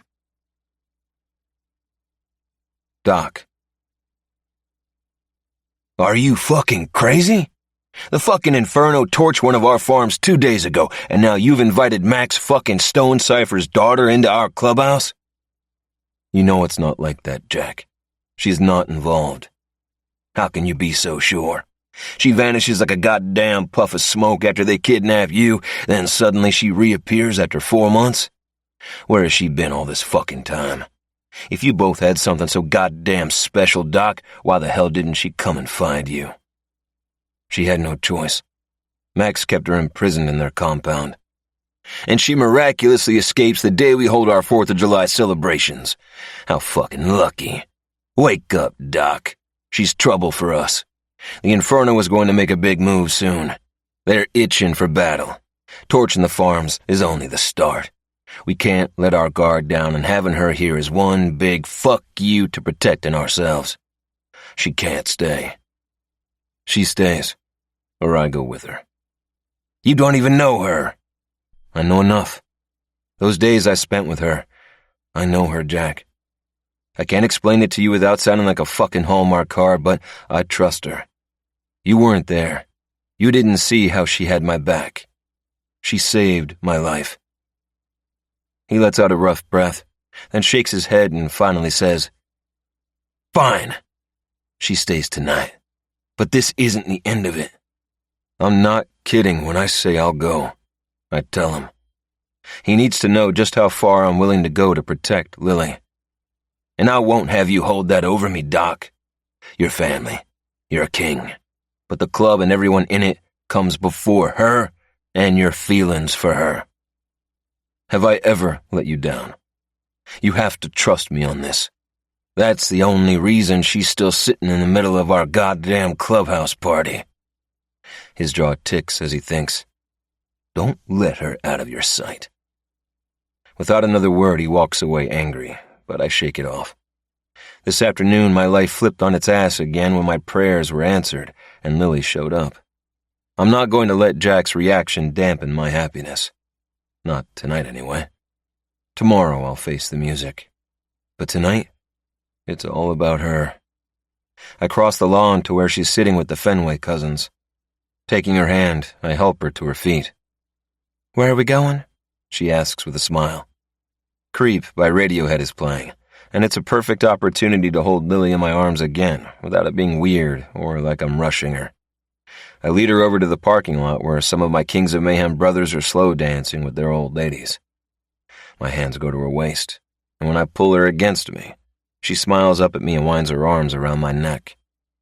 We move slowly, our bodies pressed together, and suddenly I'm back at the UFO hotel with her in my arms, dancing beneath the sky dome with its billions of stars as my heart began its free fall toward hers.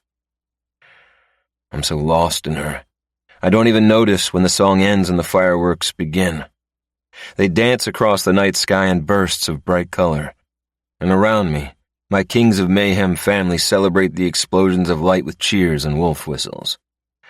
Yet all I can see is Lily as she gazes up at the blasts of color streaking across the night sky, mesmerized by the way the lights from skyrockets reflect in her beautiful eyes.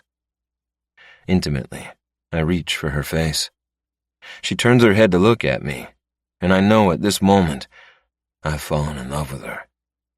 I never believed in love at first sight or any of that fairy tale shit. But now, as I hold her in my arms, there is no hesitation that what I feel for Lily is more than lust. It's love, and I don't have a single doubt about it. Tilting my head, I kiss her, a slow and languid kiss, and the world around us drops away. I'm not sure I'm ready for this, but I want it. I want it badly. Letting the kiss go, she leans even closer, and the swell of her breasts brushes against my chest. "You know what happened the last time we danced?" she whispers in my ear. I do. Very well. I spent the rest of the night making love to her under a galaxy of stars. When she pulls back to look up at me, a soft smile twitches seductively at the corner of her mouth, and lust floods my veins when I see the sparkle in her sea-green eyes. Suddenly, getting her to my room seems like the most important thing in the world. Grabbing her hand, we run across the parking lot and into the clubhouse, where we rush past the pool tables and down the hallway toward the bedrooms. Thank God my room is the closest, because after months of wet dreams and jerking off, I don't think I can wait much longer to feel her under me. We burst through the door, and I kick it shut behind me as she jumps into my arms and kisses me ferociously. Despite making myself come twice already today, my cock is so hard, it's painful. Our jeans and underwear come off in a flurry of hands and desperate moans, and we fall onto the bed. I want to go slow, to take my time and savor all this crazy emotion, but the way she grabs at my cock and guides it toward her wet pussy tells me slow is not what she wants. And holy hell, she's wet. I don't wait. I push into her, and dear God, thrusting into her almost shatters my mind. Oh, Lily. I let out a ragged breath. So much sensation rushes at me, I can't think straight. I can't believe she's here, that I'm inside her. We fuck hard and fast, and I know we're both trying to forget the past 4 months as we do. Before I come, I kiss Lily through her orgasm as she falls apart beneath me, dragging her nails down my back and clenching my cock with her pulsating pussy. When it's my turn, it is such a powerful release it makes me dizzy.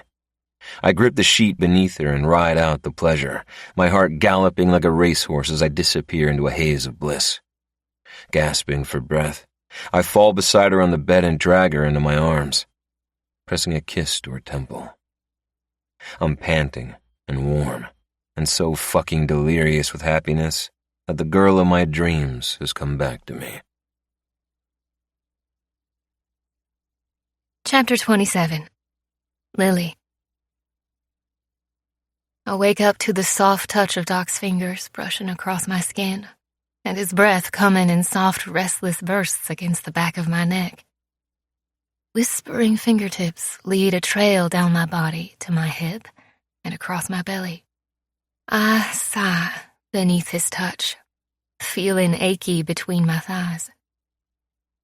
His fingers drift lower, and I open my legs, wanting him to touch me there. The moment he does, his breath hitches as he feels just how wet and ready I am.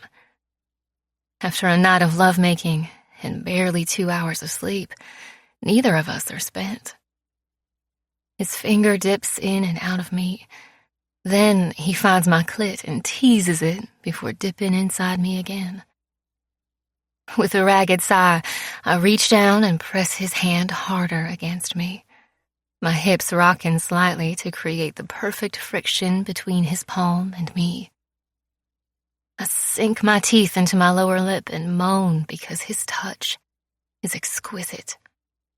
The pleasure is rising quickly. His breathing quickens, and his thick erection presses into the base of my spine as he shifts behind me. "Come for me," he whispers hoarsely in my ear. But my body is too exhausted, and I don't know if I can.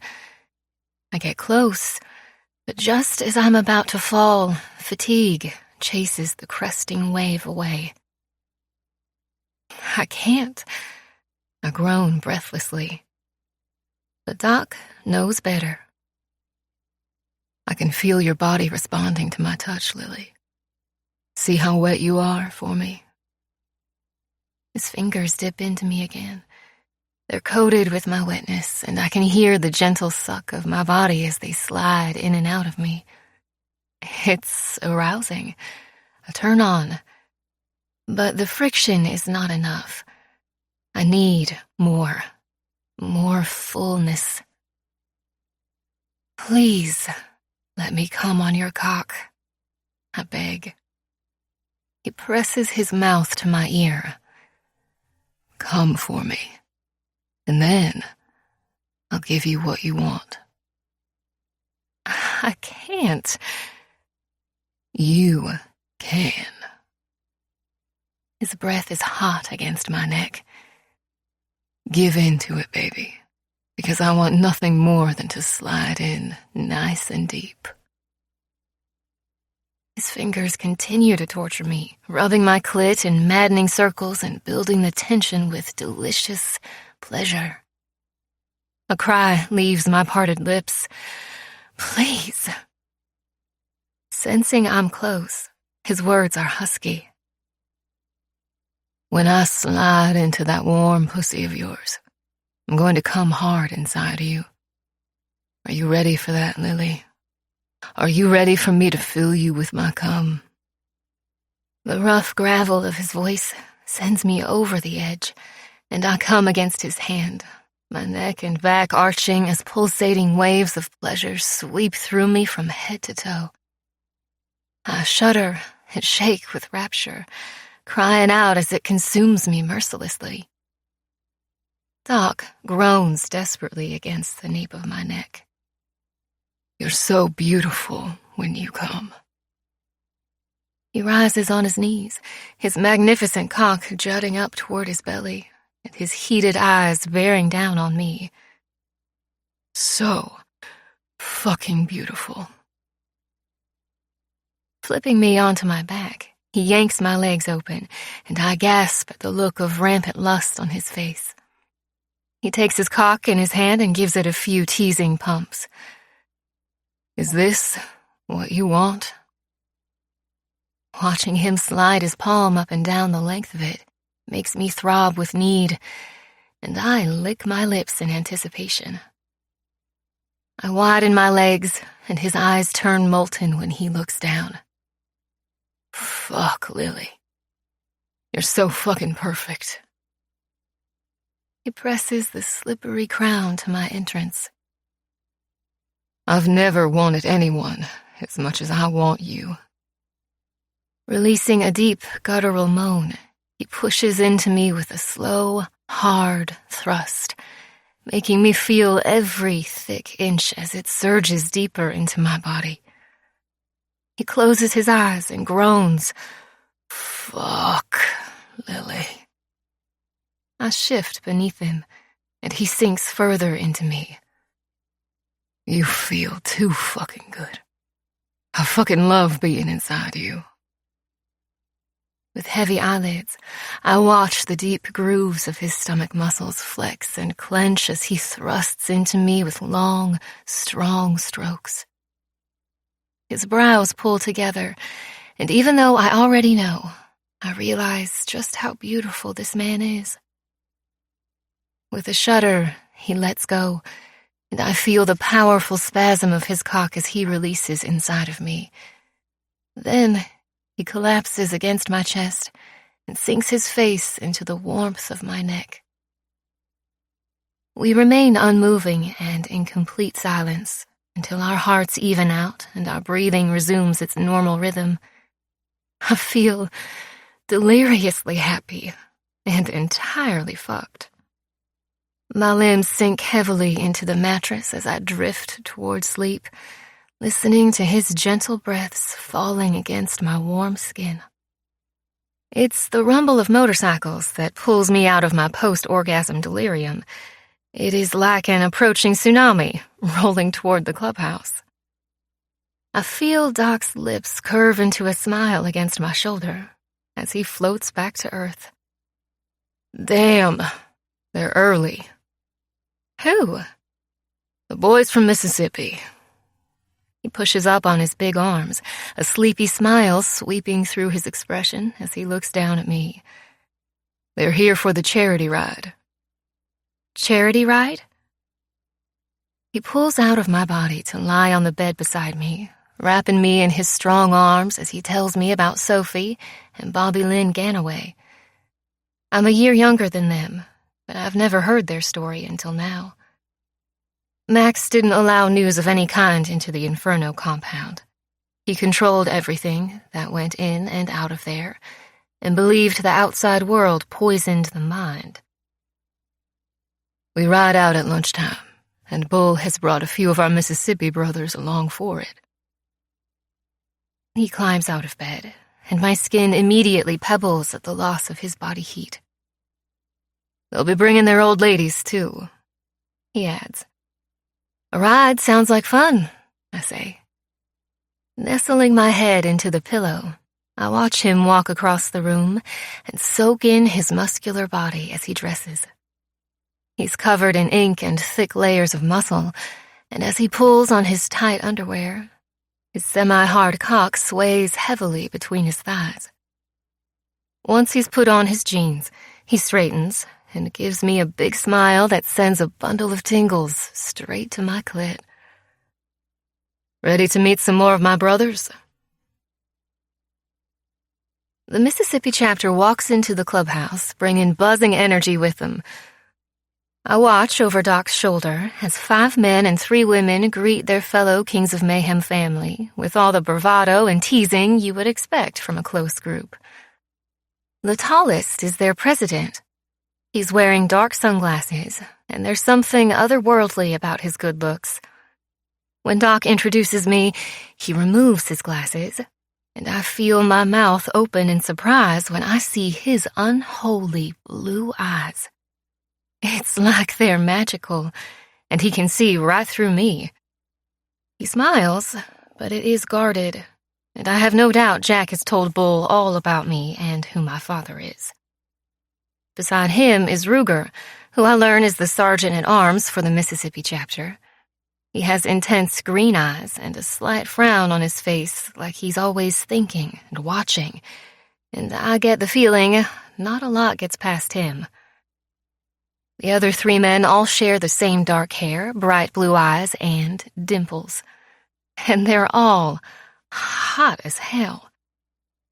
Cade, Caleb, and Chance are the president's nephews, and Ruger is their brother-in-law by his marriage to their sister, Chastity. Doc introduces me to the old ladies. Lily, this is Indy, Taylor, and Chastity. The queens are badass but friendly, and I sit with them and Bronte at a booth while the men catch up over by the bar. Dolly brings over a round of beers, but I stick to soda. Bronte gives me a curious look, and her eyes linger on me before turning away. Honey is really disappointed to miss out on the visit, but she's pregnant and didn't feel up to the ride, Indy says.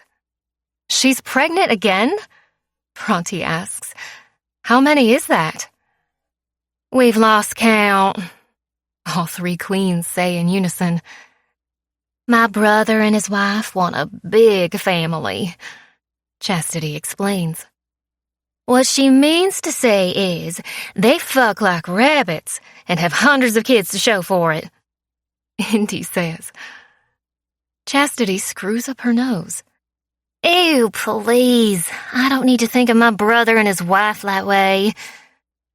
Indy affectionately bumps her shoulder against Chastity's and gives her a big grin. So, are you Doc's girlfriend? Chastity asks.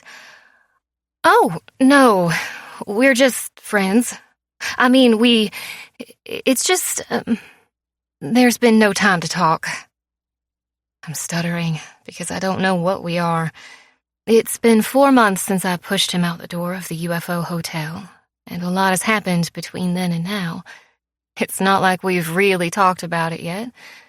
Then I think about the sex we had last night and then again this morning, and it feels more than just something casual. I don't know if we're together or not. The queens share a look before they turn back to me and say together, Yep, you're together. That's how it usually goes, Indy explains. 1 minute you're friends, the next thing you know, they're the love of your life. I think things are a little more complicated than that, I reply. Oh, please. Complications are the keystones to every king's relationship. I spent more than a decade apart from my husband because of a big misunderstanding, and I only saw him again because my daddy died, and I had to come back to town for the funeral, Indy says. Then he flew halfway across the country to chase me home again. And mine broke all the rules and stood up to my uncle to be with me, says Chastity. Mine didn't want to touch me because I was his brother's best friend and 15 years younger than him, Bronte says. And I was once the goddaughter of my husband's biggest rival, Taylor adds. There are always complications when you date a king. Indy takes a sip of her beer. But it's what those complications turn into that is the amazing stuff. I already feel that whatever Doc and I have is amazing. Is there really a chance this is going to work out for us? My father is Max Stonecipher. I blurt out.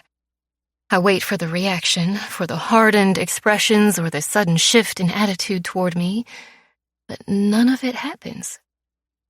The queens just stare back at me like they're waiting for me to continue with more. When it's clear I'm not backing it up with anything, Indy leans forward and brushes my hand with hers. Oh, sweetheart, we already know that. I'm surprised. You know? Unless it's spoken in church, no one can keep a secret in this club, Taylor says. So true, adds Bronte. Just goes to show you're already one of us. Chastity beams with a big smile. Her smile is infectious, and I can't help but smile back. The queens are trying to make me feel better, and I'm kind of fallen in love with them for it. They're sweet, but I don't mistake their sweetness for weakness.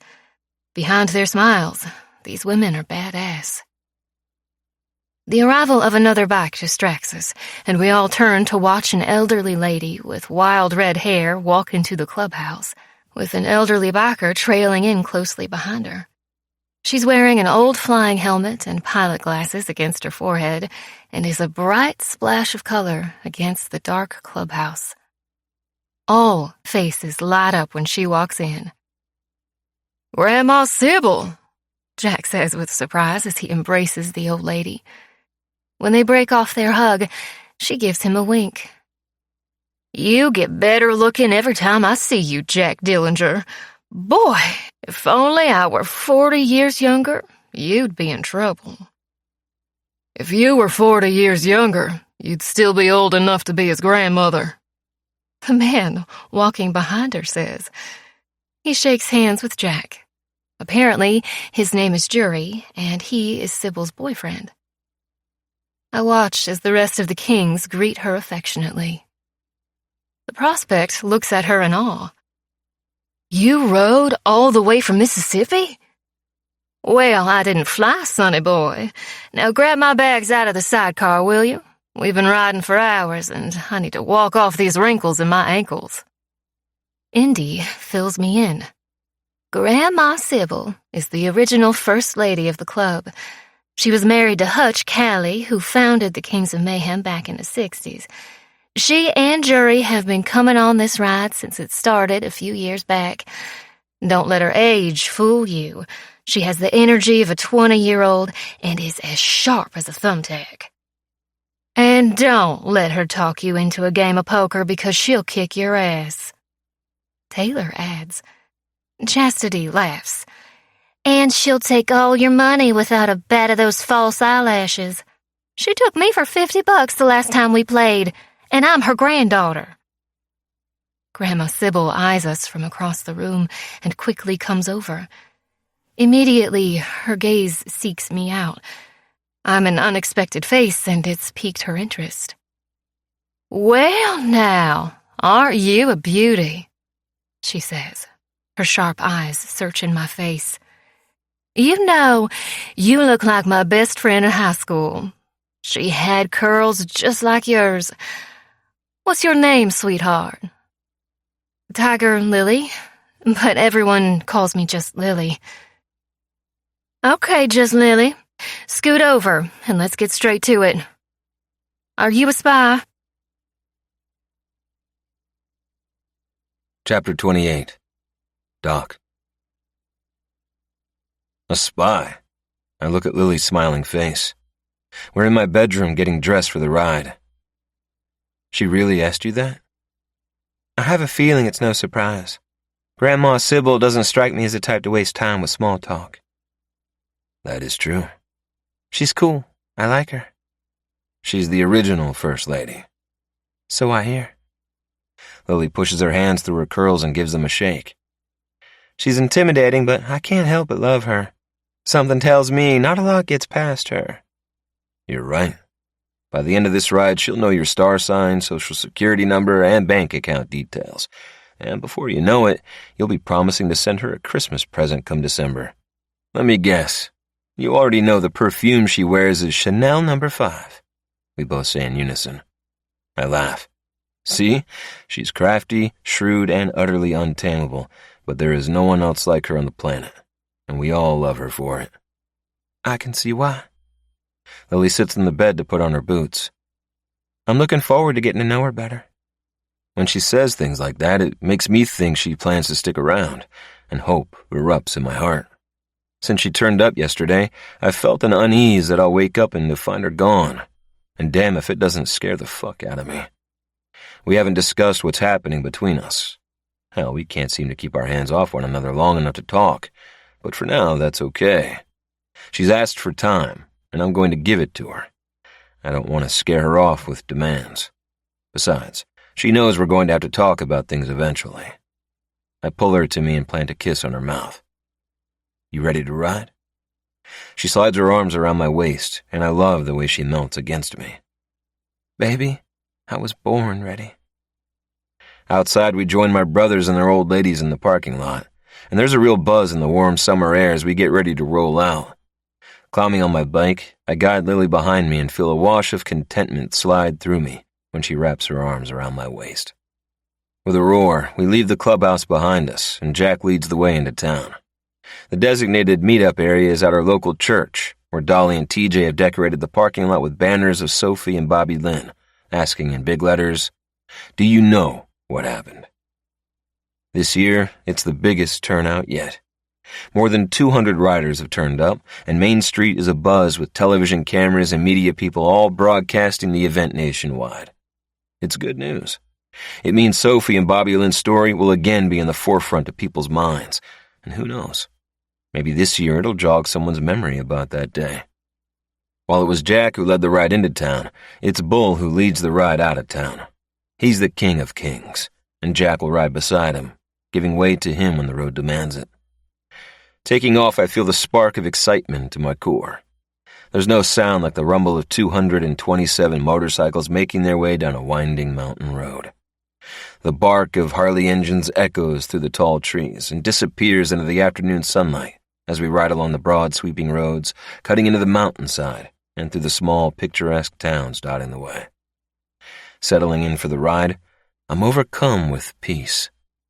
There's nothing like the heavy rumble of my bike between my legs and my girl sitting behind me with her body pressed up against me. In every town we pass through, people line the streets and cheer.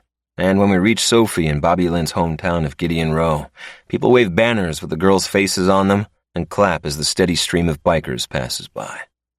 We stop at the town cemetery and lay a wreath at each of the girls' graves, standing shoulder to shoulder as we pay our respects with a minute's silence. The mayor of Gideon Row has arranged lunch at one of the rest stops, where the local diner and grocery store set out plates of sandwiches and burgers.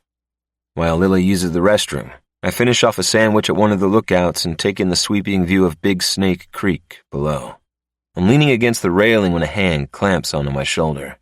"What a fucking view," Bull says. "Never gets tired," I say. Bull doesn't waste time shooting shit and gets straight to it. "So, your girl is Max Stonecipher's daughter." I smile at his directness. "Lily." "Yes, Lily." He takes off his sunglasses.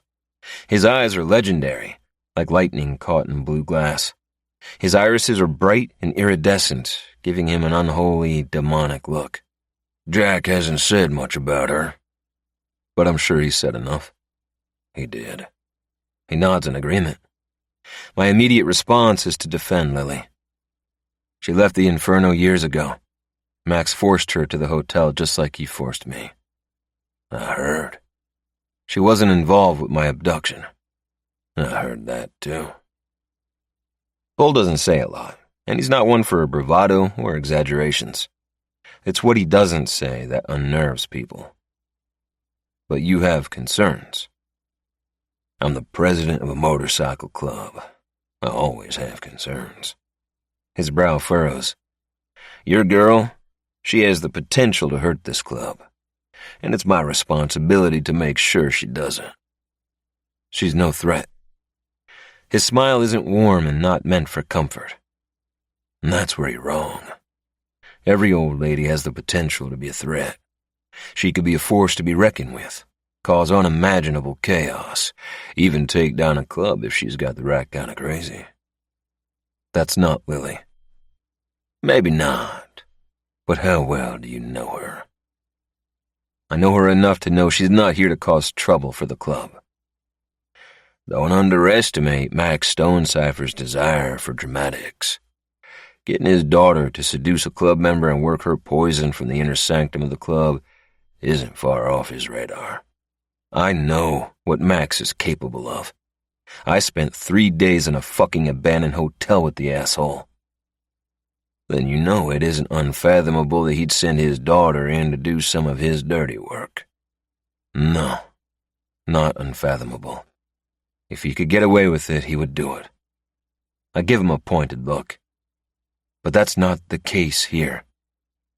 Bull's face remains unreadable. I wish I was convinced. Then why aren't you telling me to fuck off and take her with me? He pauses before answering. Because I know I'd wade through shit for my queen. He looks toward the horizon and his jaw tightens as he thinks. Listen, I'm going to tell you something, but if you mention it to anyone, I'll fucking deny it.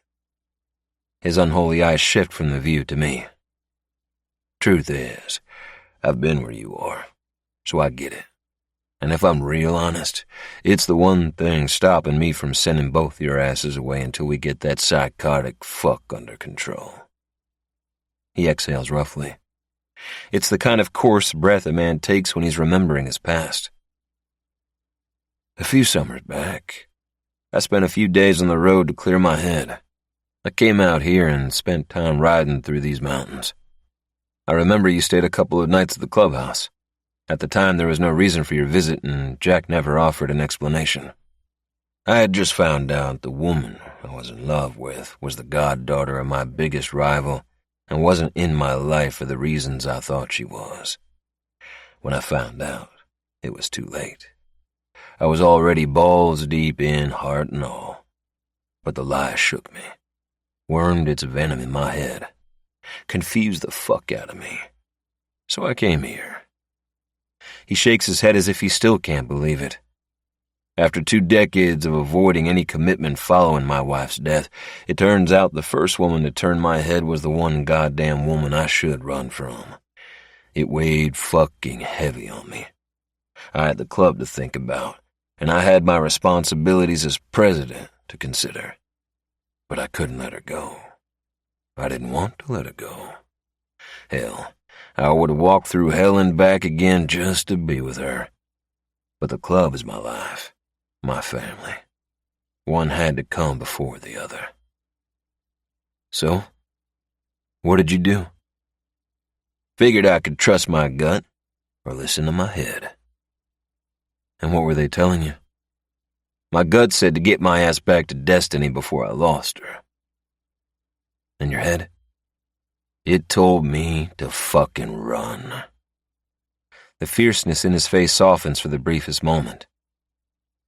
Truth is, I chose her because I trusted her as well as loved her. His brow furrows again. What are your instincts telling you? They tell me to run as fast as I fucking can. Toward this woman. His brows lift mildly in a tiny display of surprise, then resume their poker face position. So you trust her? I do. Then you'll find a way to make it work. He puts his shades back on. Just try not to die in the process, or take the club down with you. The ride back to the flintlock seems to pass in hazy sunlight as the sun moves lower in the sky, dappling the landscape in dreamy shades of golden light. It's been an amazing day. Everyone has had a good time, but the earlier excitement has died down to a relaxing ride home. Back at the church parking lot, Dolly and TJ have set up a cookout for all the riders, and there's plenty of beer and other refreshments for people to enjoy while we celebrate another successful ride. Today we raised more than $20,000 for the family, and by the time Bull presents the family with the check, the ride is all over the television. Sophie and Bobby Lynn are once again seen in thousands of households across the state. One day, their murders will be solved, and justice will be served. Their family will be able to rest easier knowing they weren't forgotten. We all believe it, and we're all committed to making sure the family has the means to pursue their ending. Lily and I don't stay at the cookout long. She's tired, and by the time the sky begins to streak with colors of the dying sun, I notice how pale she looks. You feeling okay? I'm fine. It's just been a long day. Again, I get that strange sense she's holding something back, but I don't push her. Instead, I press a kiss into her hair and take her hand in mine. Come on, let's say goodbye to everyone. After we bid the Mississippi Kings goodbye, with Sybil making us promise to visit, and after we pay our respects to the Ganaway family, I help my girl back onto my bike again, and we start our ride back to the clubhouse as twilight settles across the quiet small town. Streetlights come on and illuminate the way home as we both take the time to enjoy the peaceful night after a long day's ride. By the time we make it back to the clubhouse, it's late, and the moon is high on the cloudless summer night. Exhausted, we fall into bed, and with a soft murmur, Lily curls her body into mine. We don't make love. We simply hold each other and let our fatigue consume us. Before sleep steals me away, I lay in the darkness and the conversation with Bull comes back to me. So you trust her? I do. Then you'll find a way to make it work. I hope he's right, because I know she's keeping something from me. And I know it's something big. Chapter 29. Lily. My heart pounded wildly as I watched the minutes tick by with excruciating slowness. I pictured Doc making his way through the dark and the cold, and I prayed he reached the phone booth without being caught. How long would it take to walk 10 miles in this weather? How long before the Kings of Mayhem brothers would find him and bring help? 1 hour ticked by, then another, then another. Hope bloomed in my heart. Any minute now. But just before midnight, Max made a surprise return to the hotel. I watched the headlights of his pickup cut through the darkness. An alarm snaked its way down my spine. He had never come back in the middle of the night before. "Where is the doc?" he asked as he entered the room where I was watching over Odin. I turned away and pretended to tend to Odin's wounds. "He's getting some shut-eye." But Max knew something was wrong. His instincts were sharp. That's what made him so good at evading the authorities and his enemies. He nodded for Otto to check the other rooms. I dared not look at him because I knew he would see the panic on my face. I could feel his eyes on me, watching me, his suspicion a thick curtain hanging between us. "How is the patient?" he asked, studying me. "He's fighting hard, but he's not going to make it." "What does the doc say?" "He says the same thing. He's going to die." "Then why isn't he in here helping him?" My father's stare burned into the back of my head. "Look at me, Tiger Lily." Reluctantly, I turned, my mouth suddenly dry when I saw the look on my father's face. And it suddenly occurred to me that he already knew where Doc was, because they had come across him on their way back to the hotel. Terror crashed through me at that moment. Oh, God. Had they found Doc and killed him? Blood roared in my ears. I swallowed deeply, my throat tight with anxiety. Like I said, he's getting some shut-eye. But my father knew I was lying. A father's instinct is something, isn't it? Like when you were a child, I always knew when you were lying. Just how I know you're lying now. It's a feeling you get, a knowing. You're not telling me something. Otto appeared in the doorway and shook his head. Max turned back to me, his jaw tight, his anger simmering. "Where is he?" "He's gone." I tried to turn away, but he pushed me hard in the shoulder and gripped my arm, yanking me back, so I had no choice but to look at him. "How the fuck did he get away?" I looked into the eyes of the man who was supposed to love and protect me. But that man was no more than a memory, and in his place was a monster. A man who was evil through and through. I couldn't love this man if I tried. But I could stand up to him, fight him. To hell with the consequences. I raised my chin. I let him go. You don't need him. We don't need him. Without warning, Max knocked me to the floor. I cried out and reached for my stinging jaw, but he yanked me to my feet. Veins as big as ropes popped in his neck, and his face was red with rage. "You traitorous little cunt." Again, he struck me hard, but this time he didn't let me fall. He held me by the shoulders and put his face close to mine. "You think being my daughter will protect you from how I respond to betrayal? Well, think again. I don't tolerate it from anyone, especially not from my blood. If you expect me to go easy on you, then you had better brace yourself." Blood dripped from my lip. I hated him. I hated him so much. "I expect nothing from you." Growling, he shoved me away and began to pace as he thought. "Why did you do it?" "You were going to kill Doc, and you didn't need to.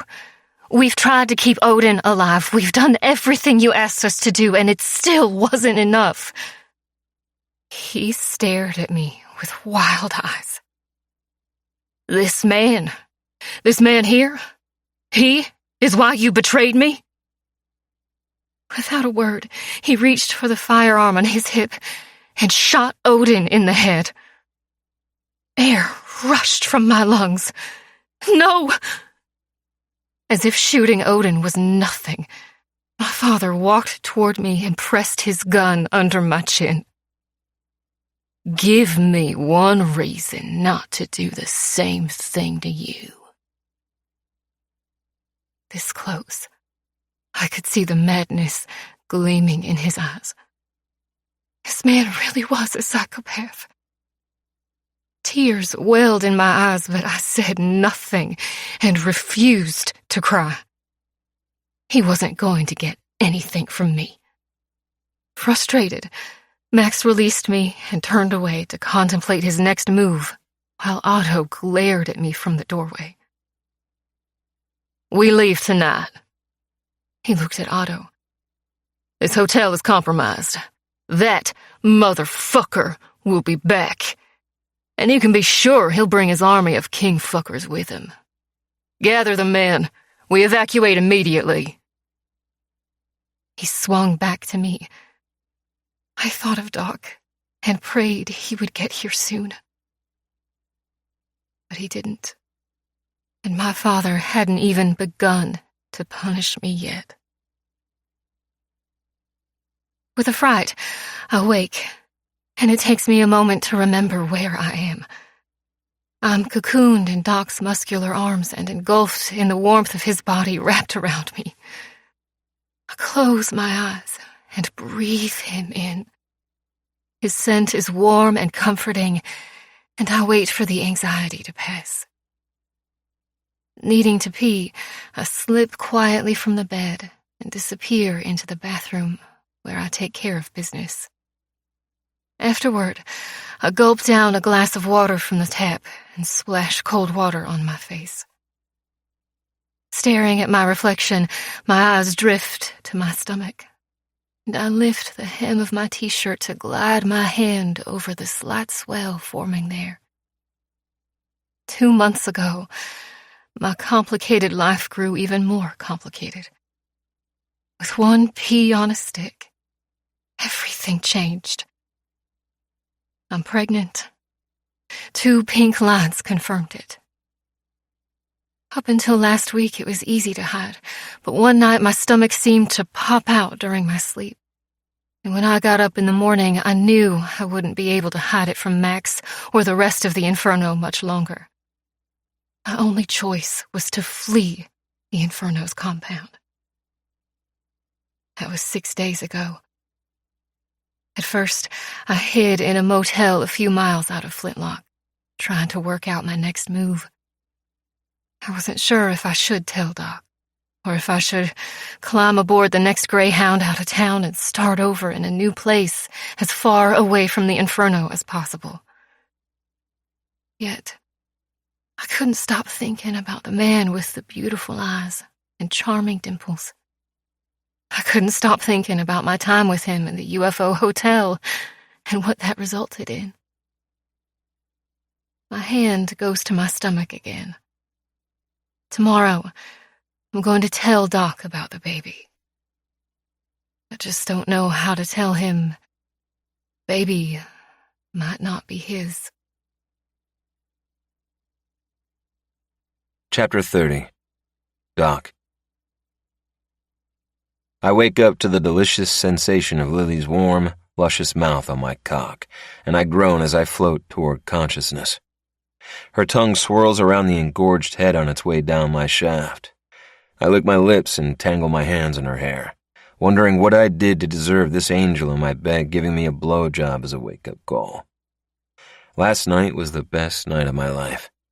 Falling asleep with her in my arms and knowing she was safe, knowing she feels the same way.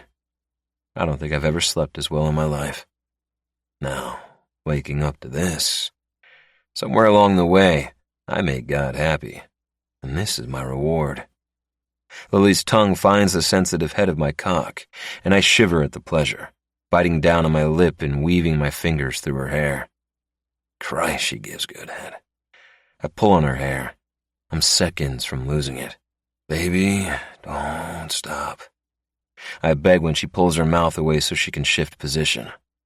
Her warm mouth swallows my cock again, gliding down the shaft to the hilt, and I come undone, tightening my fingers in her hair as I shoot my release down her throat. She doesn't pull away. Instead, she sucks me dry until I'm a spent mess on the bed. I've come so much in the past 48 hours, I'm surprised there's anything left. When I'm finished, she kneels back on the bed and gives me a triumphant look. Good morning. It is indeed, I reply, reaching up to touch her face.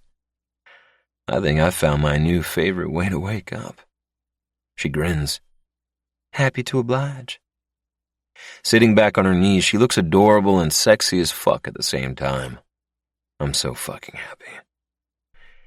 You're perfect, you know that? Her smile vanishes, and she looks away as she climbs off the bed. I watch her cross the room and slip one of my t-shirts over her beautiful body. She's just as perfect as I remember.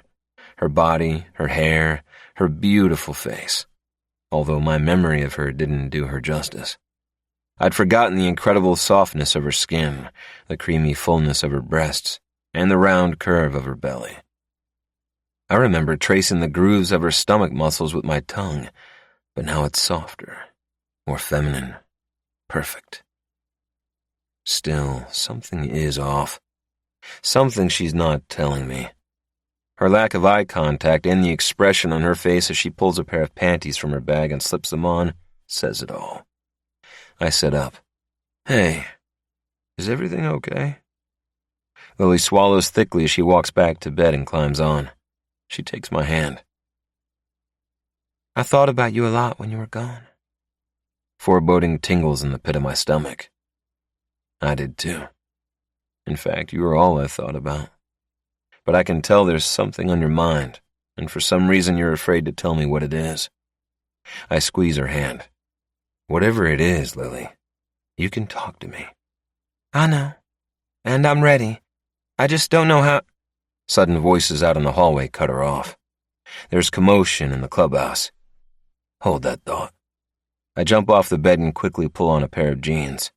Going by the noise on the other side of the doorway, something has happened, and whatever it isn't good. I bolt from the bedroom to the clubhouse bar, where I find Merrick and Gould dragging a nearly unconscious Venom over to one of the couches along the wall. He's hanging limp between them and groaning. He's busted up pretty bad. What the hell happened? I ask, doing my belt up as I walk over to them. Inferno, Venom croaks. Fucking ran him off the road, Merrick says.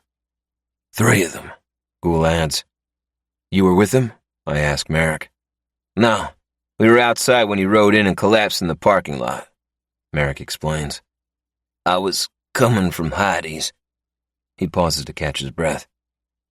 They appeared out of nowhere and pushed me off the road. You sure they were Inferno? Jack asks, walking up behind me. Venom groans in pain as he nods. After I got off my bike, 3 of them laid their goddamn boots into me. Gave me a message to give you. I watch Jack's hands fist at his sides, but his face is calm. What was a message? Venom winces as I feel around his torso for anything broken. Said the king's reign is over. That this is Inferno territory now. Jack's jaw tightens. What's that fucking psychopath up to? He's talking about Max Stone Cipher. I glance over my shoulder. Lily is standing over by the bar with her arms wrapped around her waist. One of them also said. He winces when I move his arm. They know Lily is here, and they're coming for her. My eyes shoot to his. They mention Lily? Venom nods and I glance over at her again. All the color is drained from her face. I quickly establish Venom's wrist is broken, and he's more than likely got a few busted ribs. Not to mention some gruesome road rash from coming in contact with the asphalt at high speed. We're going to have to get you to the hospital, I tell him. He needs an x-ray of his ribs and spine, and until Faith can wave her magic fundraising wand and get me an x-ray machine that can do that, I can't treat possible spinal injuries here at the clubhouse. The mobile x-ray machine I have just won't cut it. No fucking hospital. Just give me some king's pride. Can't do that, brother. Moonshine ain't going to take the pain away or fix these bones. King's Pride is the club's legitimate business. Licensed moonshine, renowned for its face-melting bang. One shot is enough to make all your problems go away. Except broken bones. Help me get him into Earl's van, I say to American Ghoul. I follow them, but Jack stops me. You stay here. We've got to get him over to St. Benedict's. American Ghoul can do that. You need to stay here and sort this shit out. He looks past me to Lily. She's leaning against the bar with her hand shoved in her hair, looking devastated. She didn't have anything to do with this, I say. Jack's dark eyes find mine. Maybe. Maybe not. But her daddy certainly did. He walks away, and I feel his suspicion wash over me from head to toe. When I turn back to Lily, she's gone. I find her in my bedroom, shoving clothes into her bag. Feeling the sudden buzz of panic, I try to stop her. What are you doing? What does it look like? I'm leaving. This isn't your fault. Of course it is. You heard what Venom said. They know I'm here. Next thing, they'll be waging war in the clubhouse. She zips the bag closed and looks at me. We both know the best thing would be for me to leave. Desperation crashes through me. I don't want to lose her, not when I've just found her again. That's not true. They're coming for me, Doc. They think I belong to them. For everyone's sake, I need to get the hell out of here. I don't want to risk anyone getting hurt. Your club didn't ask for this. You didn't ask for this. The Kings can handle it. They shouldn't have to. We don't turn our back at the first sign of trouble. In this case, you should. You know how insane Max is. You know what craziness he's capable of. He's just found his new game and he's going to have fun with it. Then we'll show him he's bitten off more than he can chew. You don't know what he's capable of, Doc. You don't want him bringing trouble to your door. People will get hurt. All the more reason for you to stay here. She throws her bag over her shoulder. I think your president disagrees. It's his job to be suspicious. I take a step forward. But I'm not. I trust you. I know you didn't come here to spy or for any other reason than to see. I'm pregnant, she says suddenly.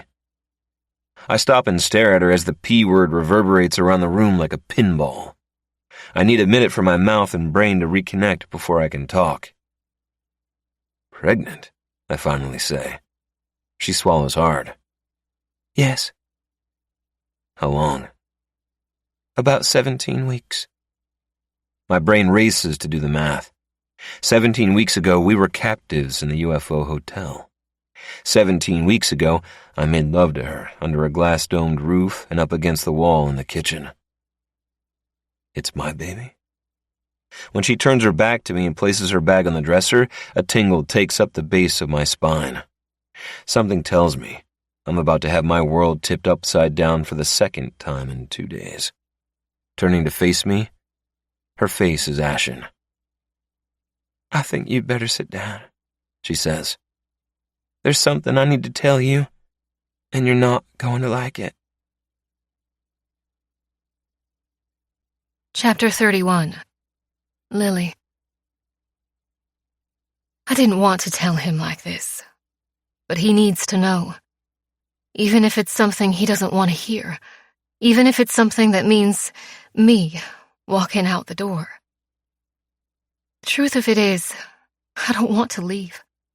I know it's crazy because I've only been around the Kings of Mayhem for a couple of days, but I already feel an insane sense of belonging with Jack and the other kings, even with Jack's rampant distrust of me. This club is one big family.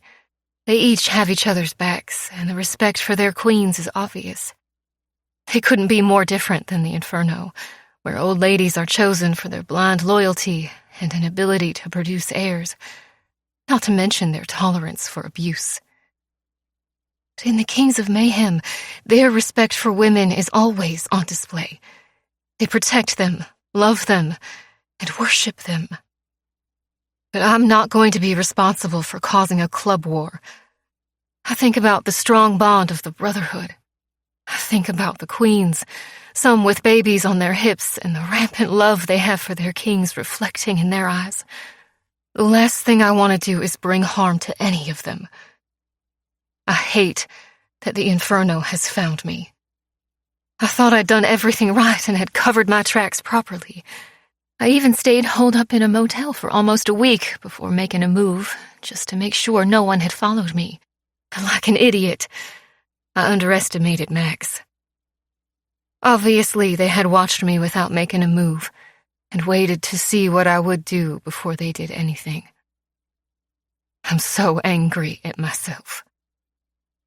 And now, I have to face up to reality, and I know, without a doubt, it's going to hurt Doc. Feeling sick, I sit him down on the edge of the bed, and slowly, I tell him the truth. After Max discovered Doc was missing, and that I'd helped him escape, the minutes flew by rapidly. Their evacuation plan was executed with military precision because Max had done this kind of thing 1,000 times before. Use, torch, destroy. It was the very thing they were known for. Wasting little time, Max shoved me out the front door and into the cold night air, the wind biting into my skin as he hustled me into the back of his pickup. He sat beside me as Otto climbed into the driver's seat, and with a skid of tires, we took off into the freezing night. When we reached the end of the driveway, the little UFO hotel erupted into flames behind us. I turned to look over my shoulder and watched as violent flames engulfed the hotel until it was nothing but a raging orange fireball in the darkness. Turning away from it, I looked out the window as the dark landscape rolled by and tried to swallow back my fear. I didn't know where we were going or what my father was going to do to me. What I did know was that it wasn't going to be pleasant. But at least Doc had managed to elude them, because if my father had caught him escaping, he would be dead. No one spoke during the long drive. Otto was too busy navigating the treacherous road, and Max was lost in his thoughts, while I was too cold, fatigued, and numb with fear. I hadn't slept or eaten properly since Max showed up on my doorstep 3 nights earlier, and it was all catching up with me. Nothing I said now was going to make a difference anyway. I had betrayed Max, and I was going to pay. As I stared out the window, I contemplated opening the door and taking my chances, but Otto was driving too fast, and even if I did survive the fall, I would be dead from hypothermia by daylight. After what seemed like hours, we finally made it to the Inferno compound, just as dawn was breaching the treetops. Nestled deep in the mountainside, it was like an army barracks, with men in camouflage clothing and guns in their hands patrolling the grounds. Pulling up, Otto and my father hustled me into a building near a water tower. It was dusty and unused, with a bed in the corner and dirty curtains hanging at the window. It smelled musty and damp, with a hint of cannabis lingering in the air. Max switched on a lamp, and I squinted, my eyes slowly adjusting to the light. "What is this place?" I asked, feeling sick with fear. I was shaking from the cold and trembling with apprehension. "This is the furthermost point from the clubhouse. It's where the wives come to give birth." Max turned and gave me a look that sent terror down my spine. "No one can hear you scream from here."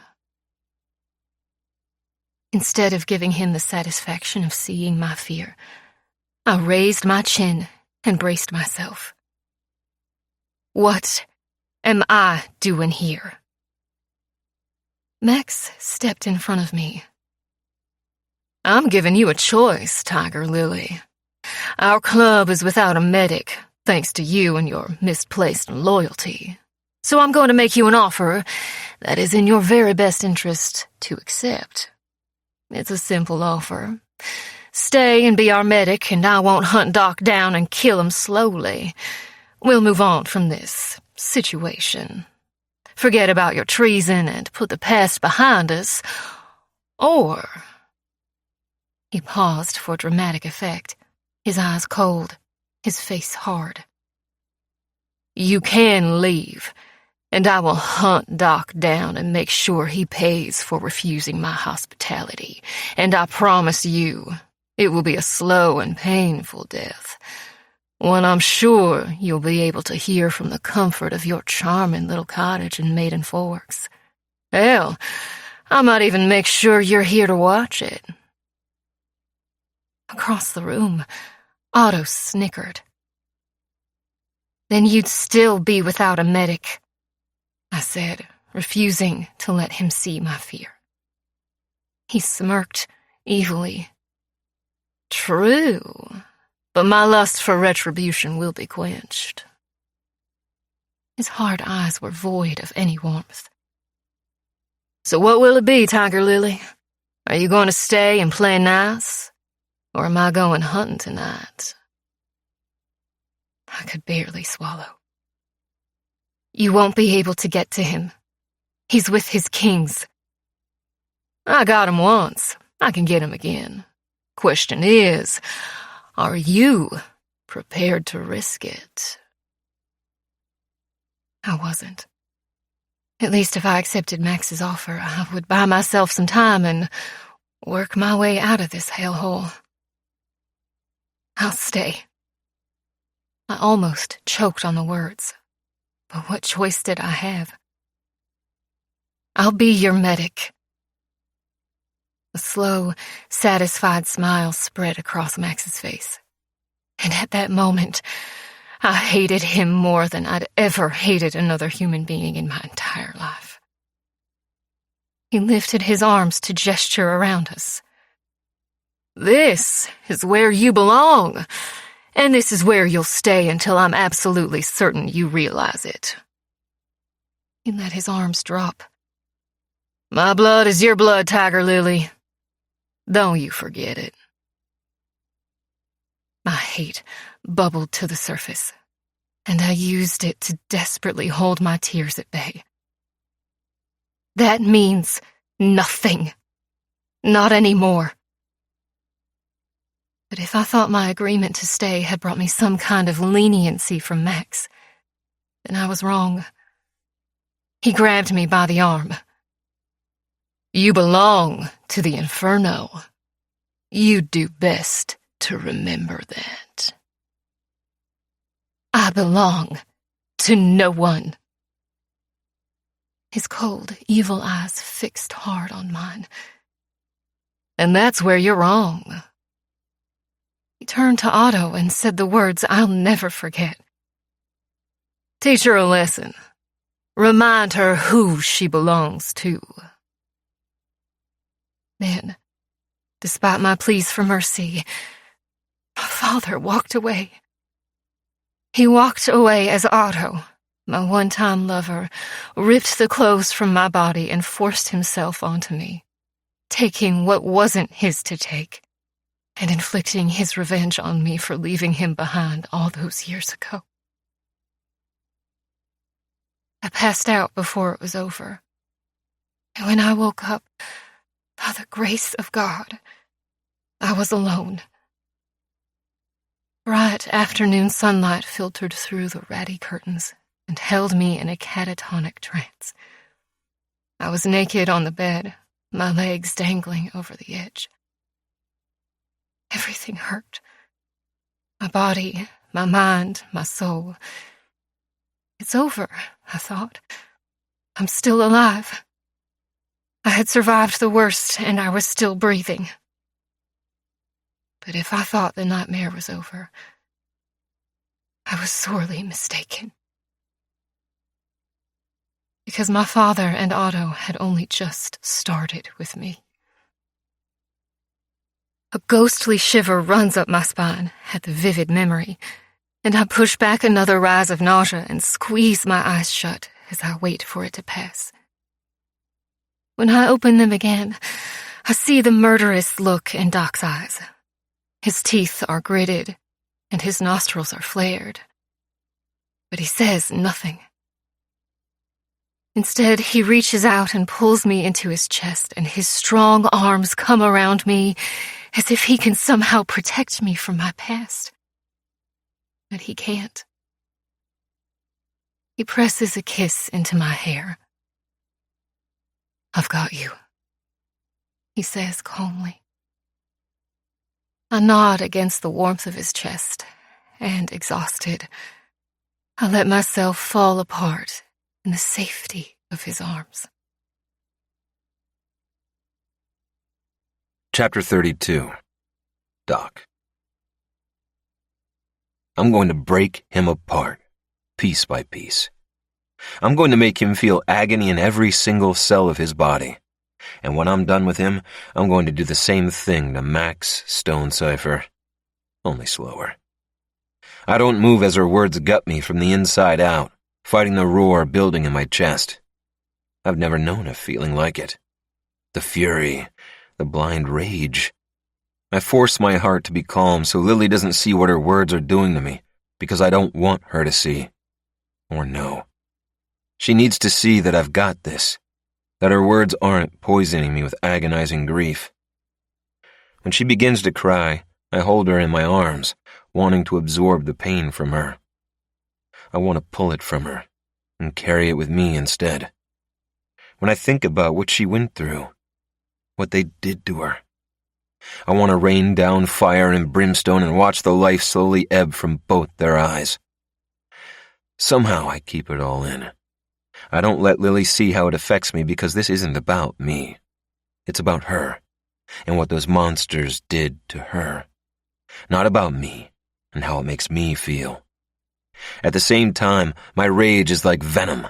It's hot, toxic, and poisonous, and it is not going anywhere. There is a lot to process for both of us. In the meantime, all I can do is hold her and let her know that she's safe.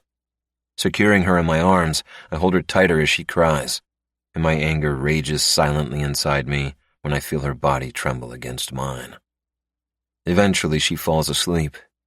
I carefully lay her back on the bed, cover her gently and kiss her forehead. Then quietly grabbing my keys off the dresser, I slip from the bedroom, making my way to the bar where Dolly is chewing TJ out for being late. Both ladies look at me when I walk in. "Do me a favor and keep an eye on Lily," I ask Dolly. "Sure thing, sugar. You okay? You look meaner than a cut snake." "I'm going for a ride.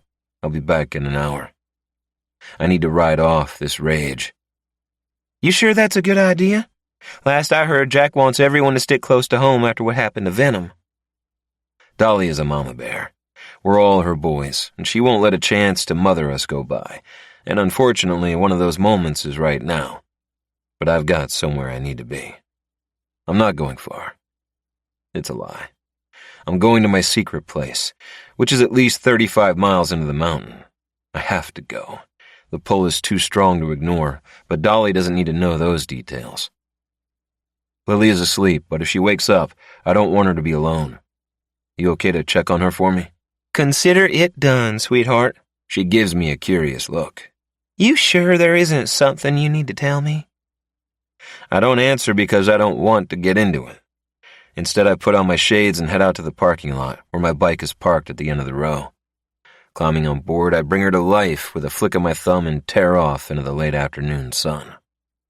The moment the wind hits my skin, I feel myself relax.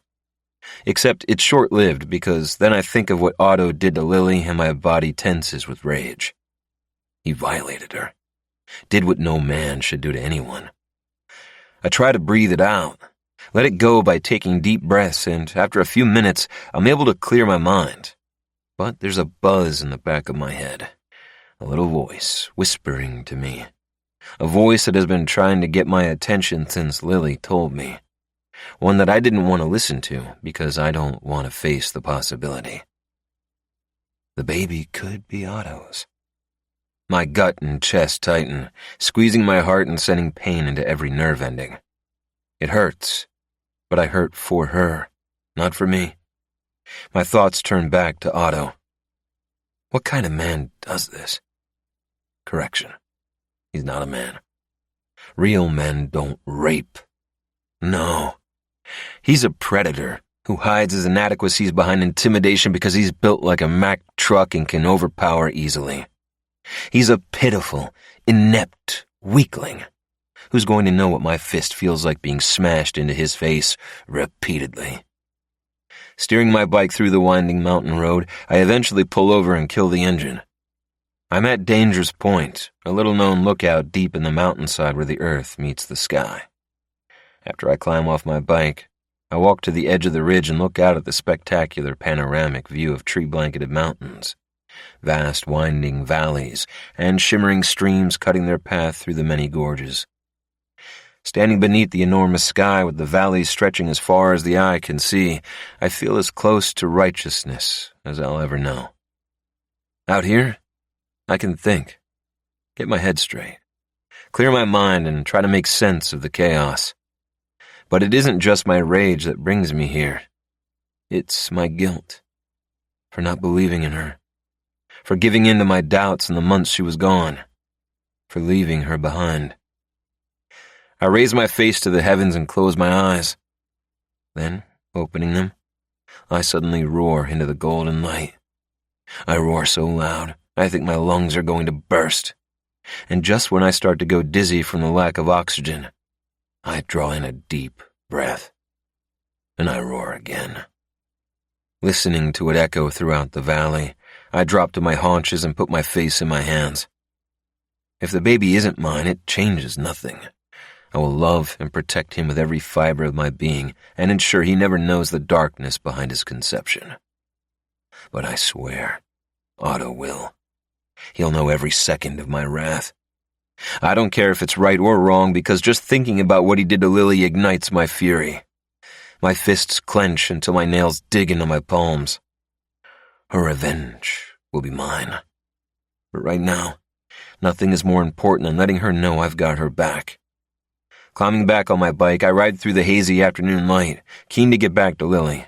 But when I return to the clubhouse, Jack is waiting for me. And he's furious as fuck. You and I need to talk. He points to his office. Now. Lily. When I wake, I'm alone. After telling Doc about what happened following his escape, I slept like the dead in the safety of his bed. Now, I'm wrapped in the cocoon of his sheets, surrounded by his smell, and I feel the unease creep back and nestle into the base of my spine. My body feels heavy from sleep, but it's my mind that's heavier, because while I told Doc what happened, I didn't tell him all of it because I'm not ready to speak the words. I'm not ashamed. I did what I had to do to survive. But I know it's going to hurt Doc when he learns the truth. Pushing it out of my head, I take a shower and let the massaging spray of water wash my unease away, then dry off to stand at the basin where I brush my teeth and tie my hair into a ponytail. My stomach growls, empty and hungry. I haven't had much of an appetite lately, but I have a feeling it's more to do with the recent traumas than the baby. Before I fell asleep, Doc suggested I talk to someone about what happened to me. He has been seeing a doctor since escaping the UFO hotel. I think he's right. I need to untangle the knots in my emotions and my mind. I know talking about it should help, but I want to talk to him first, because I haven't told him everything yet, and until I find the right words, I can't. Deciding to go on the hunt for food, I dress and pull on my boots. But when I leave the room, I hear voices down the hallway. It's Doc and Jack, and they're arguing. And they're arguing about me. You saw what they did to Venom. They're getting ready to make a move, and you can't tell me she isn't here to give her fucking father inside information. Jack is angry. The agitation in his voice is a sharp blade cutting through his words. But Doc is quick to defend me. She isn't involved with him or any of the Inferno. How can you be so sure? Because I trust her. With my life. I can't see them. I imagine Jack has fixed his eyes to Doc while his jaw ticks with irritation. Listen. Her story is not mine to tell you, but you need to know that she has more than enough reason to want nothing to do with them. I hear him exhale, roughly. But if you can't see it, then we'll go. We'll stay in a motel or something. Well, the Inferno would love that. Then let her stay here. Trust me. There's silence. I assume Jack is thinking it over. I'm not making the decision for the club. Not this time. We'll discuss this further in church. He's going to put it to a vote. Doc moves closer to the door, and I let out the breath I realize I'm holding. I made a promise to her, Jack. She goes. I go. I swallow deep, remembering our promise. I go, you go. I need to make this right. Taking a deep breath, I step inside the room, and both Doc and Jack turn to look at me. I understand your suspicions, Jack, but I think I know a way to show you I'm not here to spy. I say. He narrows his eyes and folds his arms across his broad chest. Oh, yeah? And how do you plan on doing that exactly? My eyes fixed to his. I'm going to help you destroy the Inferno. Chapter 33. Doc. No fucking way, I say. Why not? It's too risky for starters. And escaping the Inferno compound to come here wasn't? You could get hurt. Lily has just told us how she intends to destroy the Inferno, and that involves decimating their meth labs. I could get run over by a bus too, but I still need to cross the road. Highly different situation to taking down one of the biggest meth suppliers in the country. It's a good plan. Think about the baby. Baby? Jack gives me a questioning glare, then closes his eyes. Jesus Christ. She's the gift that keeps fucking giving. Lily ignores him. She's fierce. Jack does not intimidate her. Instead, she turns to me. Relax. I'm only going to give the coordinates. I'm not charging in there on a horse and single-handedly blowing them all up. Still, I don't like it. But by the look on her face, she's not going to be talked out of this. So I swing back to Jack. You can't be serious. The Inferno just ran one of your brothers off the road, so yeah, I have every intention of sending a message to Max Stone, Cypher. One that is loud and very fucking clear. And if your girl can help me do that, then I'm going to take her up on her offer. She's already been through enough.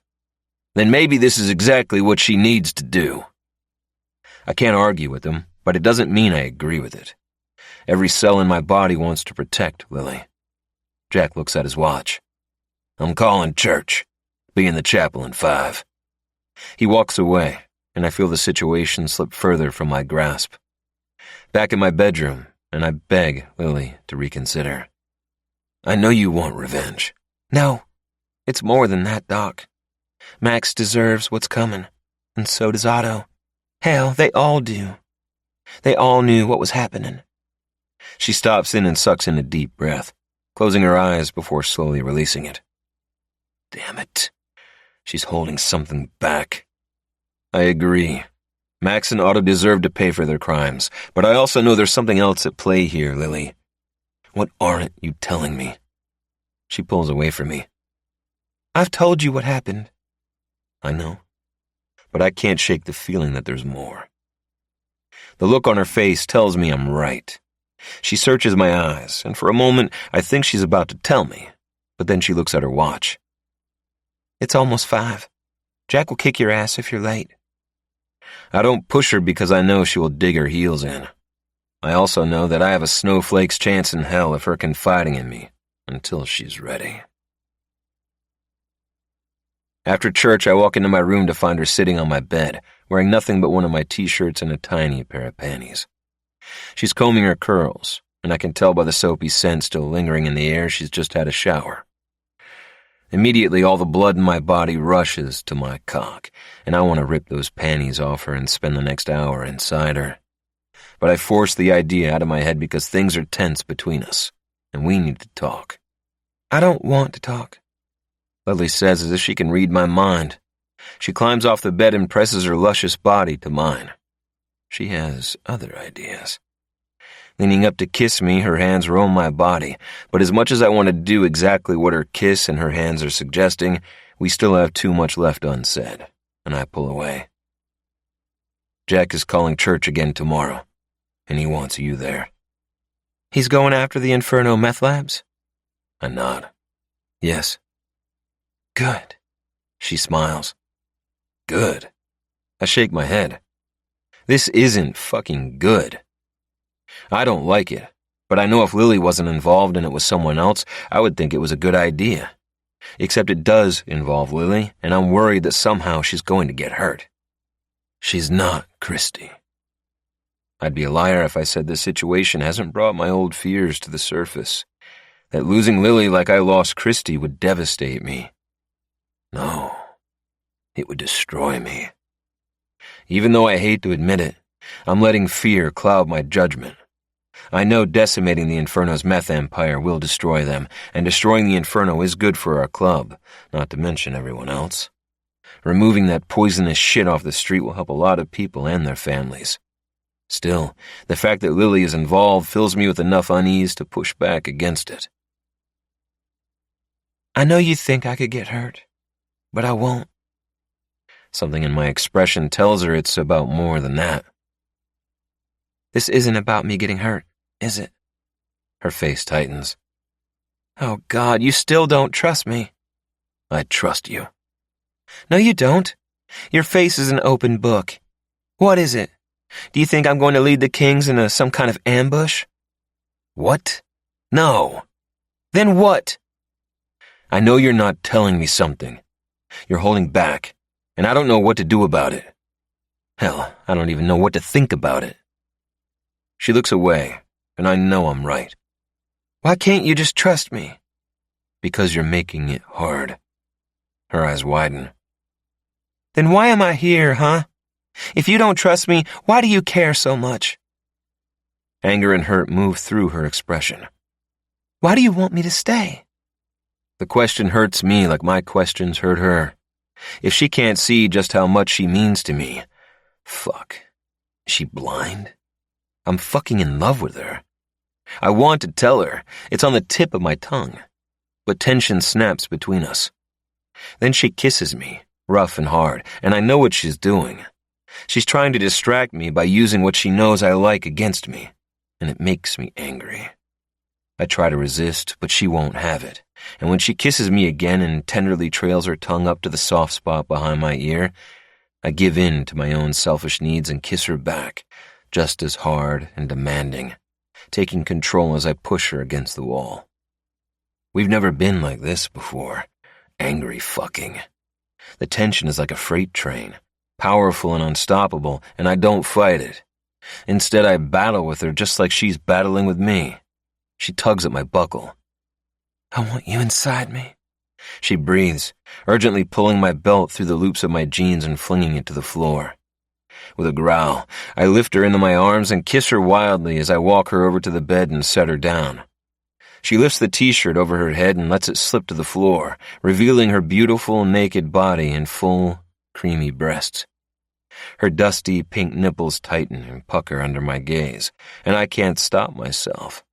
I devour them greedily, forcing a cry from her kiss-swollen lips. Releasing her, I tear off my clothes, while she sinks into the pillows and looks up at me through heavy-lidded eyes. But as I walk toward her on my knees, ready to gorge myself on her delectable body, I stop and have to catch my breath. She looks aroused and wanton, and the way she looks up at me tells me she wants this. But as I move closer, I can also see the vulnerability and fear barely concealed by the heat on her face. It's not me she's trying to distract. She's trying to distract herself. Something shifts in me. Whatever she's keeping from me terrifies her. I need her to know she can trust me.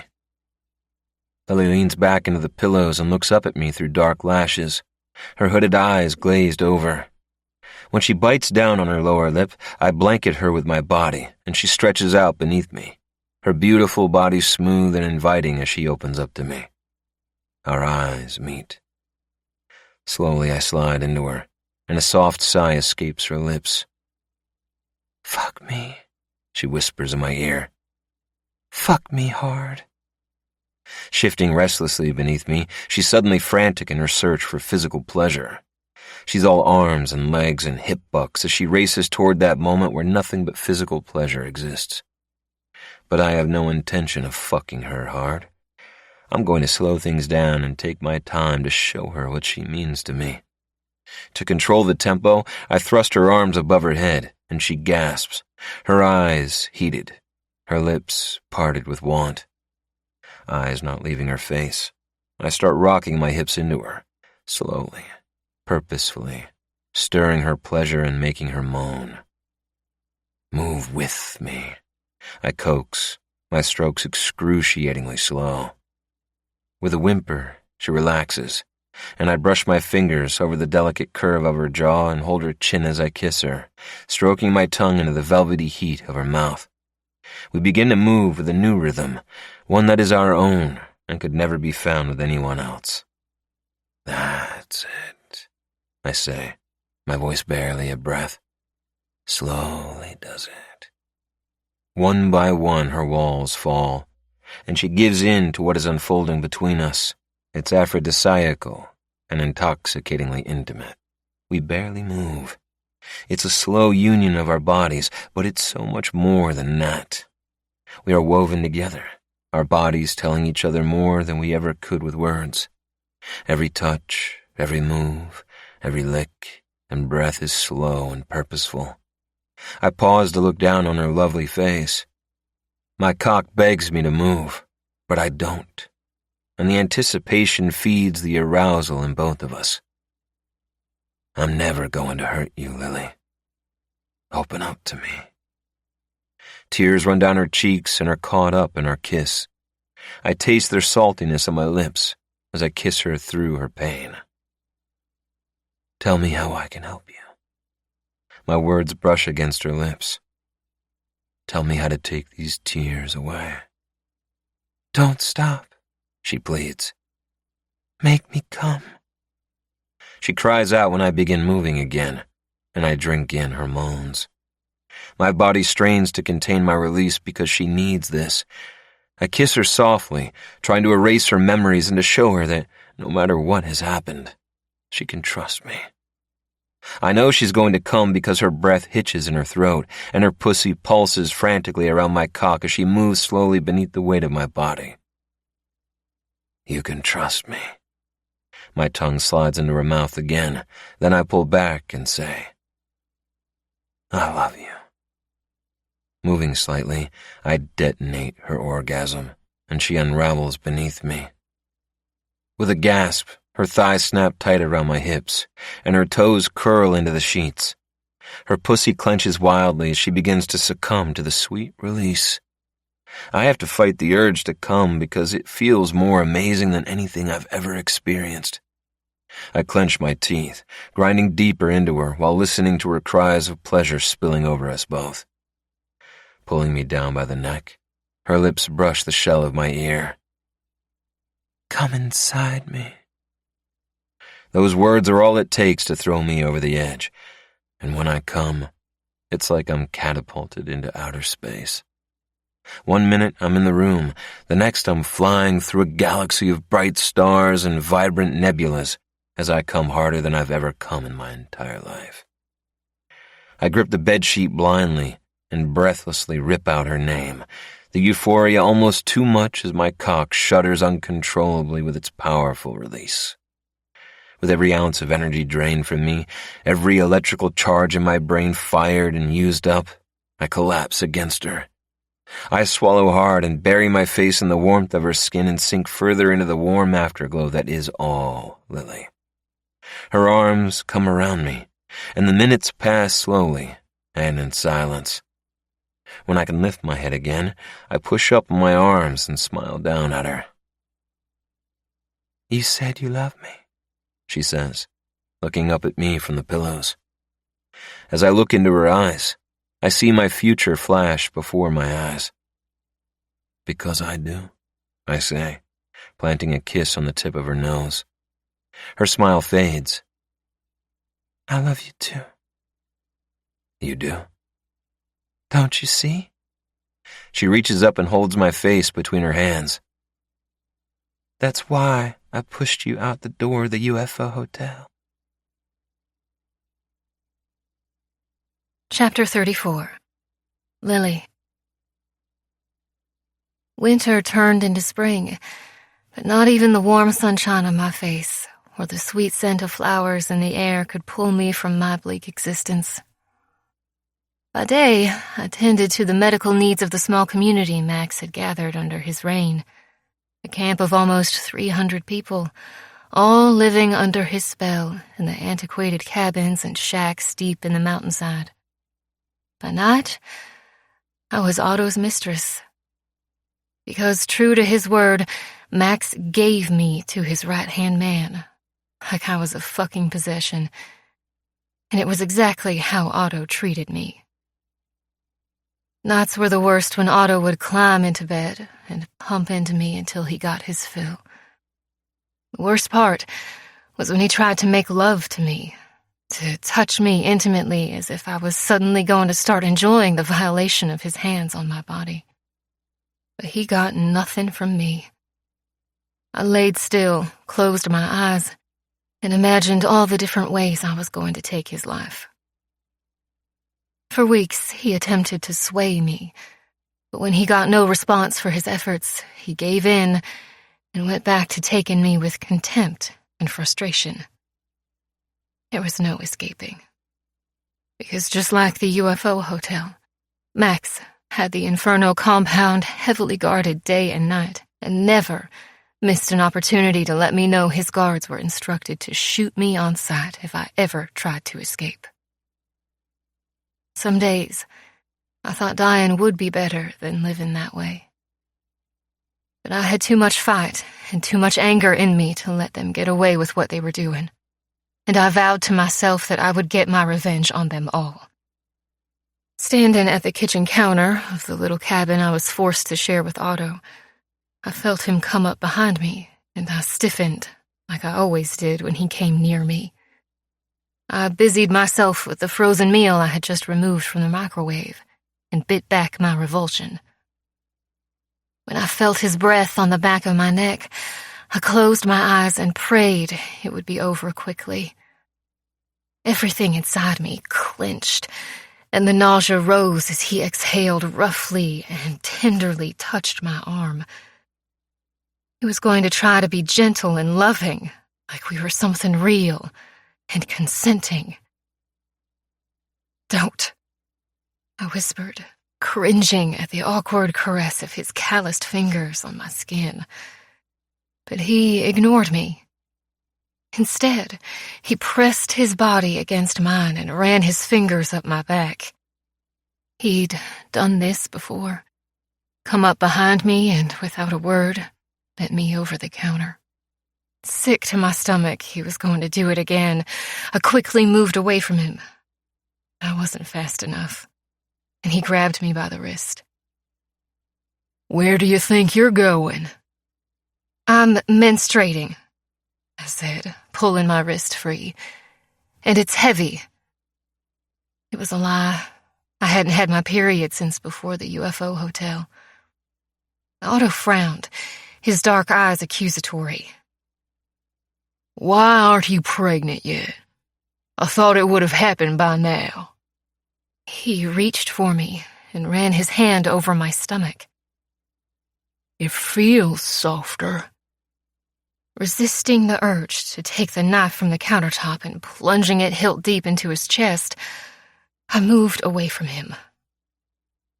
"It can take time," I said, hoping like hell the idea of me having my period had put him off taking what I wasn't offering. Or maybe there is a problem. "What is that supposed to mean?" "Sometimes there can be underlying issues." He grabbed me roughly, his fingers biting into my chin as he forced me to look at him. "You saying I can't get you pregnant? Because I'm as virile as they come, Tiger Lily. If I have to, I'll keep you chained to that goddamn bed and fuck you day in and day out until you give me a child." I glared, hating him with every fiber of my being. With an agitated growl, he let me go. "If I weren't interested in saving my seed to make you pregnant, I'd make you get on your knees and suck my cock." "Like you do for Max?" I said, before I could stop myself. Rage gleamed in Otto's eyes as he struck me on the mouth, dropping me to the floor. I wiped away the blood as stars danced across my vision. "You will learn to respect me," he growled, dropping to his knees to grab my chin again. "I will break you. You understand me, Tiger Lily? You will submit to me and be my dutiful wife, or I will hold you down and hurt you until you do. Do you understand?" Otto terrified me, but my hatred for him kept me strong. With a frustrated shove, he let me go and rose to his feet. "I told your father he let you be gone for too long. He should have dragged you back years ago. Hell, he should have never have let you go in the first place." If he hadn't, I would have just left. I climbed to my feet. Just like Valentine. Otto swung back, his eyes blazing, his face like thunder. "You think your brother ran off? You think he stayed gone all this time?" "He escaped. He told me what he was planning to do." "Oh, I know he did. I overheard him." The hair on the back of my neck stood on end. "What?" Otto snickered. "That's right. I overheard him talking to you. Listened to him tell you his plan. So I took that interesting piece of information to your father." Fear was a sudden tornado twisting its way through me. Max knew Valentine was planning to escape. Oh God, what had he done to him? My throat tightened with alarm. What are you saying? I'm saying he's dead, Tiger Lily. Nothing more than a pile of dusty bones.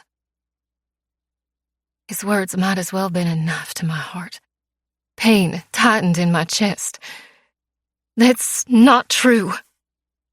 It is true. Ask your father. You're lying. He escaped when he was 18. Tears gathered in my eyes. He got out, and he never came back. Otto scoffed. He never got out. He was caught before he even got past the gates. The idea that Valentine never escaped breaks my already broken heart. For years, I'd held on to the belief that he was living a good life somewhere nice, living free and happy, the inferno nothing but a faded scar on his beautiful life. Now, Otto was smashing that hope into smithereens. I turned and headed for the door, but Otto grabbed me by the arm and swung me back to face him. Where the hell do you think you're going? To speak to Max. I yank my arm free. To tell him what you said and see what he has to say about it. Otto smirked, and nausea curdled in my stomach because that smirk told me he might just be telling the truth, and I didn't know what I'd do if he were. He shoved me through the doorway. Allow me to escort you. Max was behind his desk in his office when we walked in. As we approached him, Star's head popped up from beneath the desk, and I had to fight back a new wave of nausea rolling through my stomach when I realized what she was doing under there. We'll finish this later, Max said, giving her a wink. He stood, lifting the zipper of his jeans and buttoning them closed. Star climbed out from under the desk and looked at me over her shoulder as she wiped the corner of her mouth and sauntered off. The wide-eyed affection she'd shown me the day we met was long gone, replaced with a need to taunt me with how much of an inferno girl she really was. She knew I hated it here. Everyone did. They liked to shock me with all their weirdness and sexual explicitness. Otto shoved me forward, and I fell to the floor at Max's feet. Anger throbbed at my temple. One day, I would wound him for every time he put his hands on me. But not today. No, today I would bite back my hatred for him and focus on surviving. I hated my life. The feeling of hopelessness was an everyday thing. But I knew it was all going to change because one day I was going to get my revenge on him and Max and burn this godforsaken place to the ground. Max always said I had inferno blood in me, and I had every intention of showing him just how true that was. Use, torch, destroy. What do I owe the pleasure of my daughter visiting me this evening? I didn't beat around the bush with bullshit niceties. Is Valentine dead? I asked, trembling with grief and rage. The smile on Max's face vanished. His cold eyes looked to Otto, then back to me. What is this about? What's got you all worked up? Answer the goddamn question, I demanded shakily. Is Valentine dead? Max sighed dramatically and walked over to Otto, stopping once he was right in front of him, but not turning to look at him. Give her to me, you said. I'll keep her in line, you said. I'll show her who's boss, you said. He tisked and shook his head, turning to look at Otto. It's this kind of disappointment that makes me think I've failed you as your mentor, Otto. Is this true? Have I failed you? No, Max, but I gave her to you, thinking I could trust you to reprogram her into the inferno, and a month later, all I see are bruises on her skin, but the wickedness on her tongue still remains. Tell me, when exactly do you plan on showing her who's boss? She's willful. Well, she is my daughter, after all. Max laughed, but his smile vanished quickly. You disappoint me, Otto, greatly. But I suppose it's my fault. Don't send a boy to do a man's job. Otto's jaw tightened, and Max looked smug. He was enjoying this. Without warning, he swung around to look at me. And you? Who the hell do you think you are, coming in here and demanding something from me? I'm supposed to be your daughter. That's right, my daughter. But you haven't shown any interest in being a part of this family. You're always moping around here with your long face and angry eyes. You're too much of a wild heart, Lily. Startling me, he grabbed me around the throat and began to squeeze. Yes, I am your father. I gave you life, but I can easily take it away. Do you understand me? Not trusting my tongue, I didn't reply. And with his fingers wound around my neck, I wasn't sure I would make it out alive if I did. Finally, he released me, and with my hands clutching the base of my throat, I sucked in a deep breath. So, what's it gonna be, Tiger Lily? Are you going to keep fighting me and end up laying next to Valentine in the ground? Or are you going to join me and rule this kingdom by my side? Hearing him confirm Valentine's death knocked the wind from my sails, and I felt my heart drop to the pit of my stomach. At the same time, it ignited a new strength in my chest. A fire fueled by a need for revenge. I looked at Max. I hated him. I hated all of them. But my resistance wasn't winning me the war against them. I needed to change my tactics, because in order to destroy them, I knew then and there I'd have to join them. With a rush and gasp, I wake up.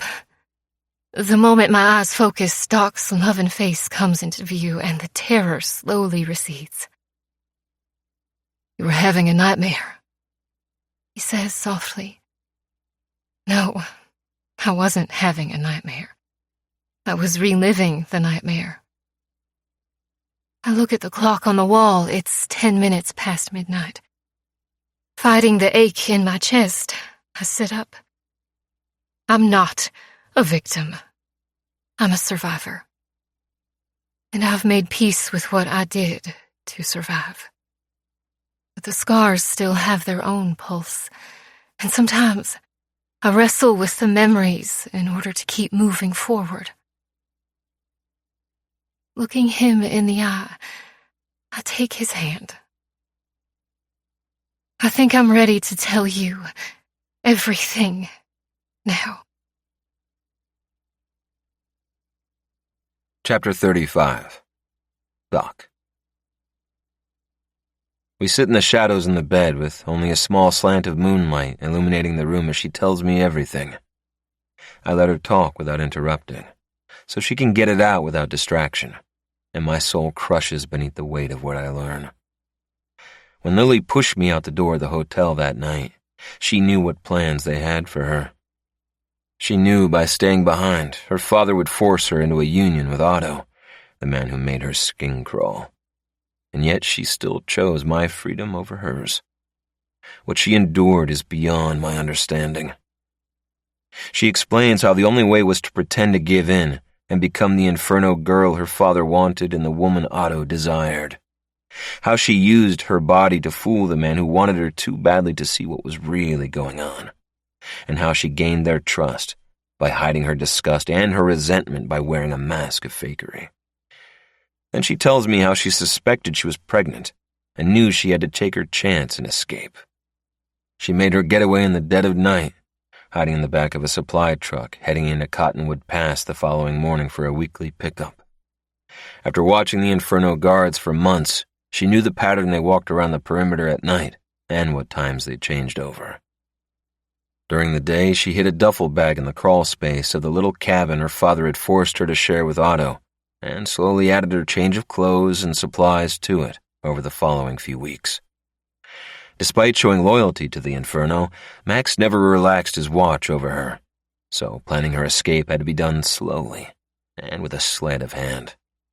The night of her escape, she added crushed-up antihistamine to Otto's dinner to ensure he wouldn't wake up when she slipped from the room or rouse early in the morning before the truck had a chance to leave. I barely breathed the entire time I was in the back of that truck. I knew if Otto woke up and found me gone, there would be a search, and they would find me. Her face is pale, her cheeks stained with tears as she lets out a shaky breath. It was the longest hours of my life. When the supply truck stopped at a gas station, she jumped out and disappeared into the early morning light with the $75 she stole from Otto's money clip in her pocket and a baby growing in her belly. She must have been so scared. I reached for her, needing to protect her from any more hurt or fear. She sacrificed more than I knew. I tightened my hold on her. There are so many emotions colliding inside me, and I don't know what to do with them all. I can't bear the thought of what she went through. It's a debt I need to repay, and I can't wait for the chance for payment to appear. I need to make it happen. Without a doubt, I'm going to find Otto. I am now the consequence for his actions, and I'm going to put him in a hole in the ground. Lily. Emotionally drained, I fall asleep in the safety of Doc's arms. With my mind finally free of all it was holding on to, it gives my body permission to relax and rest for the first time in months. I sleep deeply and disappear into a world of sweet dreams and bliss where the Inferno don't exist, and I'm free from the shackles of my past. Purging the truth has brought me more freedom than I could have possibly imagined. I know I did what I did to survive, and I accept that now, just as I did at the time. But talking about it was the final piece of the puzzle. It was cathartic, helpful, freeing. Through it all, Doc's unwavering strength and support were all I needed to get through the moments when the memories choked in my throat and the pain of what I endured tightened in my gut. His touch was tender, and his words were kind, but it was the emotion on his face that helped chase the demons away. "I've got you," he said. At daybreak, I wake warm and needy. Contentment engulfs me because I can't remember the last time I felt so rested and safe. Doc is sound asleep with his back to me, so I curl into him, intoxicated by the warmth radiating from his body. He turns in his sleep to face me, his arms winding around my body protectively, and my heart bursts. I've never felt so content in my life. My desire for him takes hold, and I slide my hand over his hip and across his groin. When I feel the hardness in his sweatpants, I want him. I cup the rigid outline, then slide my fingers beneath the waistbands of his sweats. His cock is warm and solid against my palm, and I slowly wrap my fingers around it and begin to stroke. A moan falls from his parted lips as he begins to awaken, and excitement tightens in me when I think of him inside me. But, surprising me, he removes my hand and mumbles something inaudible before he leaves the bed and disappears into the bathroom. Stunned, I sit up, goosebumps spreading across my skin as the cold sting of rejection settles across my body. A wall has gone up between us. I climb out of bed and cross the room to the bathroom door, where I hear the shower running. He's thought about it, and he realizes he doesn't want this. 100 other different thoughts blast through my mind, bouncing between rational and irrational. He doesn't want this baby. Give him a chance. Talk it through. Maybe this is happening all too fast and some space would be a good thing. No, he regrets this. Or maybe he simply needs time to process everything. Did I make a mistake coming here? I dress quickly and gather up my clothes, shoving them into my bag. It's habit. If I need to make a quick escape, I want to make sure I don't have to waste time collecting my belongings beforehand. Don't get me wrong. I'm not running away. I'm not walking out that door before we talk it through. But I'm also not naive. I get it because he didn't ask for any of this. The kidnapping, the baby, the inferno coming after the kings. Me. But I want to hear him say it before I walk away. For the first time in a long time, I feel so damn unsure about things. My world went into a spin the day Max turned up on my doorstep, because I met Doc and formed a crazy bond with him in captivity, and my world hasn't stopped spinning since. Now I'm sitting on the bed with my packed bag beside me, feeling more uncertain than I ever have in my entire life. When he walks in from the bathroom, all the oxygen from my lungs leaves me. He's wearing nothing but a towel wrapped around his hips, and the sight of his muscular, ink-covered body sends a wave of lust through me. His hair is damp and spiky from the shower, and his six-pack is naked in all its glory. He sees my bag on the bed. "What's that?" "It's not what you think," I say as I stand. "That's not a packed bag on my bed?" "Yes, it is, but—" "You're not leaving me," he growls, surprising me with the desperation in his tone and a sharp expression on his face. It confuses me. I'm not sure what it means. I think a lot is going on, and I don't blame you for being confused, given everything that's happening. Maybe we need to take a step back and look at the bigger picture, get some space. "What are you saying?" His jaw ticks. "I don't need space." "There's a lot to process."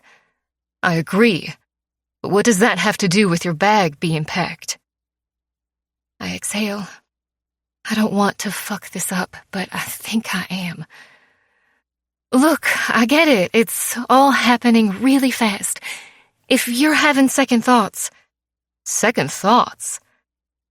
Confusion pulls his brows together before sudden realization pulls them apart again. "Wait. You think I don't want you because I didn't have sex with you this morning, and you think it's because of what happened to you?" His fingers flex at his side. "Do you really think that's the kind of man I am?" "No, but before..." The look on his face tells me I got this all wrong, and now I'm hurting him. I feel ridiculous and stupid, and above all, mean. Oh God, am I hormonal? "I thought you were having second thoughts." Doc comes toward me, and the side of that muscular stomach flexing as he walks toward me does crazy shit to my heart. "In the middle of the night, you told me how you suffered at the hands of the inferno. Told me what you were forced to do to survive. And this morning I was..." I am still trying to process it all. He shakes his head. What happened to you shouldn't happen to anyone. I only want to do the right thing by you. He takes me by the arms, his voice low and tender. I'm not pushing you away. I'm all in with you, Lily. I want this. I want us. But what he did to you, I'm so furious I can't see straight. And I don't want to put my hands on you when I'm like that. Doc brushes a stray curl from in front of my eyes before tipping his head to kiss me gently. It's going to take time for me to process what I know. But don't ever doubt if I'm all in. He slides the palm of his hand across my belly. Because I am. His words bring a rush of tears to my eyes. Suddenly, I feel exposed, vulnerable. Touch me, I whisper. His face shimmers with surprise, then softens with understanding. Are you sure? He asks gently, taking my face in his hands. Please, I need you to. His towel slips from his hips, and after he lays me down on the bed, all my doubts are vanquished as he whispers sweet reassurances into my ear and shows me with every warm inch of his body that he is mine. And when it is over, and our breaths calm and we float back down to earth again, I know I will never have to question his intentions again. What he feels for me is unwavering and irrevocably unshakable. Afterward, he holds me in his arms as he stares up at the ceiling, and I admire the sharpness of his jawline and the deep blue of his eyes. Thank you, I whisper. 2 little words that don't seem enough for what he's given me. But for him, they're enough. He smiles, and my heart shatters under the weight of its beauty. Still, I have one more thing to ask of him. I take his hand and place it on my chest. I need you to understand something. Anything, He says. I need the Kings of Mayhem to destroy the Inferno. And the only way you're going to do that is by cutting off the snake's head. You want me to kill Max? No, I don't want him to die. I want him to watch as everything he's worked for gets taken away from him. I want him to know how it feels to have something precious taken from you. I fix my eyes on his. Destroy his meth empire, and you'll destroy him. Whatever you need. He tilts my head and brushes a kiss across my lips. I'll do it. Chapter 36. Doc. And so it begins. Over the next 2 weeks, we unleash a savage campaign of destruction against the Inferno's meth labs, thanks to Lily's coordinates and inside information. We plan strategically and with meticulous precision and then execute with ferocious firepower, turning each meth lab into a fireball and leaving a pathway of destruction in our wake. Within days, we have devastated the Inferno's meth supply and proceed to demolish their cannabis fields. By the end of the month, their income sources are completely decimated. It's a dangerous campaign, illegal as fuck, and subject to everything working out exactly as we planned it. We're waving a giant red flag at the Inferno, so we expect retaliation. But we're ready. Our attacks have been methodically calculated with every possible base covered. To aid in our firepower, we bring down our brothers from North Dakota, as well as some of our Mississippi and Louisiana brothers. We also use our security team for extra backup to patrol our clubhouse and keep our interests safe. No one doubts that we have enough manpower to face off with the Inferno, whenever they choose to inflict it. And they will. We just have to wait. By day, I'm more active in the club than I've ever been. I look after the medical side of our club, but I'm also involved with wreaking havoc on the Inferno, and the satisfaction I get from it is startling. By night, it's all about my queen. With every fiber of my being, I worship her in my bed, learning what she likes and dislikes while studying every curve and plane of her luscious body. My fingers have caressed every inch of her silky skin, my mouth not far behind, and my tongue knows exactly how to make her back arch and her body quake with pleasure. Like now, as I slide down her body, trailing kisses as I go, tantalizing her with my lips and my tongue until she's writhing beneath me with heated anticipation. I kneel between her legs and slowly kiss my way up a firm thigh. When I reach her pussy, I part her slick skin and am rewarded with her breathless gasp. Gliding my tongue over her clit, I penetrate her with shallow licks. She's so perfect and pink, so wet and smooth. I suckle at her center and wonder how the hell I'm going to last when just the sound of her moaning brings me to the edge. In response, I bury my face deeper and devour her with an exquisite slowness that brings us both to the brink. Lifting her head, she pushes her fingers through my hair and begs me not to stop. But she has nothing to worry about, because wild horses couldn't make me stop now. I move her thighs further apart so I can lick deeper, harder, greedily, savoring the taste of her with every thrust of my tongue. I move up to her clit again and torture the soft bud of nerves, my heart wild in my chest as it swells and hardens with every lick, with every nip, with every suck. Her body begins to tremble, and her hands tighten in my hair as her pussy begins to quake against my face. Releasing their grip on me, her hands fly to the headboard behind her, grabbing it as she cries out my name. She's coming, and the sound is nothing short of magical.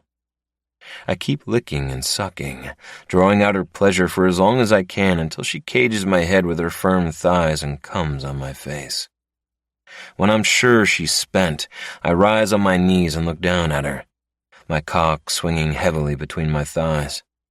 I'm so fucking aroused, semen pools at the tip and slides down the thick shaft. Leaning on my knuckles, I cover her body with mine and slide between her firm thighs. Our eyes meet as I push into her, and my mind tips on its axis when the pleasure hits my brain like a shot of dopamine. I grip the bed sheet and kiss her, my hips moving in perfect rhythm with hers as we make love. The tempo builds until we are both swept away. After our moans fade with the light, we sink into our little bubble where only we exist, and I pull her into my arms, letting the contentment lull me toward sleep. This is my favorite part of my day, when my work is done and I get to fall asleep with Lily in my arms. I feel at peace in the darkness, listening to her soft breaths and feeling the warmth of her surrounding me. It's as if nothing can touch me. I close my eyes and sink into the mattress, but am jerked awake by Lily. Sitting up suddenly, she gasps, and her hands fly to her stomach. Alarmed, I snap up right next to her and turn on the light. What's wrong? Lily looks at me, her eyes wide, before a slow smile creeps across her lips. The baby moved. Oh, Doc, there she goes again. She laughs. Oh, that feels so... wow. You can feel the baby moving? She grabs my hand and presses it to her belly, and there it is, the tiny flutter beneath her skin. Out of nowhere, I'm overcome with emotion. My baby. He moves against my palm, and I have to look away, blinking back the tears. Chapter 37. Lily. His hand glides over the swell of my belly, and I see the emotion move through his expression. His jaw tightens, and his dark brows pull in, but he says nothing. Instead, he swallows deeply, as if he can't find the words to describe how he feels. "She's a girl," I say. "You've had a fetal ultrasound?" "No, there's been no time, but it feels like she's a girl. You know, maternal instincts." He looks up and smiles. "You know, we have an ultrasound machine here in the clinic." "Really?" He leans down and places a kiss on the baby bump. It's a gentle touch of his lips against my skin, but it is so much more than that. It tells me how invested he is in this. Doc looks up and smiles, his dimples pressing into his cheeks. "How about tomorrow we get our first look at the little guy?" he asks. "Little guy?" I playfully question. He grins. "Paternal instinct." That night, I barely sleep, kept awake by a swarm of butterflies in my stomach at the thought of seeing my baby. Like a kid on Christmas Eve, I toss and turn restlessly, only sleeping for a few hours before I wake up with the dawn. Doc is out cold next to me, his body heavy with sleep. Feeling needy and excited, I shake him awake and then roll him onto his back and slide my thighs on either side of him. Leaning down, I brush my lips against his.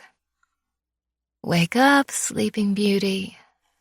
When he squeezes his eyes closed tighter, I lick his cheek. "I know you're pretending." His eyes are still closed, but he grins. "I'm just waiting to see what else you're gonna do to wake me up." I press my panties against his erection and am rewarded with a deep groan into my mouth. Our kiss deepens, becomes hotter, and before I know what's happening, my panties are off and I'm riding him. "Yeah, I'm totally expecting this all the time now," he rasps. "You're so greedy." "Only because you're so fucking sexy, and I can't get enough of you." His smile fades with the approach of his early morning orgasm. "I think this is going to be fast." I clench him tight and he groans. "Is this your plan? Start the day by having your way with me? Because if it is, I'm totally all for it." I lean down and kiss him, tightening my muscles around him like a vice. Less talk, more moaning. Enjoying the way his powerful body succumbs to what I'm doing, I ride him lazily. The way he bites down on his lips and groans as I milk him with every movement of my hips has me heady with lust. Doc starts to pant and moan my name. His eyes lose focus and his face ripples as ecstasy passes over him. His chest rises and falls rapidly. He's going to come, but as I watch him, an unexpected rush of warmth spreads out from my core, and my orgasm takes me by surprise. "Oh, God!" I cry out. My palms slap to his chest, and I increase the speed of my hips as my entire body shudders with its sweet release. Shaking, I collapse against him.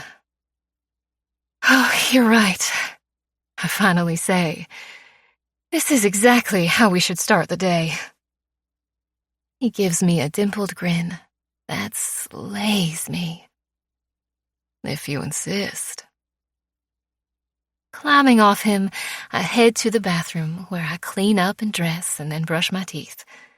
A few minutes later, Doc joins me and sets about brushing his. He doesn't say anything, but he doesn't need to. Our eyes meet in the mirror over the basin, and they say it all. We've found something special, and no matter what happens, he's got my back. Doc leaves the bathroom before me, and when I join him in the bedroom, he's dressed in jeans and a tight black t-shirt that strains over his broad chest. He gives me a smile that turns my insides to mush. Come on, he says, taking my hand. Let's go see our baby. Our baby. Doc never says anything about the possibility of it being Otto's, and if he ever thinks about it, he never mentions it. It's always our baby. I don't doubt his silence is because of me and my feelings, because that's Doc. But I want him to know that it's okay to think about it, and if he ever needs to talk, he can talk to me about it. I stop walking, and it yanks him to a halt. What's wrong? Do you ever think about it? I ask. He looks puzzled. About what? If this baby isn't yours. The words hurt to say, and my stomach churns at the thought. It's okay if you have doubts. If you ever need to talk about it, He cuts me off by stepping closer, towering over me like a human shield of thick muscle and strength, and takes my face in his big hands. His eyes are gentle but strong and fierce as they look into mine. Regardless of the DNA he has, he's our baby, Lily. Yours and mine. I decided that the moment you told me what happened to you in the Inferno camp. So no, I don't wonder if he's mine, because I already know he is. His words make me want to cry, but I don't, because he leans down and kisses me softly, stealing my tears and doubts with the gentle brush of his lips against mine. Why do you say all the right things? I ask when his kiss ends. Because I'm impossibly charming. He grins and winks and then takes my hand again. Down in his clinic, he sets up the ultrasound machine while I lay on the examination table and pull up my shirt. I don't know the exact date of conception, but I estimate that I'm almost 5 months along. In place of my usually flat belly, there is a small round pot belly that I can't help but touch every time I notice it. Doc pulls his saddle seat across the linoleum floor to sit beside me and holds up a plastic bottle. You ready for this? You know it's going to be cold. I grin up at him. Do your worst, Doc. He squeezes the transmission gel onto my belly and smears it across my skin with the ultrasound transducer. With a press of a few buttons on the machine and a few more glides of the transducer, the rhythmic drum of our baby's heartbeats suddenly pulses into the room. I thought I would be okay. Not for one moment did I think that the sound would hitch my breath in my throat and bring a well of tears to my eyes. But from the very moment I hear her heartbeat, the emotion crashes through me and renders me speechless. Letting out a shaky breath, I look over at Doc to see his face is full of emotion. Wow, is all I can say. He smiles, and I think it's the most magical smile I've ever seen. I strain to look at the images on the monitor, but can't see anything from this angle. Is everything okay? He smiles warmly. Everything is perfect. Yes, it is. Can you see the sex? You want to know the sex? Do I? I think for a moment, and then nod. Yes. He moves the transducer around my belly again, pressing deeper, and then stops. 2 dimples press into his cheek as he smiles. You can see, I ask. Yes. I gnaw at my lip. Well, we're having a boy. I don't know why, but I start to cry. A lot. Hey, are you okay? I nod. I'm so sorry. It's these damn hormones. Doc grins. and then leans down and presses his mouth to mine, and I think it's to stop his own tears. When he pulls away, I suck in a deep breath. How far along am I? He straightens and moves the transducer over my belly before pushing a few more buttons on the machine. For a moment, his eyes drift away like he's working something out in his head. And then his shoulders relax, and a small tremor moves through him. Doc. He turns his face to me. You're 17 weeks, just like you thought. I swallow the cold lump in my throat. Can you tell exactly? No, not down to the day. He looks regretful. How many days between? His words fall away, but I know what he's asking. There were only 2 days separating being with him and what Otto did to me. It could still be Otto's baby. But neither of us says it. Sitting up, I replace my shirt. About the paternity test, I say, swinging my legs over the side of the examination table. You want to do one? I shake my head. No. Doc steps between my legs and reaches up to push a stray curl from my face. If you want to do a test, we'll do one. I'm not afraid of the results, Lily. Like I said, either way, he is my baby, my son. I don't want to do the test. You're right. It doesn't matter. I take his hands in mine and rub my thumbs over his calluses. So grateful for this beautiful man. How did I get so damn lucky? A gleam enters his eyes, and mischief plays on his lips. Well, your daddy kidnapped me, remember? I fake a gasp at him and narrow my eyes. Too soon? He asks. Yeah, too soon. I wrap my arms around his neck and lean up to kiss him. Just as well.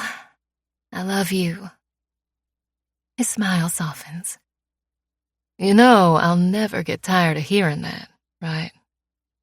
Good, because I'm going to need you to remember it when I'm in labor and squeezing your fingers so tight your hand will fall off.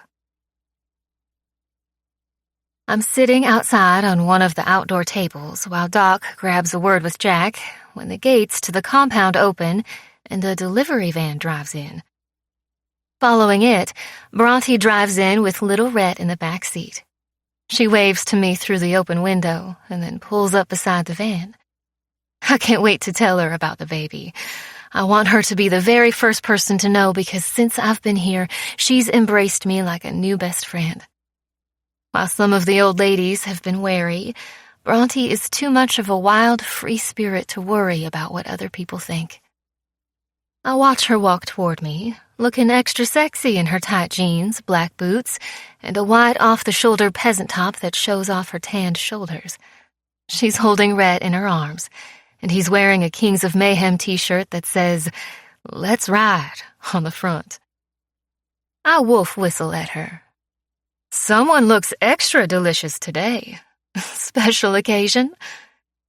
It's Jack and my first wedding anniversary tonight, she says, joining me at the outdoor table. Congratulations! Do you have any special plans?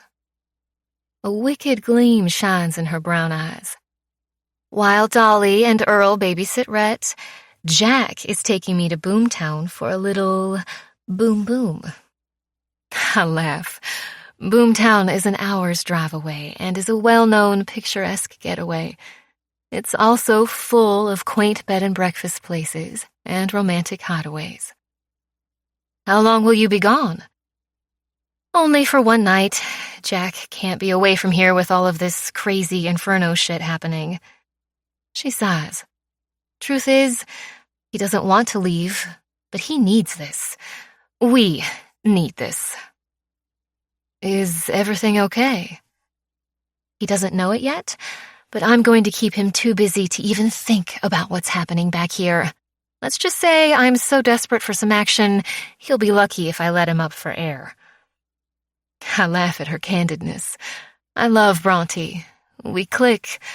I knew from the moment we met we were going to become good friends. She adjusts Rhett in her arms. I swear, if I don't come back knocked up, then we're doing it wrong. Oh, you're trying for another baby.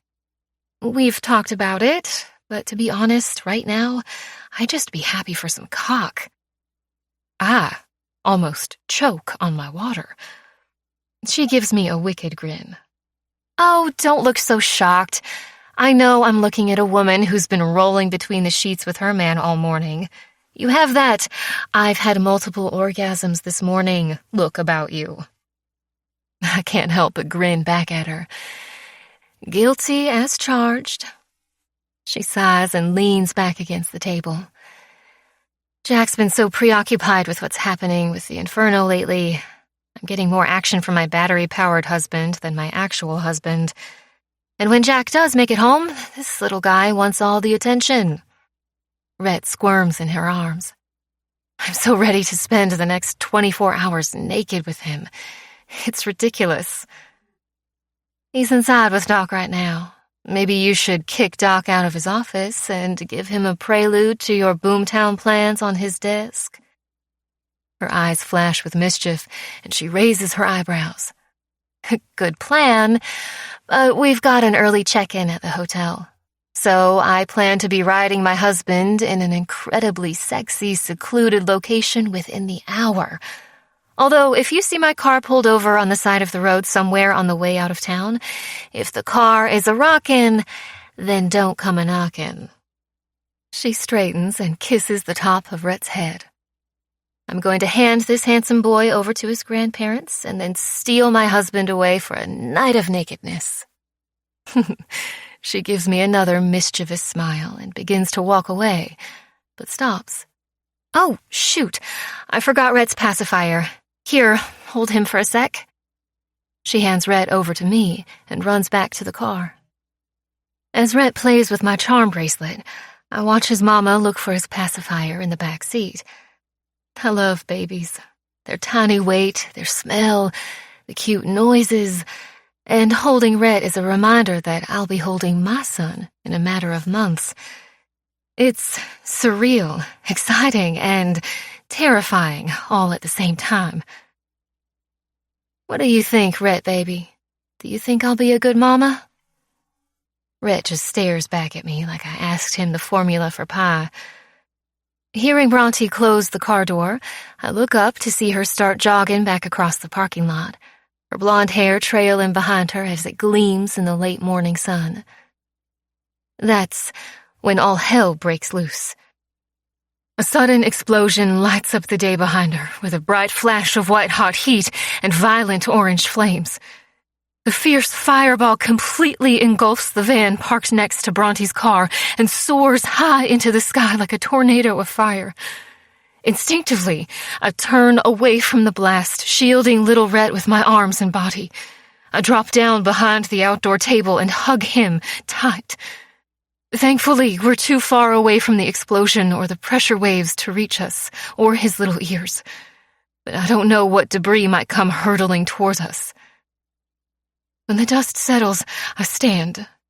Rhett is crying, and I quickly check him to make sure he's okay. He's shaken and frightened by the noise, but unharmed. I look around, my brain scrambling to make sense of what just happened.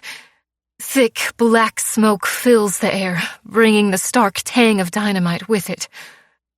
Someone tried blowing up the Kings of Mayhem. Dolly is first out of the clubhouse, and I quickly hand Rhett to her before I run toward Bronte. I can't see her because the curtain of smoke is thick, but as it clears, I find her lying unconscious only a few yards away. Reaching her, I drop to my knees and set about assessing her. Blood is dripping from her nose, but she's breathing and isn't contorted or showing signs of massive bone trauma. But while the outside of her looks intact, Internally, anything could be happening. Pulmonary barotrauma, organ rupture, abdominal hemorrhaging, brain injury. The list is frightening. Doc is the first person to reach us, and he immediately switches into doctor mode. Call an ambulance. Already onto it, Paul says, jogging up behind us with Venom, Merrick, and Ghoul not far behind. Are you okay? He asks me, his eyes frantic as they search my face. I nod. Are you sure? He sounds panicked. Yes, please, just help her, I say, terrified for Bronte. Hearing an agonized roar, I look up to see Jack tearing across the parking lot as fast as he can. His eyes are wide, and his face is twisted with terror as he races to reach his bride. His cry is like a wild animal and fills the space around us as he falls to his knees beside her. She's alive, I tell him. Panting, he reaches for her, but I stop him, and our eyes lock. And for the first time since I've met Jack, I see fear in them. She's survived the explosion, Jack. My voice is the same calm and assertive voice I use in the ER, but it totally hides how I feel. I'm so full of adrenaline, I am surprised I'm not shaking like a leaf. But she needs help, and right now, you're not the person to do that for her. We'll get her to the hospital so she can get the treatment she needs. What you have to do is stay calm. Let the dust settle, and let us do this. For a moment, he says nothing. His nostrils flare. I can see the tears in his eyes, and I'm sure he's going to fling my arm away. Instead, he climbs to his feet and yells into the weird silence, his rage and fear roaring out of him. Knowing he needs the support, I go to him. Listen to me. What you do in the next few minutes is very important. I look over at Dolly, who's trying to pacify Rhett in her arms. I need you to go to your son. I want you to hold him. He needs you. It's not a lie. His son does need him. But at this moment, his son might also be the only elixir that stops Jack from losing his mind and erupting into untold mayhem as his wife lies unconscious on the asphalt. Go to your son, I say to Jack calmly. Let Doc do what he's got to do to help Bronte. His face is fierce, but beneath the facade, his emotions simmer. He's terrified he'll lose his wife. I glance at her, lying unconscious, and feel my heart shatter. Losing her is a real possibility, and if he does, I know it will unleash an animal in him like no one has ever seen. Chapter 38. Doc. I'm going to find Max, and I'm going to crush every damn bone in his body with my bare hands, Jack seethes. I'm going to peel back his skin and gut him from the inside out. We're outside Bronte's hospital room, and Jack is stiff with rage. He isn't one to lose his cool. I've seen him make the kind of decisions that would make lesser men tremble at the knees, yet he never breaks out in a sweat. But when it comes to Bronte, all bets are off. She is his queen, and no one fucks with a king and his queen. But first, I'm going to find everything that means anything to him and then destroy it in front of him. He paces, his jaw tense, his nostrils flared. Thankfully, Bronte is going to recover from her injuries. She was far enough away from the blast. It didn't give her any significant issues, just a mild concussion and a few lacerations. But as a safety protocol, the doctors want to keep her in for observation. 10 seconds earlier, and it would have been an entirely different story. If she'd still been looking for the pacifier in the back of the car when the bomb went off, she would have been killed. The delivery driver wasn't so lucky. Sheriff Pinkwater and his men are still scraping his remains off the asphalt. Red is fine, a little shaken, but by the grace of God, he was safe in Lily's arms when it happened.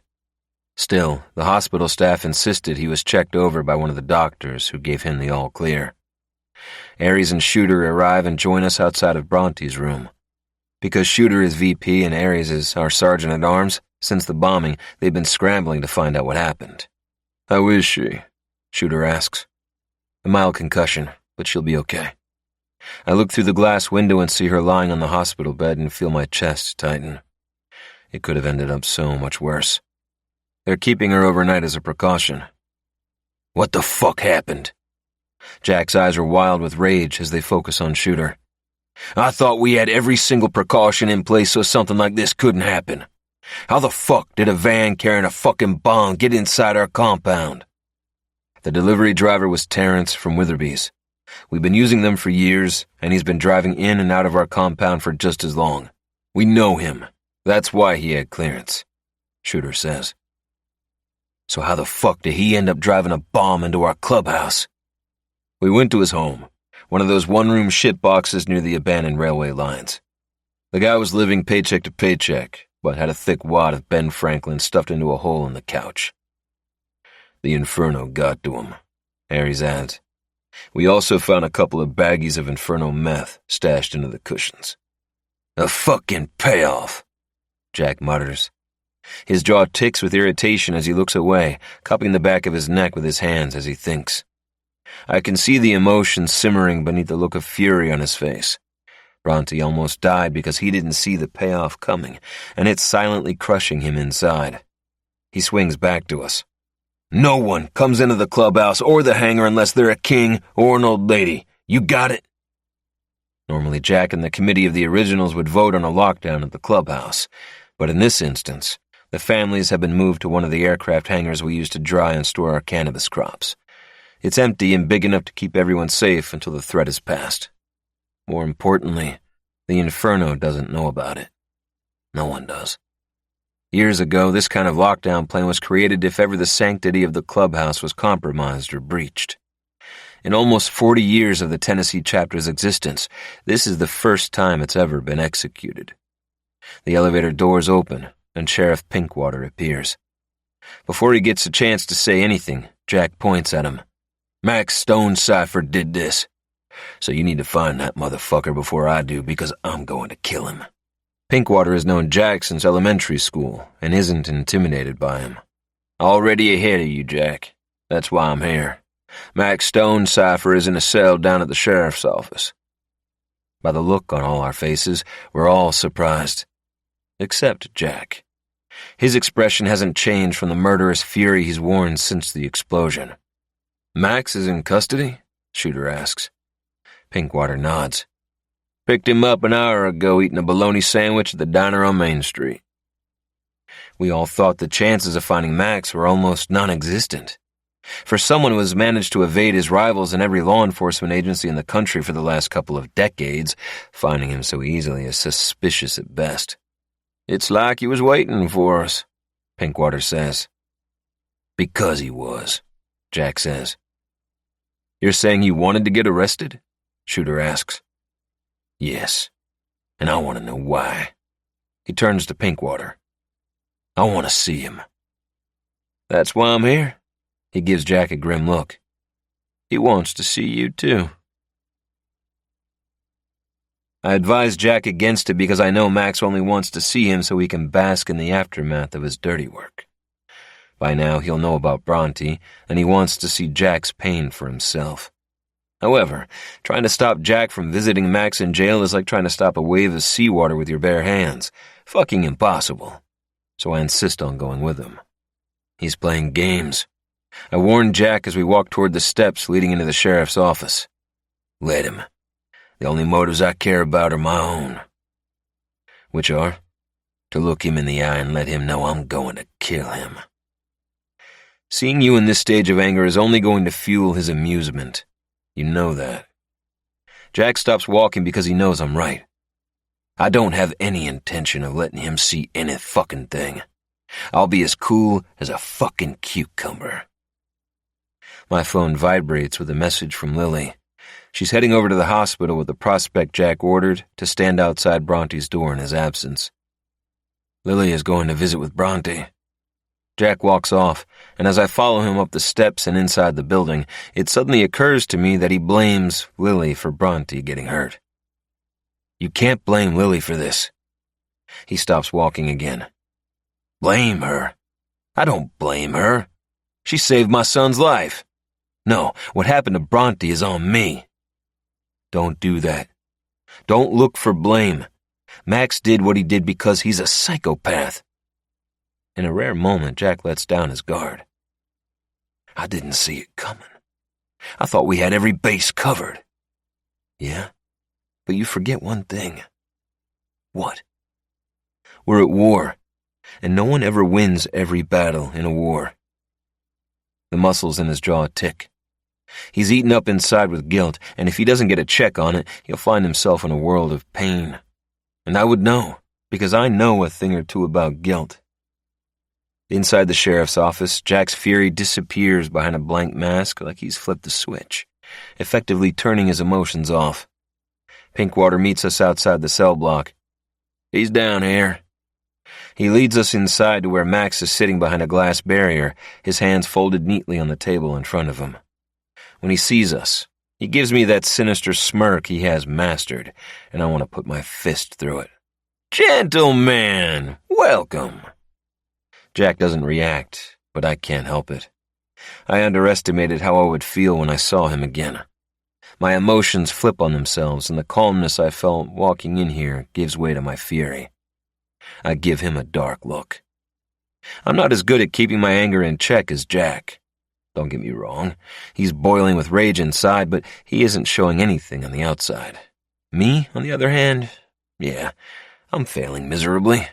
Honestly, I thought I could do the same.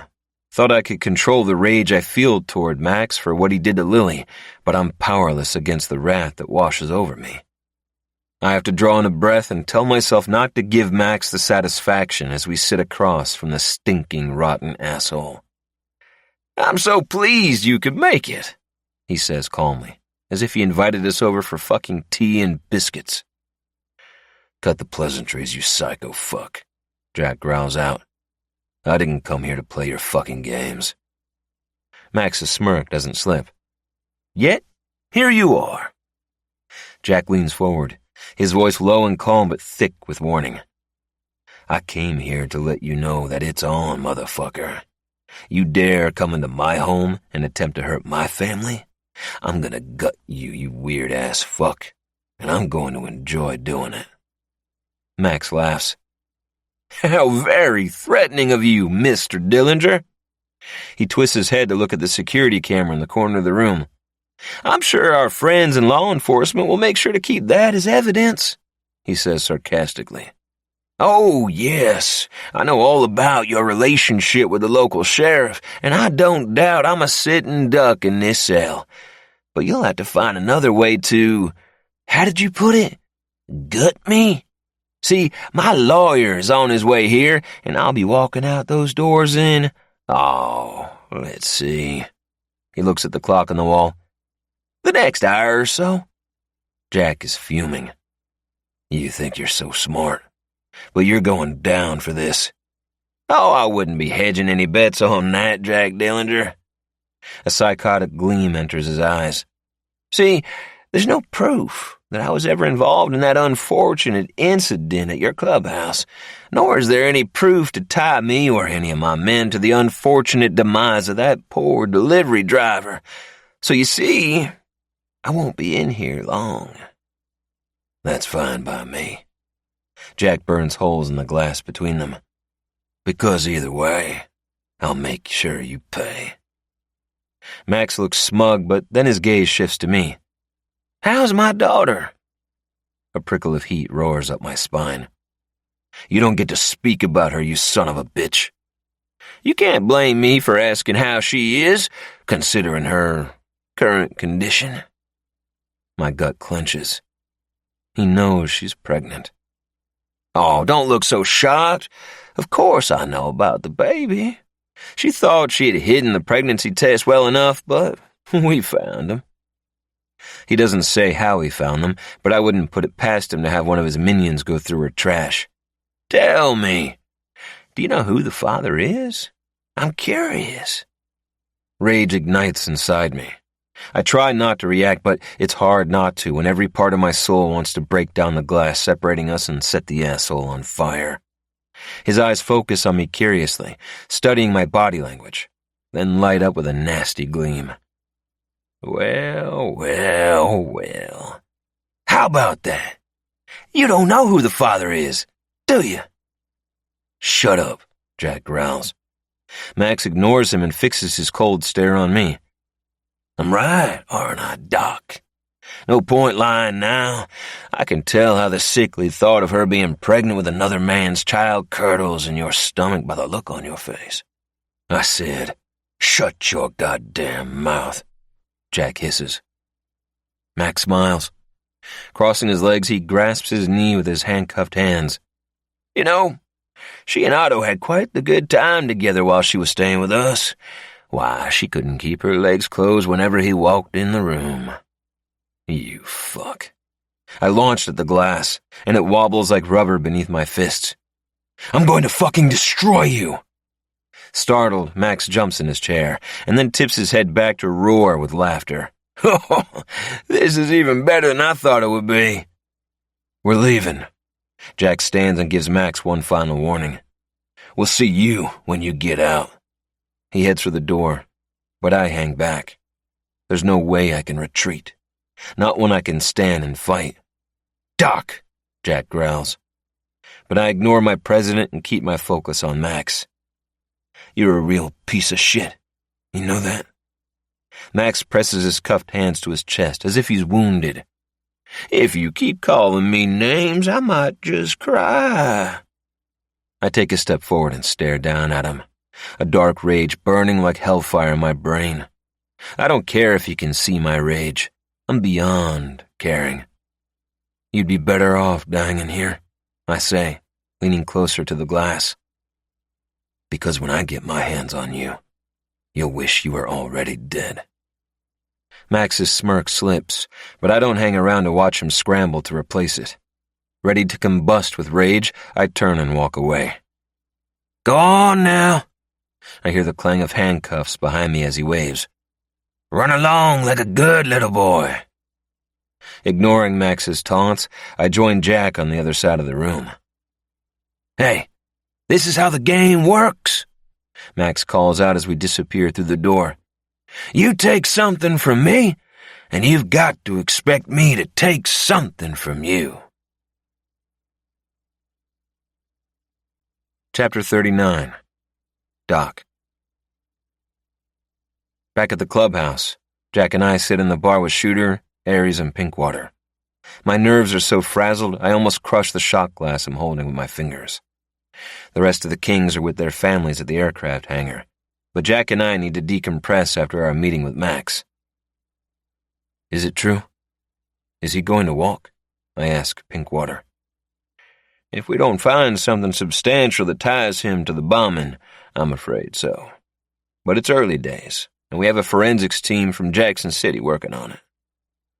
He'll fucking walk, Jack snaps, refilling his shot glass with whiskey and knocking it back. He slams it against the bar and looks at Pinkwater. And just so you know, I am going to kill him. Pinkwater gives his friend a pointed look. And just so you know, I didn't hear that. I shake my head, not convinced we have the full picture. What's the point of hanging around town to be arrested? Something isn't right about it. The whole thing seems too simple, too easy. It was a safe way for him to taunt us without me putting a bullet in his fucking head. Jack slides a shot glass full of whiskey over to Pinkwater. He wanted to sit down with us, wanted to play his games and enjoy the aftermath of the bombing. I know that, but something seems off. You think he's got something else up his sleeve? Pinkwater asks. I don't know. It's just a feeling I can't shake. I second that feeling, Shooter says. He gave in too easy. Unease creeps up my spine. Have we missed something? I turn to Pinkwater. What did he say to you when you arrested him? The usual shit. These cuffs won't be on me long, that kind of thing. If I had $1 for every time some crim said that shit to me, I'd be retired. I think about what he said to me. You take something from me, and you've got to expect me to take something from you. At the time, I thought he was talking about the attack on the clubhouse. But what if he was talking about something that hasn't happened yet? The realization hits me with the force of a tornado. He hasn't finished with us. I reach for my phone. The clubhouse bombing was a fucking distraction, and we've done exactly what he wanted us to do. Which is? Shooter asks. Lowered our guard. I find the prospect's number and hit the call button, but he doesn't answer. Damn it. We need to get back to the aircraft hangar, Jack says, already grabbing his bike keys off the bar. No, I say, a cold dread already settling over my body. We have to get to the hospital. He's not coming after us. He's going after the girls. Lily. God damn it. I kick the vending machine with my boot when the Snickers bar I just paid for gets caught in the coil. When the kicking doesn't dislodge it, I attempt to shake it, which only earns me squished boobs and sore fingers. You're not going to win, do you hear me? That Snickers is mine. Mine. So if you think you can steal my $2 and get away with it, then you've got another thing coming, buddy. I rock the machine, and the wire coil eventually gives up the chocolate bar, sending it to the trough below. Bending down to retrieve it, I pat the glass. Nice try, buddy, but a word of advice?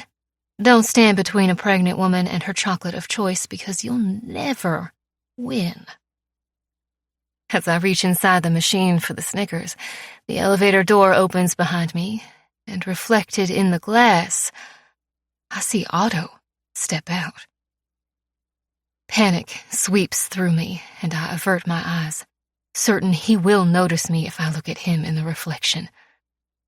I hold my breath and break out in a sudden sweat as I wait for his hand on my shoulder. But he doesn't see me. In fact, he walks straight past me without even a second glance and disappears down the corridor. When he's far enough away, I quickly step behind the public telephone on the wall.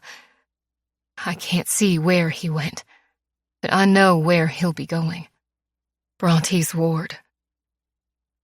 I grab the phone and dial 911, hastily telling the operator to send help before rushing off, not even bothering to hang up. I bolt down the hallway toward Bronte's ward because I know this isn't going to end well. The nurse's station is empty because there's a code red in one of the other rooms, and I don't have time to find anyone else to help. It's okay. The prospect will stop that bastard from hurting her. I think as I run, but my steps feel so slow and clumsy while my mind bombards me with all sorts of scenarios that don't end well.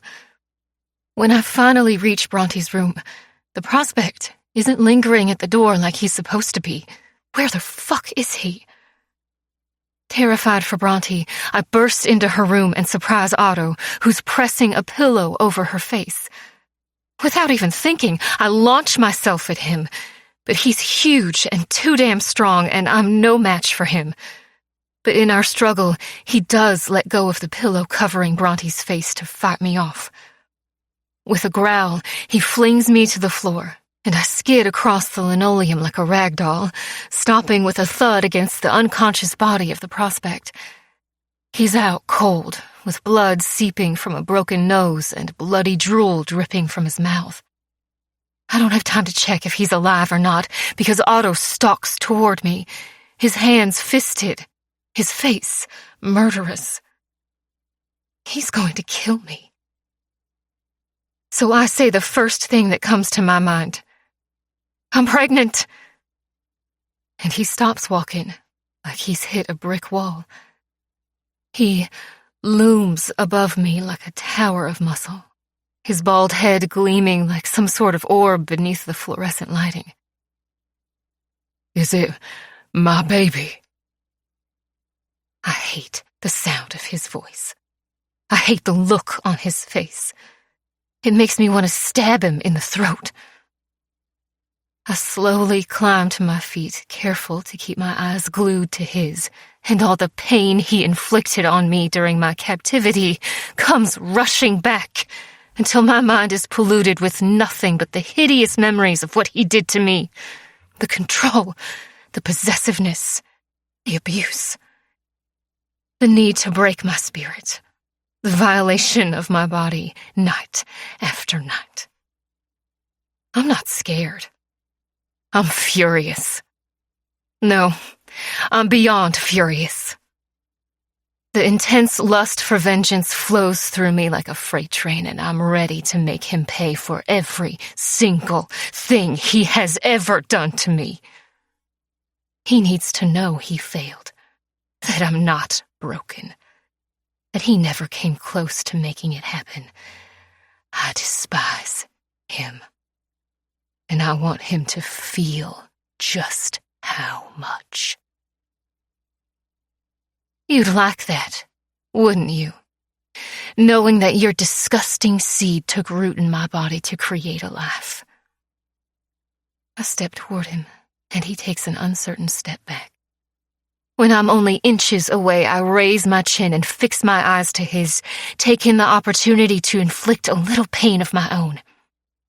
Sorry to disappoint you, you disgusting pig, but the baby isn't yours. It's Doc's baby. It seems you're not so virile after all. Fury contorts his features as he whips me across the face with the back of his fist, rattling my teeth and making me see stars. But I don't fall or falter, because I'll never be on my knees in front of this asshole again. Otto steps back, rips his gun from the back of his jeans, and points it at me. He wants to kill me, but he's too late, because he's going down.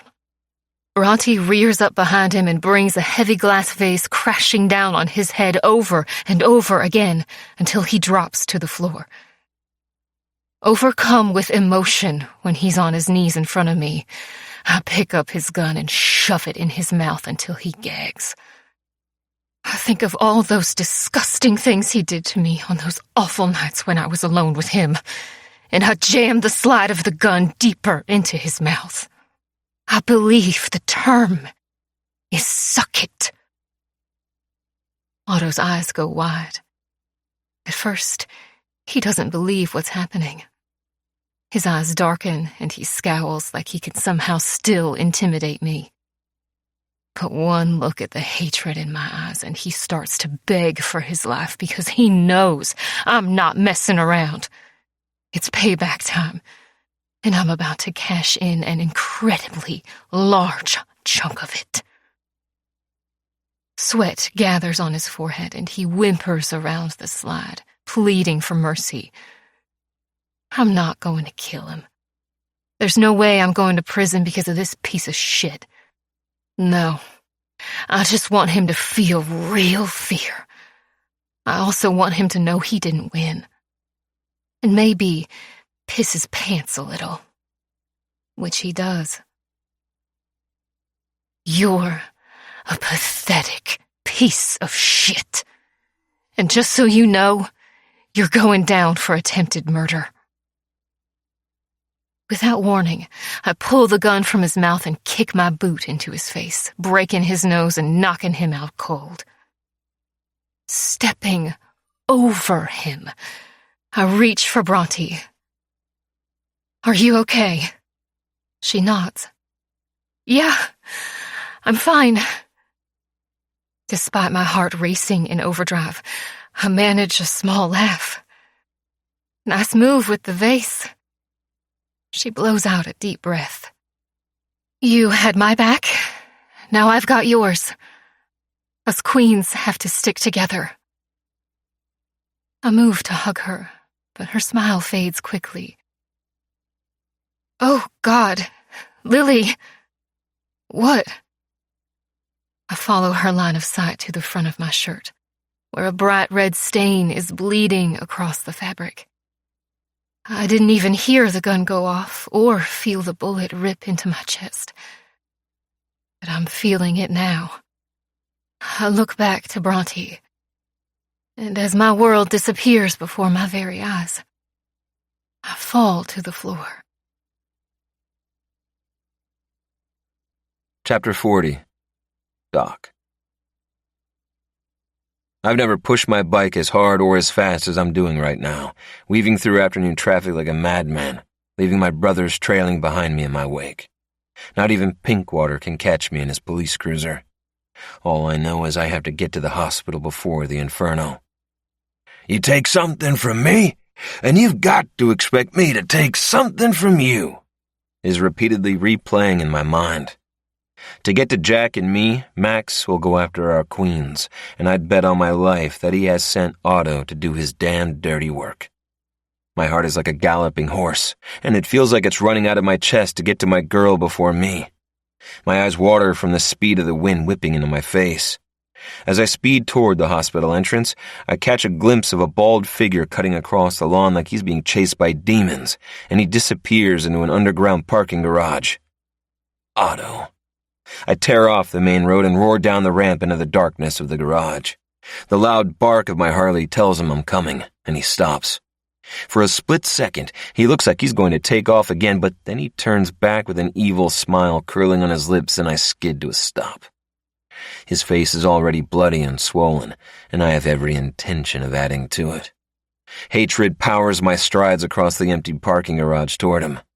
He holds his hand up, taunting me to come closer. "Bring it, fucker," he sneers. I don't stop until I reach him, then bring my arm back, form a fist, and strike him with a blow that almost knocks him to the ground. Gaining his equilibrium, he strikes back, and I'm so blind with rage I don't feel anything. Everything bursts to the surface.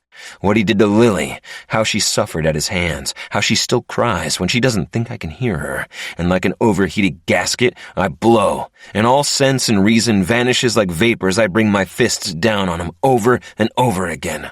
Adrenaline fuels my rage, and I am at its mercy as I pound into his face so hard I feel my knuckles bruise and my skin break. But I keep going. I'm unable to stop.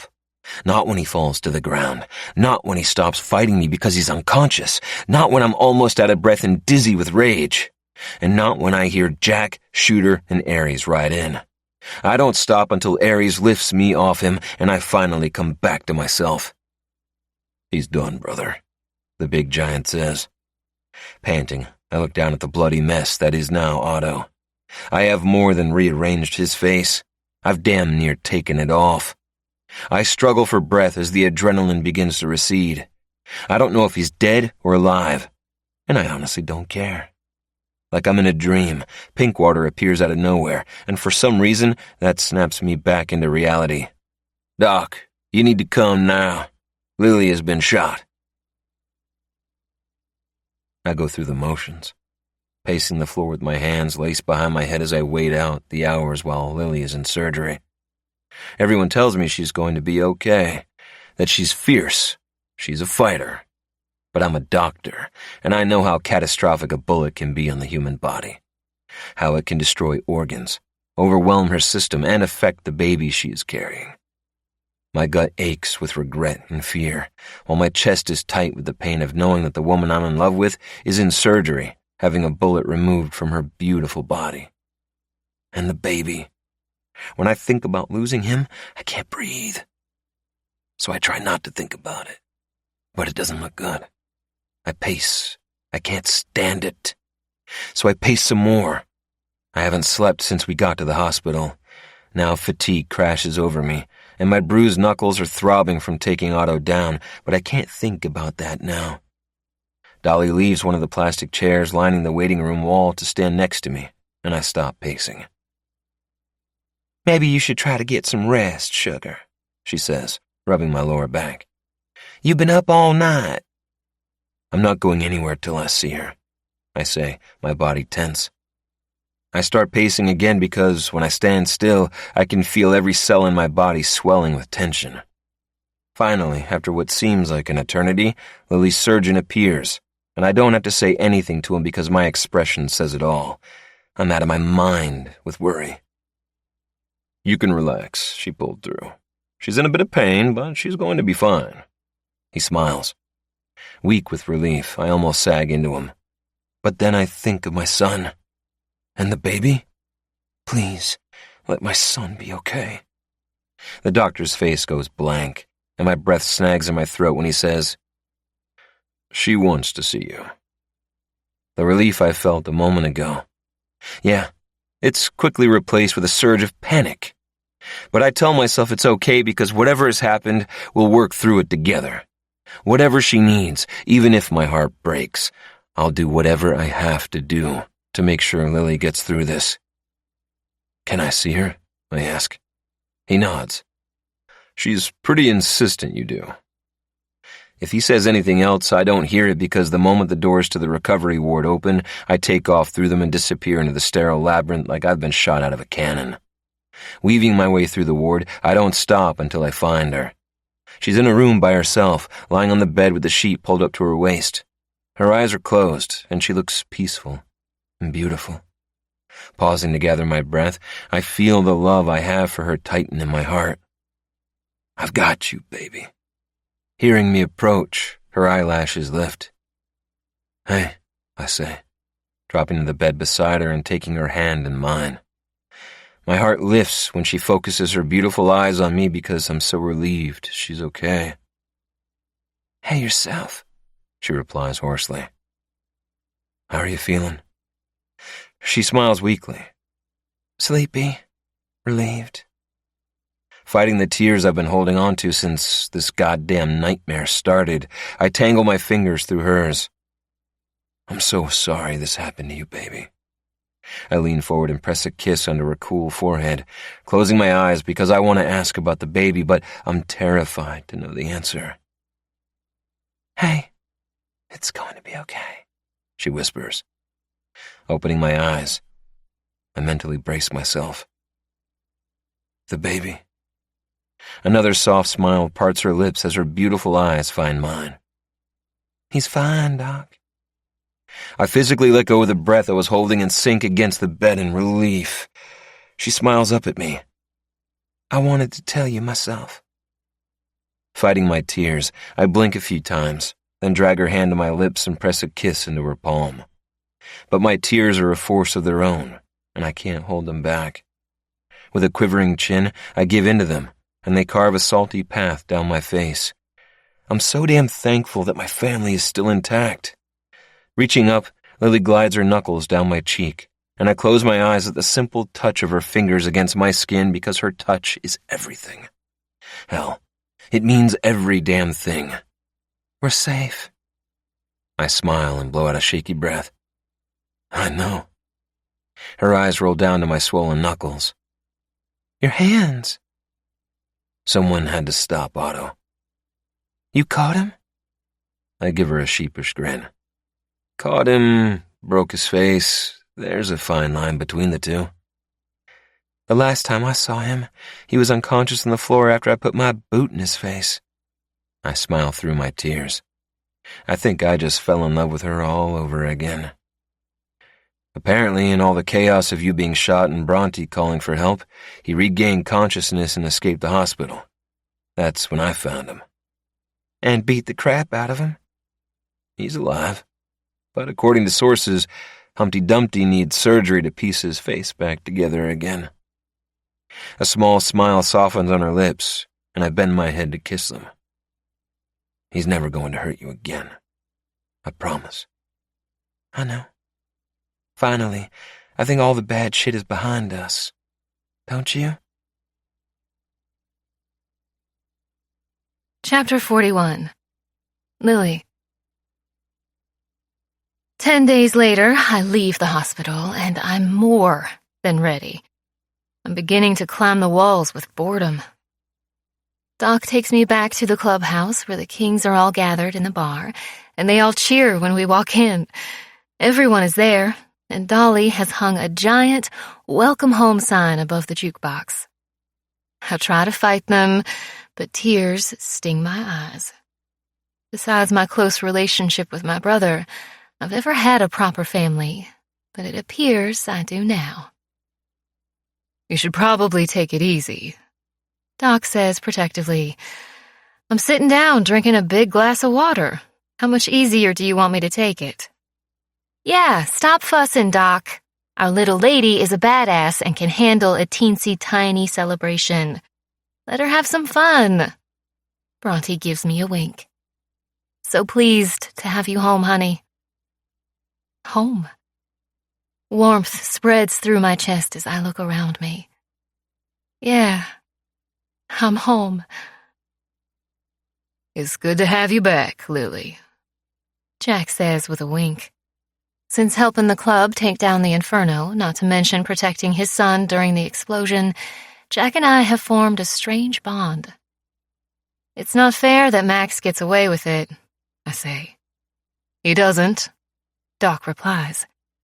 Turns out, Terrence Bellew didn't trust the Inferno. When he had his girlfriend listen in to the conversation in the next room, he had the good sense to record it on his phone. It's all on record. How Max wanted to make a special delivery to the Kings of Mayhem clubhouse, how he knew a bomb was in the delivery van, but he needed the money and agreed to help them. The girlfriend has agreed to testify to all of it. She's not afraid of the Inferno coming after her. The Inferno is notorious for intimidating witnesses and for blowing up courthouses. Not much of the Inferno is left, Jack says. Without their leader, their numbers have dwindled.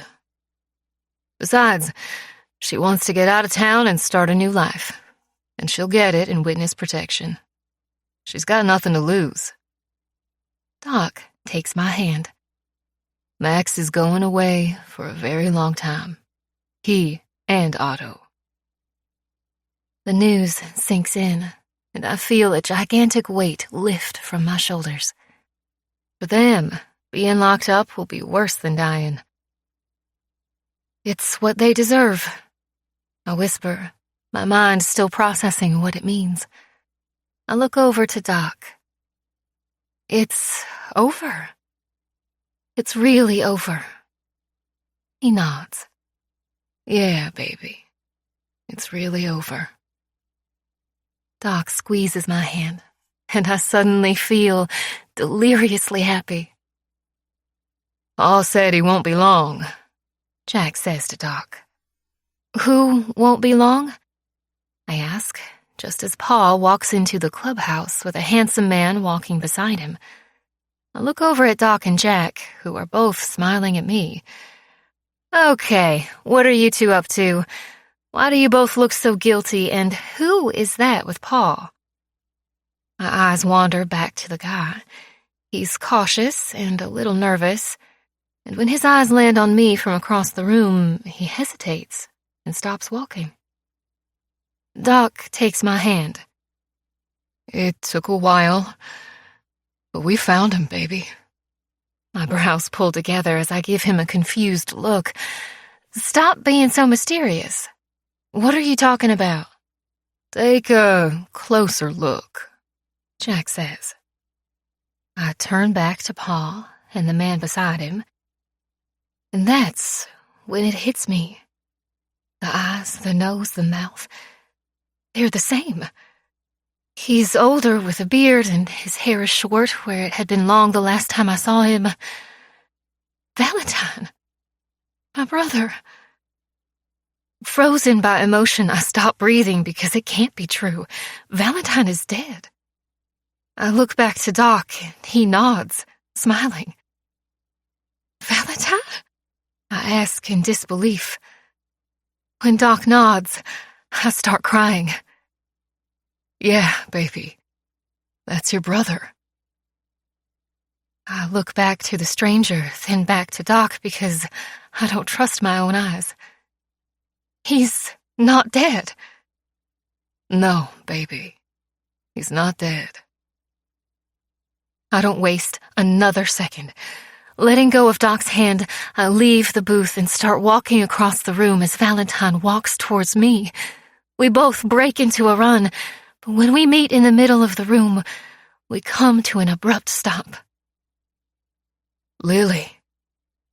He says my name, and I want to cry because it's been 13 years since I've heard him say it, and it sounds just as magical as it did back then. More so because I never thought I would hear it again. With a cry, I throw my arms around him and he lifts me off the ground just like he'd done 100 times before when we were growing up. Valentine lets me down so I can get a good look at him. "You're alive," I say through my tears. "Yes." "They told me you were dead." Paul explained to me what happened. "I'm sorry, Lily. I never knew you left when you were a teenager, or I would have come looking for you." I swiped my tears with the back of my hands. "I tried looking for you when I left, but I couldn't find you online. I even hired a private investigator, but it cost so much money, and when he couldn't find you, I thought you didn't want to be found." "I didn't, not by them. But if I had thought for 1 second that you had left him..." He takes my hands in his and squeezes them. "I didn't think you'd ever leave Max." My face falls at the mention of our father's name. "Did Pa tell you what happened?" He nods. "He's where he belongs." Doc joins us, and I throw my arms around his neck. "Thank you." Fresh tears leave a trail down my cheeks. "How did you find him?" He gestures to Pa.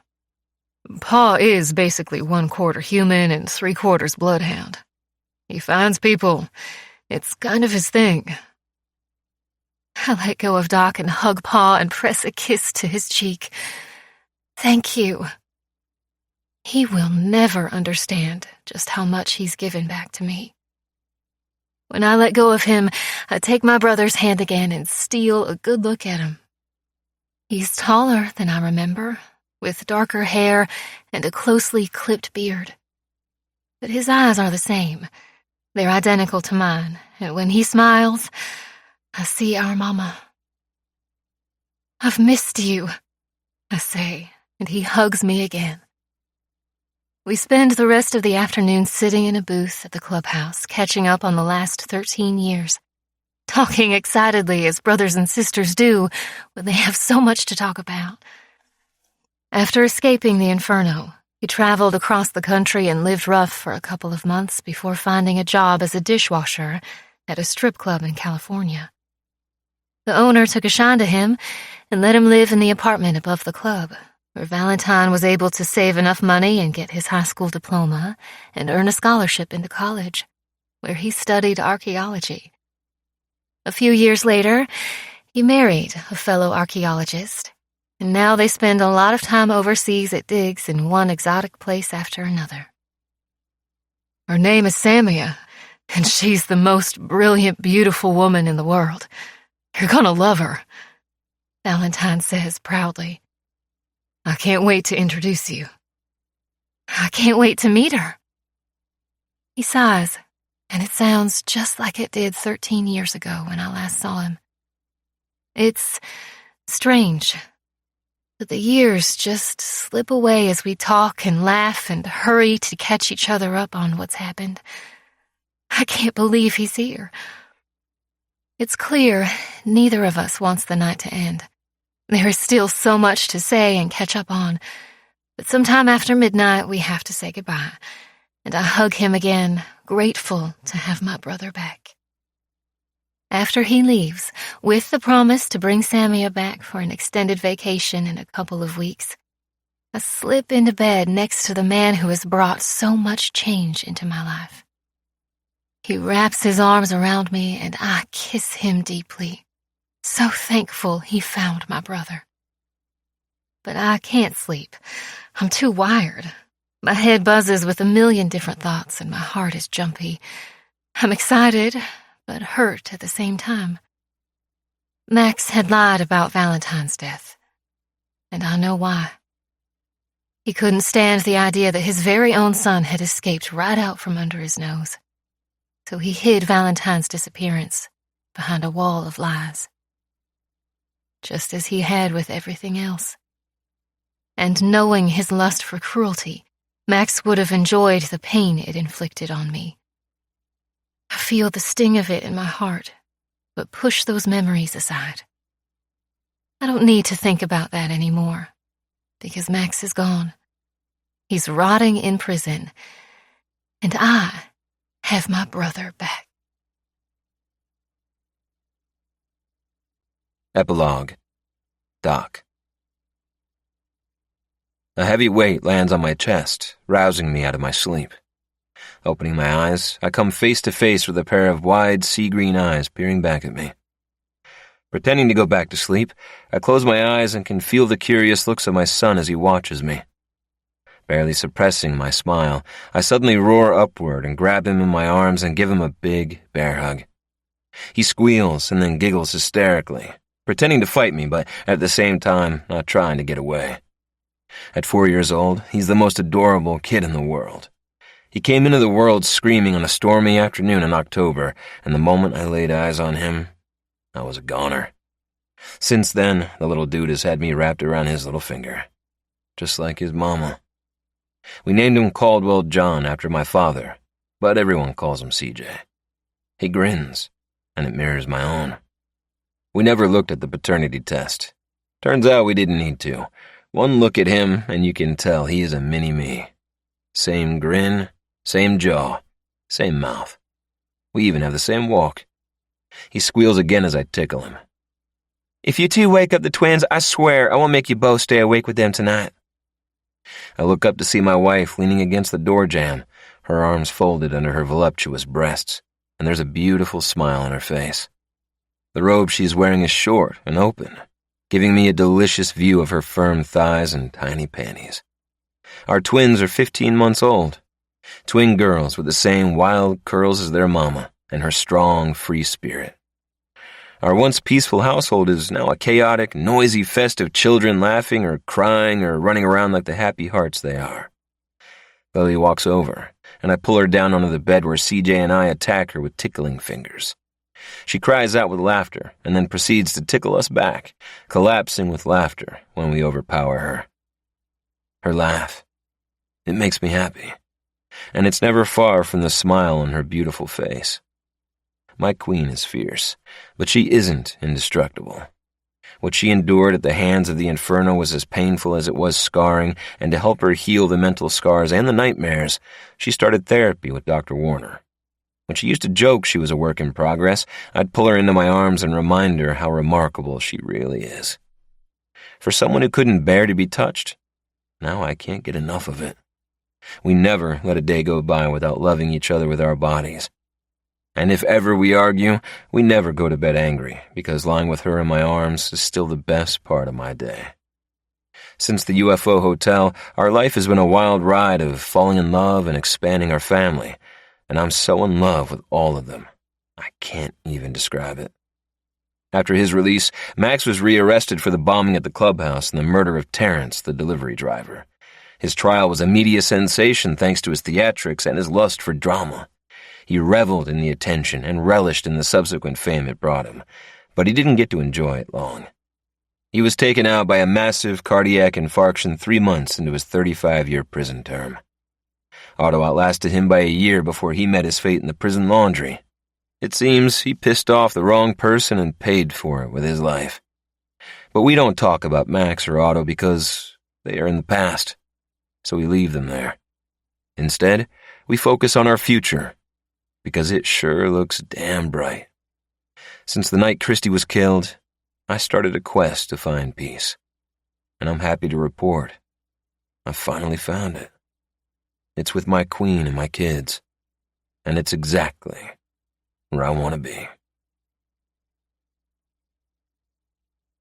This is the end of Doc, a Podium audio production. If you enjoyed this audiobook, we would love for you to rate and review it. For more contemporary mafia romance, check us out at podiumaudio.com and sign up for our newsletter. We promise we won't spam you. Also, consider joining our community of listeners, fans, and trolls on social media. We are active on Instagram, Facebook, Twitter, and Reddit. We'd love to connect. You have been listening to Doc, Book 2 of the Kings of Mayhem MC Tennessee, Produced by Mitch Raines. Written by Penny D. Performed by Aaron Shedlock and Lily Drake, members of SAG-AFTRA. Text copyright 2021 by Penny D. Production copyright 2023 by Podium Audio.